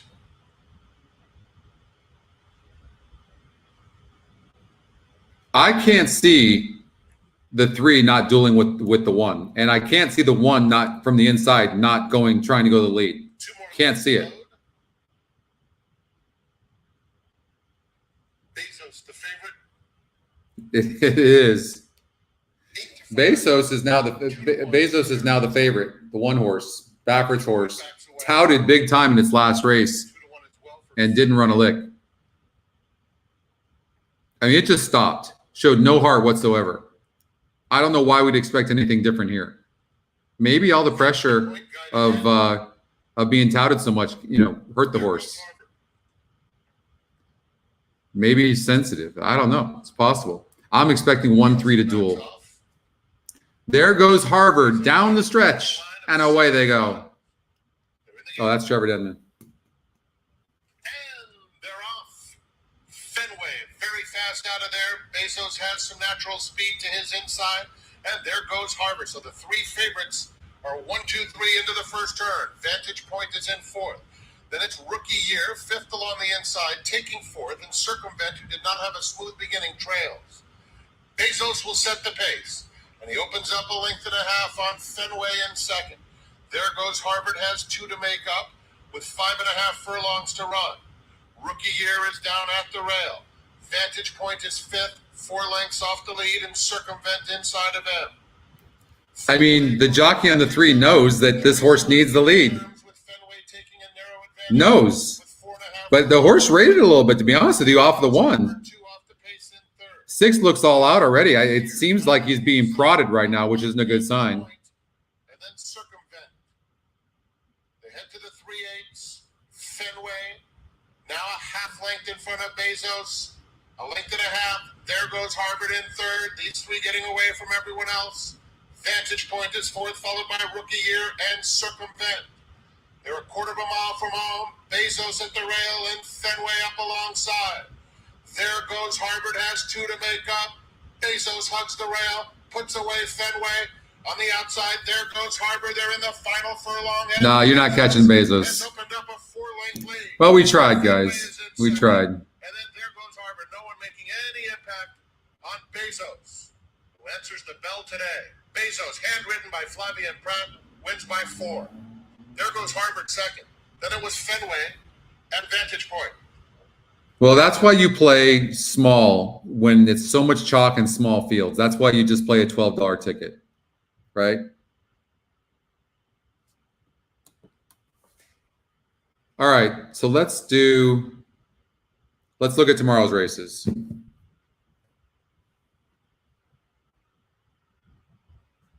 So we'll go to, well, you know what we want? Well, we'll come back to the golden hour.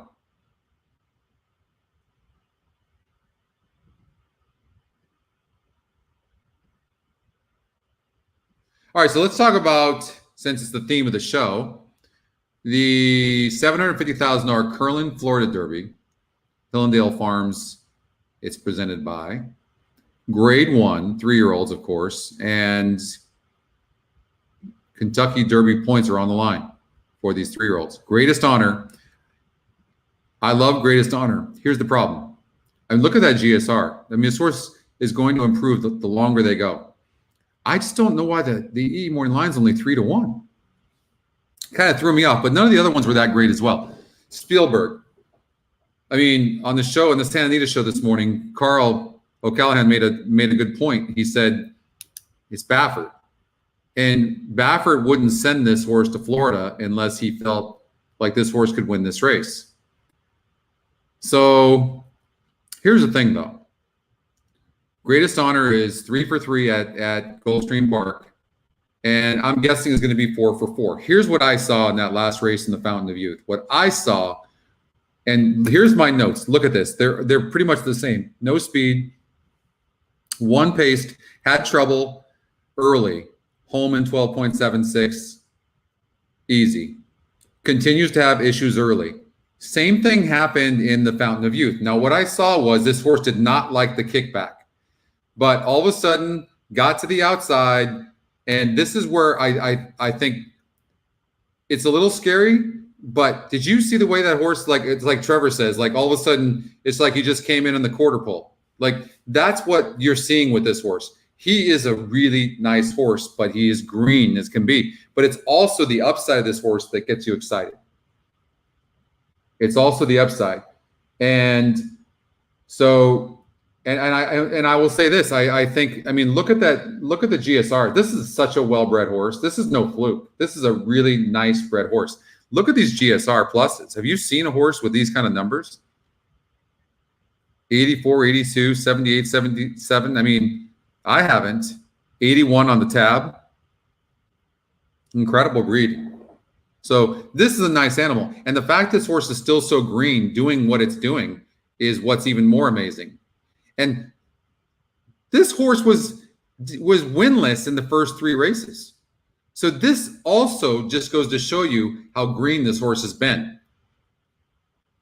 I don't think people visually, they didn't like the way he won the race. I understand, but they should, if they watched the last quarter, they should have liked it. And now the horse is going longer. I like Greatest Honor. Spielberg, it's Baffert. If it wasn't Baffert, I would chuck this horse out so fast. And then he's also Scotty's top pick.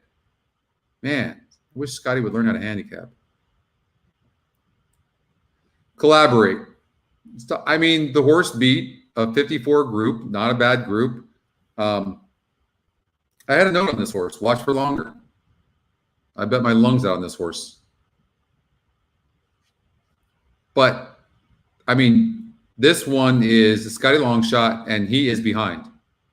How is this a horse like this supposed to beat? If this horse, here's what I'm saying. If this horse wins this race, he's winning the Kentucky Derby.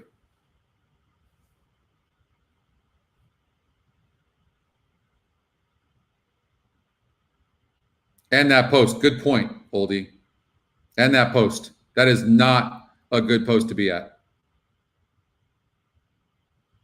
But I think Greatest Honor is just continuing the big baby with a ton of talent. Now gets more distance, and who has to try to go gate to wire? Spielberg.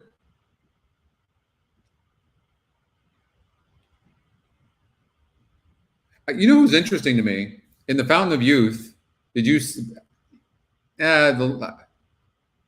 Papa 2, this 11 horse is interesting, but I don't like the post, and I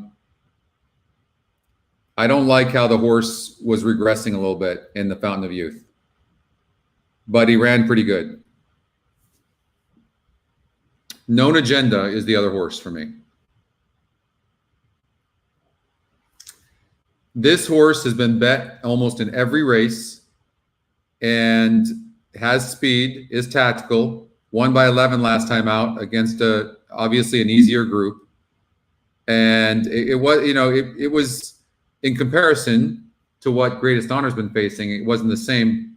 But here's the thing. Do you want to forgive the race on 2-6, broke 11th and finished 5th by 4 1/4? If you do,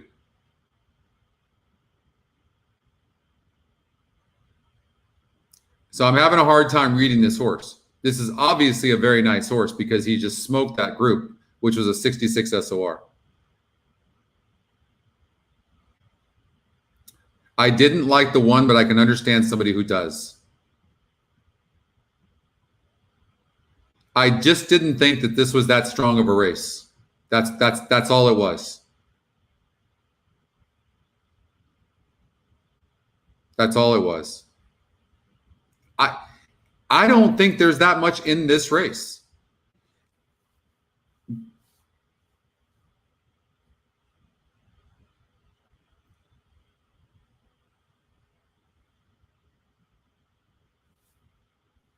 Is that what it was? Let's see here. Okay, so added blinkers here. And it may or may not have made the difference. Maybe it did. That's a good point. By the way, good call on that. Maybe the blinkers made a difference.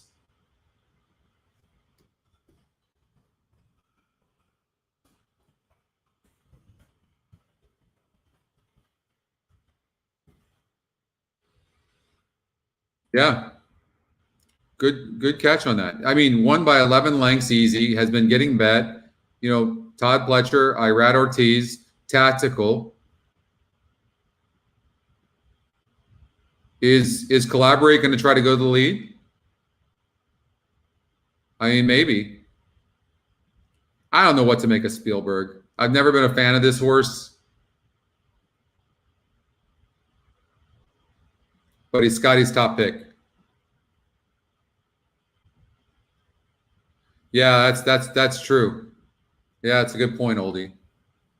He was, yeah. I mean, it was not a tough group. He did break 11th here. He did break. Maybe the blinkers are going to make the difference. Maybe. I mean, at 9 furlongs, I don't know how you hold back Greatest Honor. I mean, I think the horse is not getting any respect at all. I really do.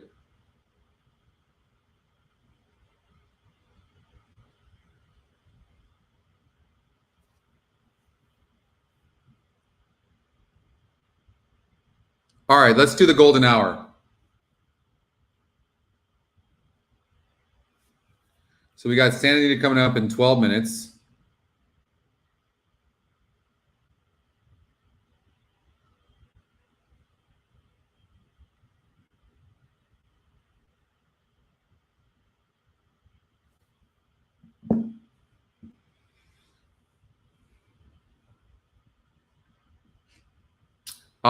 The 4 is a single to me. 4 is a single. So I guess I should run it. So we'll do a $40 ticket.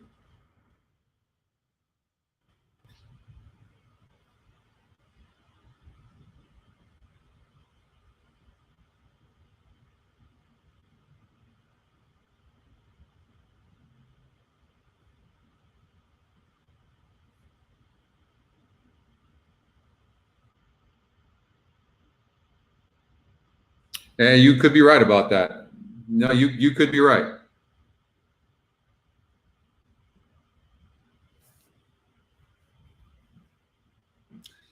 So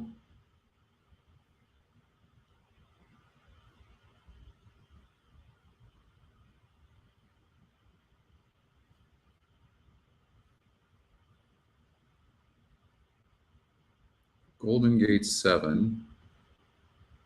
58 on the current race SOR. Sanity Park 8.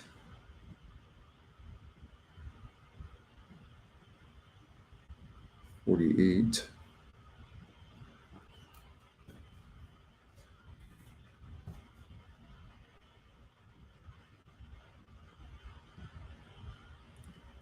Number 8. 48 as well. Okay. Okay. Yeah. The 4 is a single in leg 1. 58 here, Golden Gate race number 7. So let's take a look at this. 1 and a 46 easy. So can this horse move up to a 58 going long? I mean, absolutely. You would think, right? The way this horse won, first time in the country on the synthetic track. I mean, it's not, even at 5%, it's not one you can just automatically throw out. This horse needs to be close to the pace, it looks like. Had trouble in his first start. Always wanted to go long. And then got second as the favorite and pressed from the inside. And then ran a good race last time out. Top Scotty pick. This guy won easy going gate to wire sprinting, then went on turf. 52 GSR is dropping here, but that was a 58 group. It's a hard read. I can't say, and this horse is the second Scotty pick, so I can't say this horse can't run. I mean, look what this horse did. That was against 5 other horses sprinting. Now it's going long.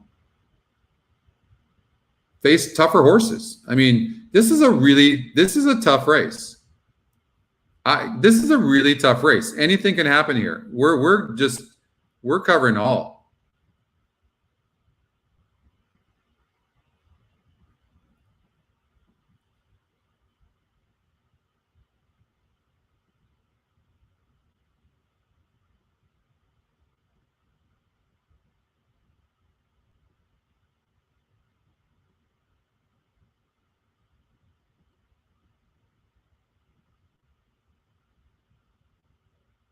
So it's a 48 group.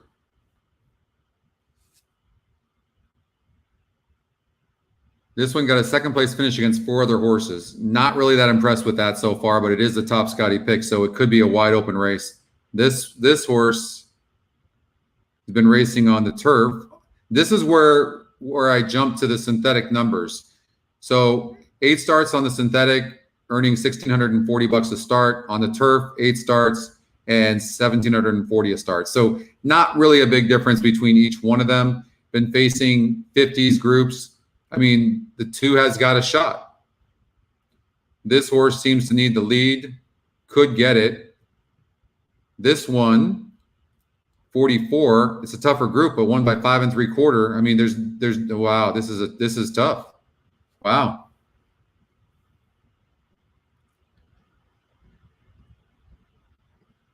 All right, let's see what this comes out to. We might have to adjust this.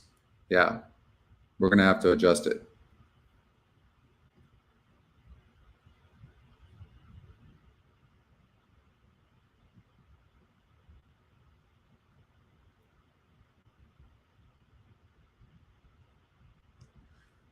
All right, so what we have to do is single a horse in this race. It's the only way to do it.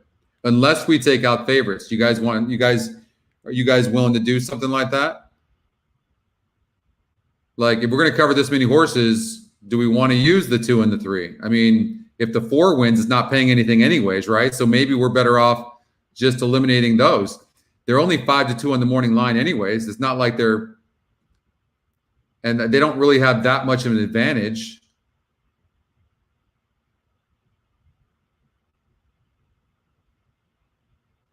I do kind of like the 2 a little bit, though. This could be really chalky. It's not worth playing a big ticket, that's for sure.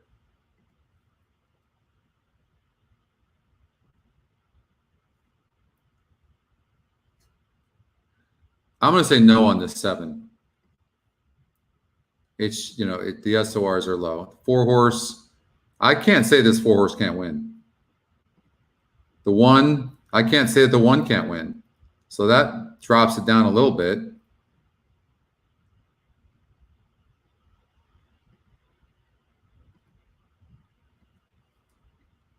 Let's see if we can do the same.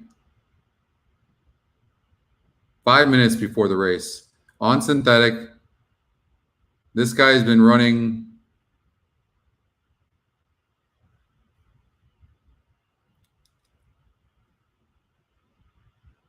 I don't like the 2.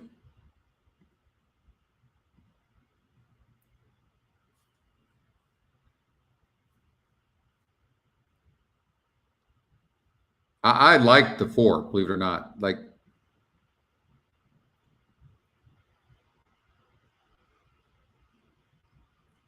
the last couple of races, this horse has not been running at all. But it's a Scotty long shot, and we're not going to throw him out. 44 group last time out, but won by 1 3/4. Now moves up to the non-winners of 3 lifetime. Oh, no, it's open. So he faced a much easier group. You can see that 44. Now there's a 48. When we talk about leaving out favorites, this is the kind you leave out, especially from the 7 hole. All right, now we're down to 96.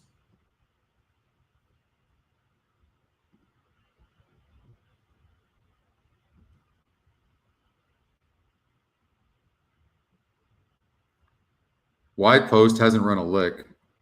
But I'm not using that horse anyways, am I?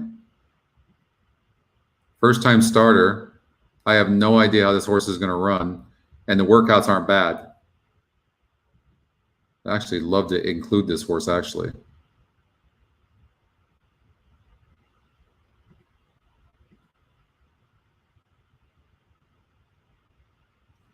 You know, I watched the backtrack of this horse, and I wasn't that impressed. But it's got a decent number, and I can't throw it out.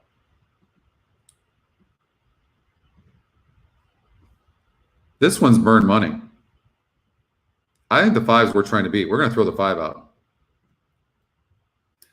Now we need one more horse we can throw out. Who would that be?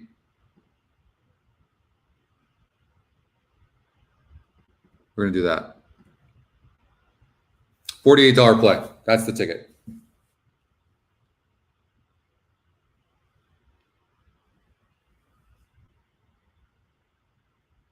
Okay? $48 play. I'm going to play that with you guys.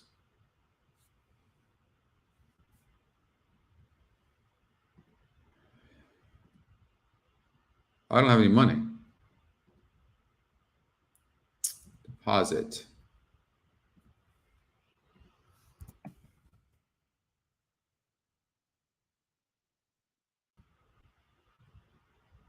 All right, golden hour, pick 4. Wager. 4 with everybody but the 7. 3, Scotty long shot. 6, Scotty top pick. 1, 3, 4, 5. 1, 3, 4, and 5.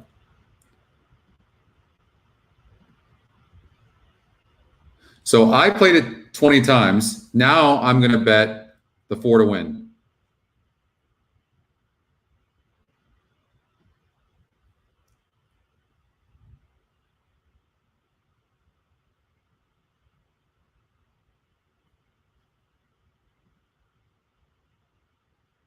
So standing to race number 7 is coming up in 2 minutes.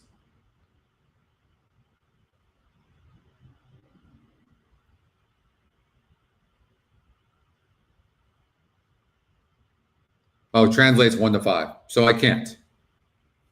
So if this horse was 4 to 5 or even money or 6 to 5, I would bet to get my money back in that ticket in case I was to lose. That's how I play it.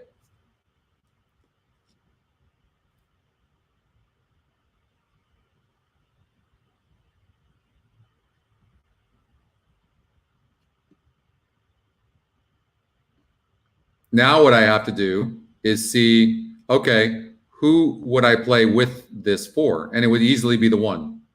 Not even close. So now I'm going to do it to try to get my money back from my ticket. I'm going to try to do it, hit a 4-1 exacta.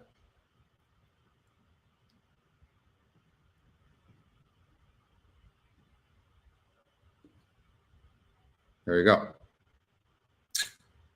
That's essentially how I normally play. So we got 4 with 1 through 6 with 3 and 6 with 1, 3, 4, and 5. Golden hour, pick 4.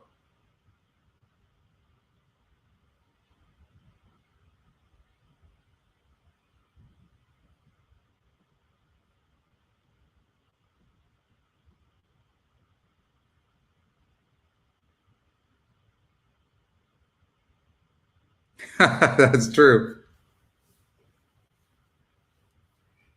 I don't bet as much. I haven't bet like in the last hour. This is the first bet I've made.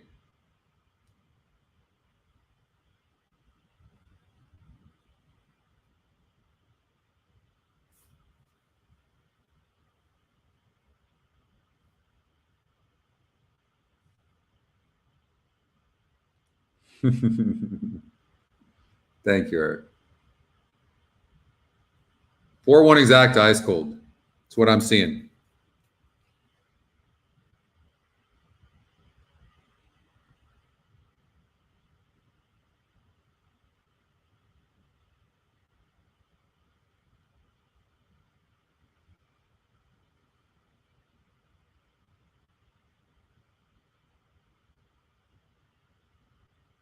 Translate 1 to 5. Easy. 1 to 5. Who gets third? Good question.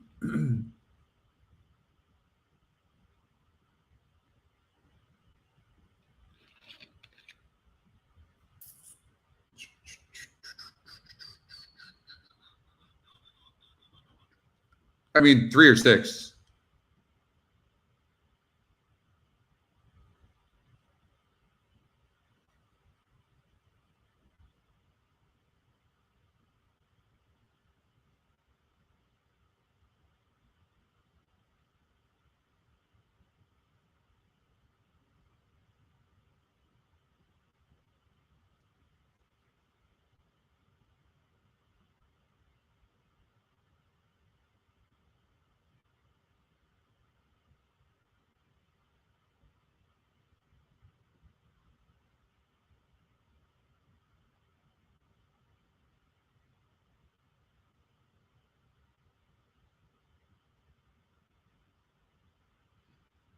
Well,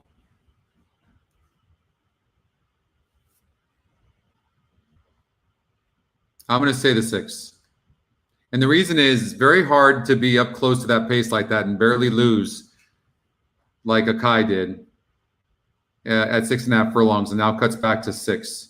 And 2 races back, that was a 64 group. This is a 58 group. So I think the 6 horse, the Scotty Longshot, will be third.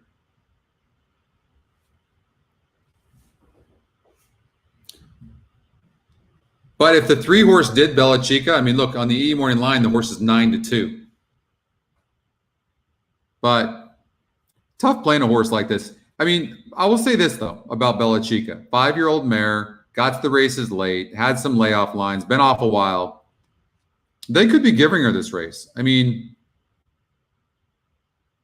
but, I mean, this is a well-bred horse.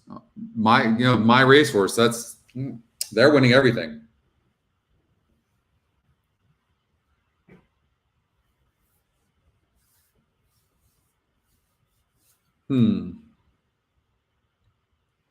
In light of the layoff off since September of last year,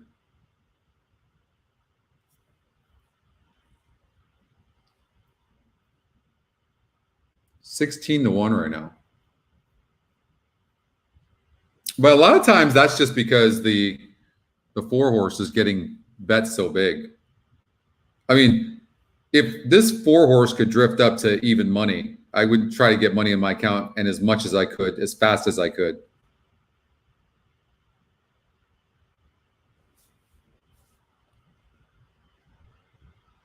Horses are making their way on. They are stepping onto the turf course right now. Starter optional claiming event, 1 to 5 on your current favorite, and that's the 4 Translate. Although neither one of us opted to single, maybe you will. Best of luck.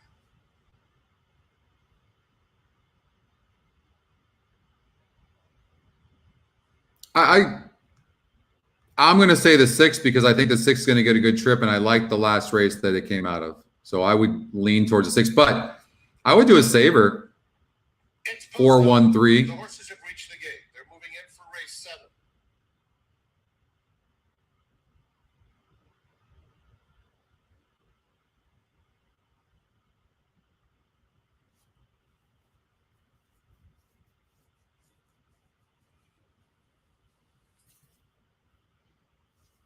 She's a perfect lady, the first one to load. How about that turf course over at Santa Anita? It's fantastic. Translate going in. Bye-bye Nikki is next.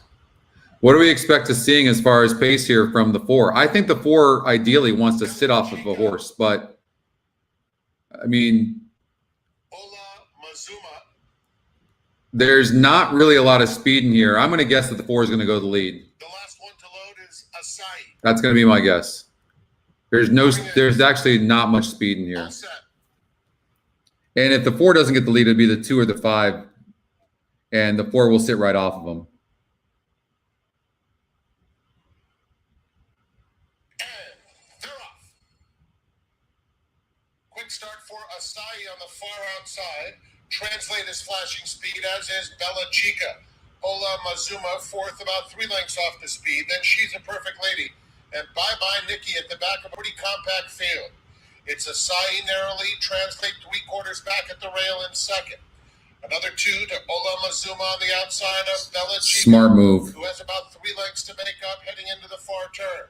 Oh, I thought the 4 was going to try. The jockey was going to try to get out. 6 horse. Good ride by Mario Gutierrez for sure. Bella Chica is in second. Heavily favored Translate hugs the rail in third. Then She's a Perfect Lady. Orange Cap angling into contention, has just 2 lengths to make up, followed by Bye Bye Nikki and Ola. I mean, 6 horses pretty much destroyed this 4 the entire time. I mean, just killed, single-handedly killed this 4. On the outside, She's a Perfect Lady. Acai, 2-length lead, close to home. Translate, and on the outside, She's a Perfect Lady. What a ride by Mario. What a ride by Mario.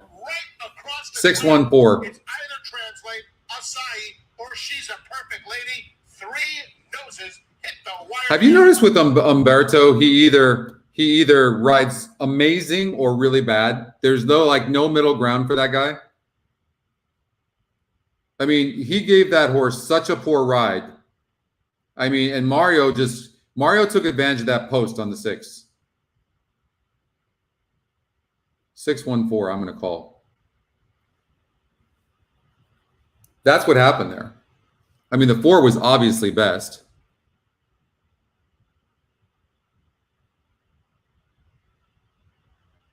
It is a photo. You had that, Eric? Good bet. One in the 7th. Running time 109.56. What a race.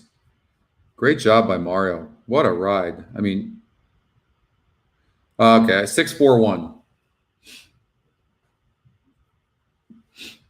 6-4-1. Jeez.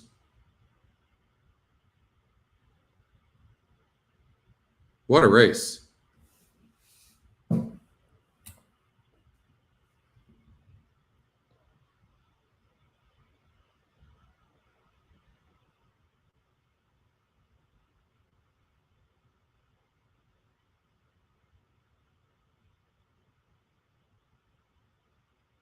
Oh my God.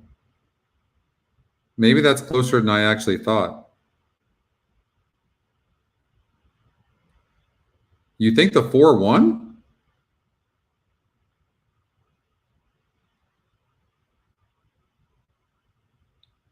Won. 1-6-4. Wow. What a race. That was almost a 3-horse dead heat. She's a Perfect Lady was first. 6 Yeah, Squirties do really good. You're right. 4 Translate third. 3 Bella Chica fourth. 1 Wow. 6 4 3. Post it.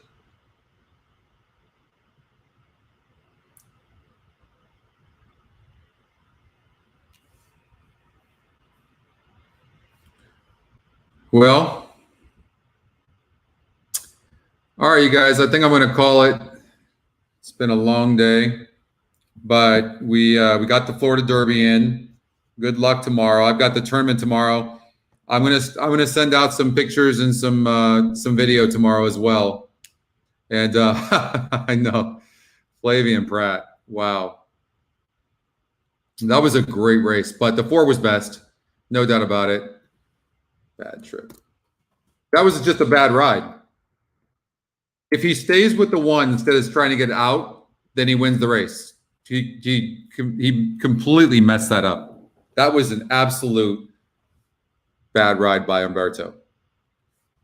Thank you guys so much. I really appreciate it. Thanks for supporting and watching. Don't forget to like the show if you haven't liked it, please. It definitely helps our channel. So, and thanks for hanging with me today too. I appreciate that. And you guys are the best. And then I will see you next Friday. We're going to be covering the Santa Anita, and we might even call it like the Golden Hour or something like that. I don't know. We're going to be covering that. Friday we'll cover the Stronach 5 as well. Everything to do with the Santa Anita, and Golden Gate we'll be covering. Okay. So thank you all very much for tuning in. Thank you, Greg, Gary, if I missed you. Judy, thank you. Everybody that contributed, Jeff. And don't forget to hit that like, all right? We'll talk to you guys later. We'll see you next week.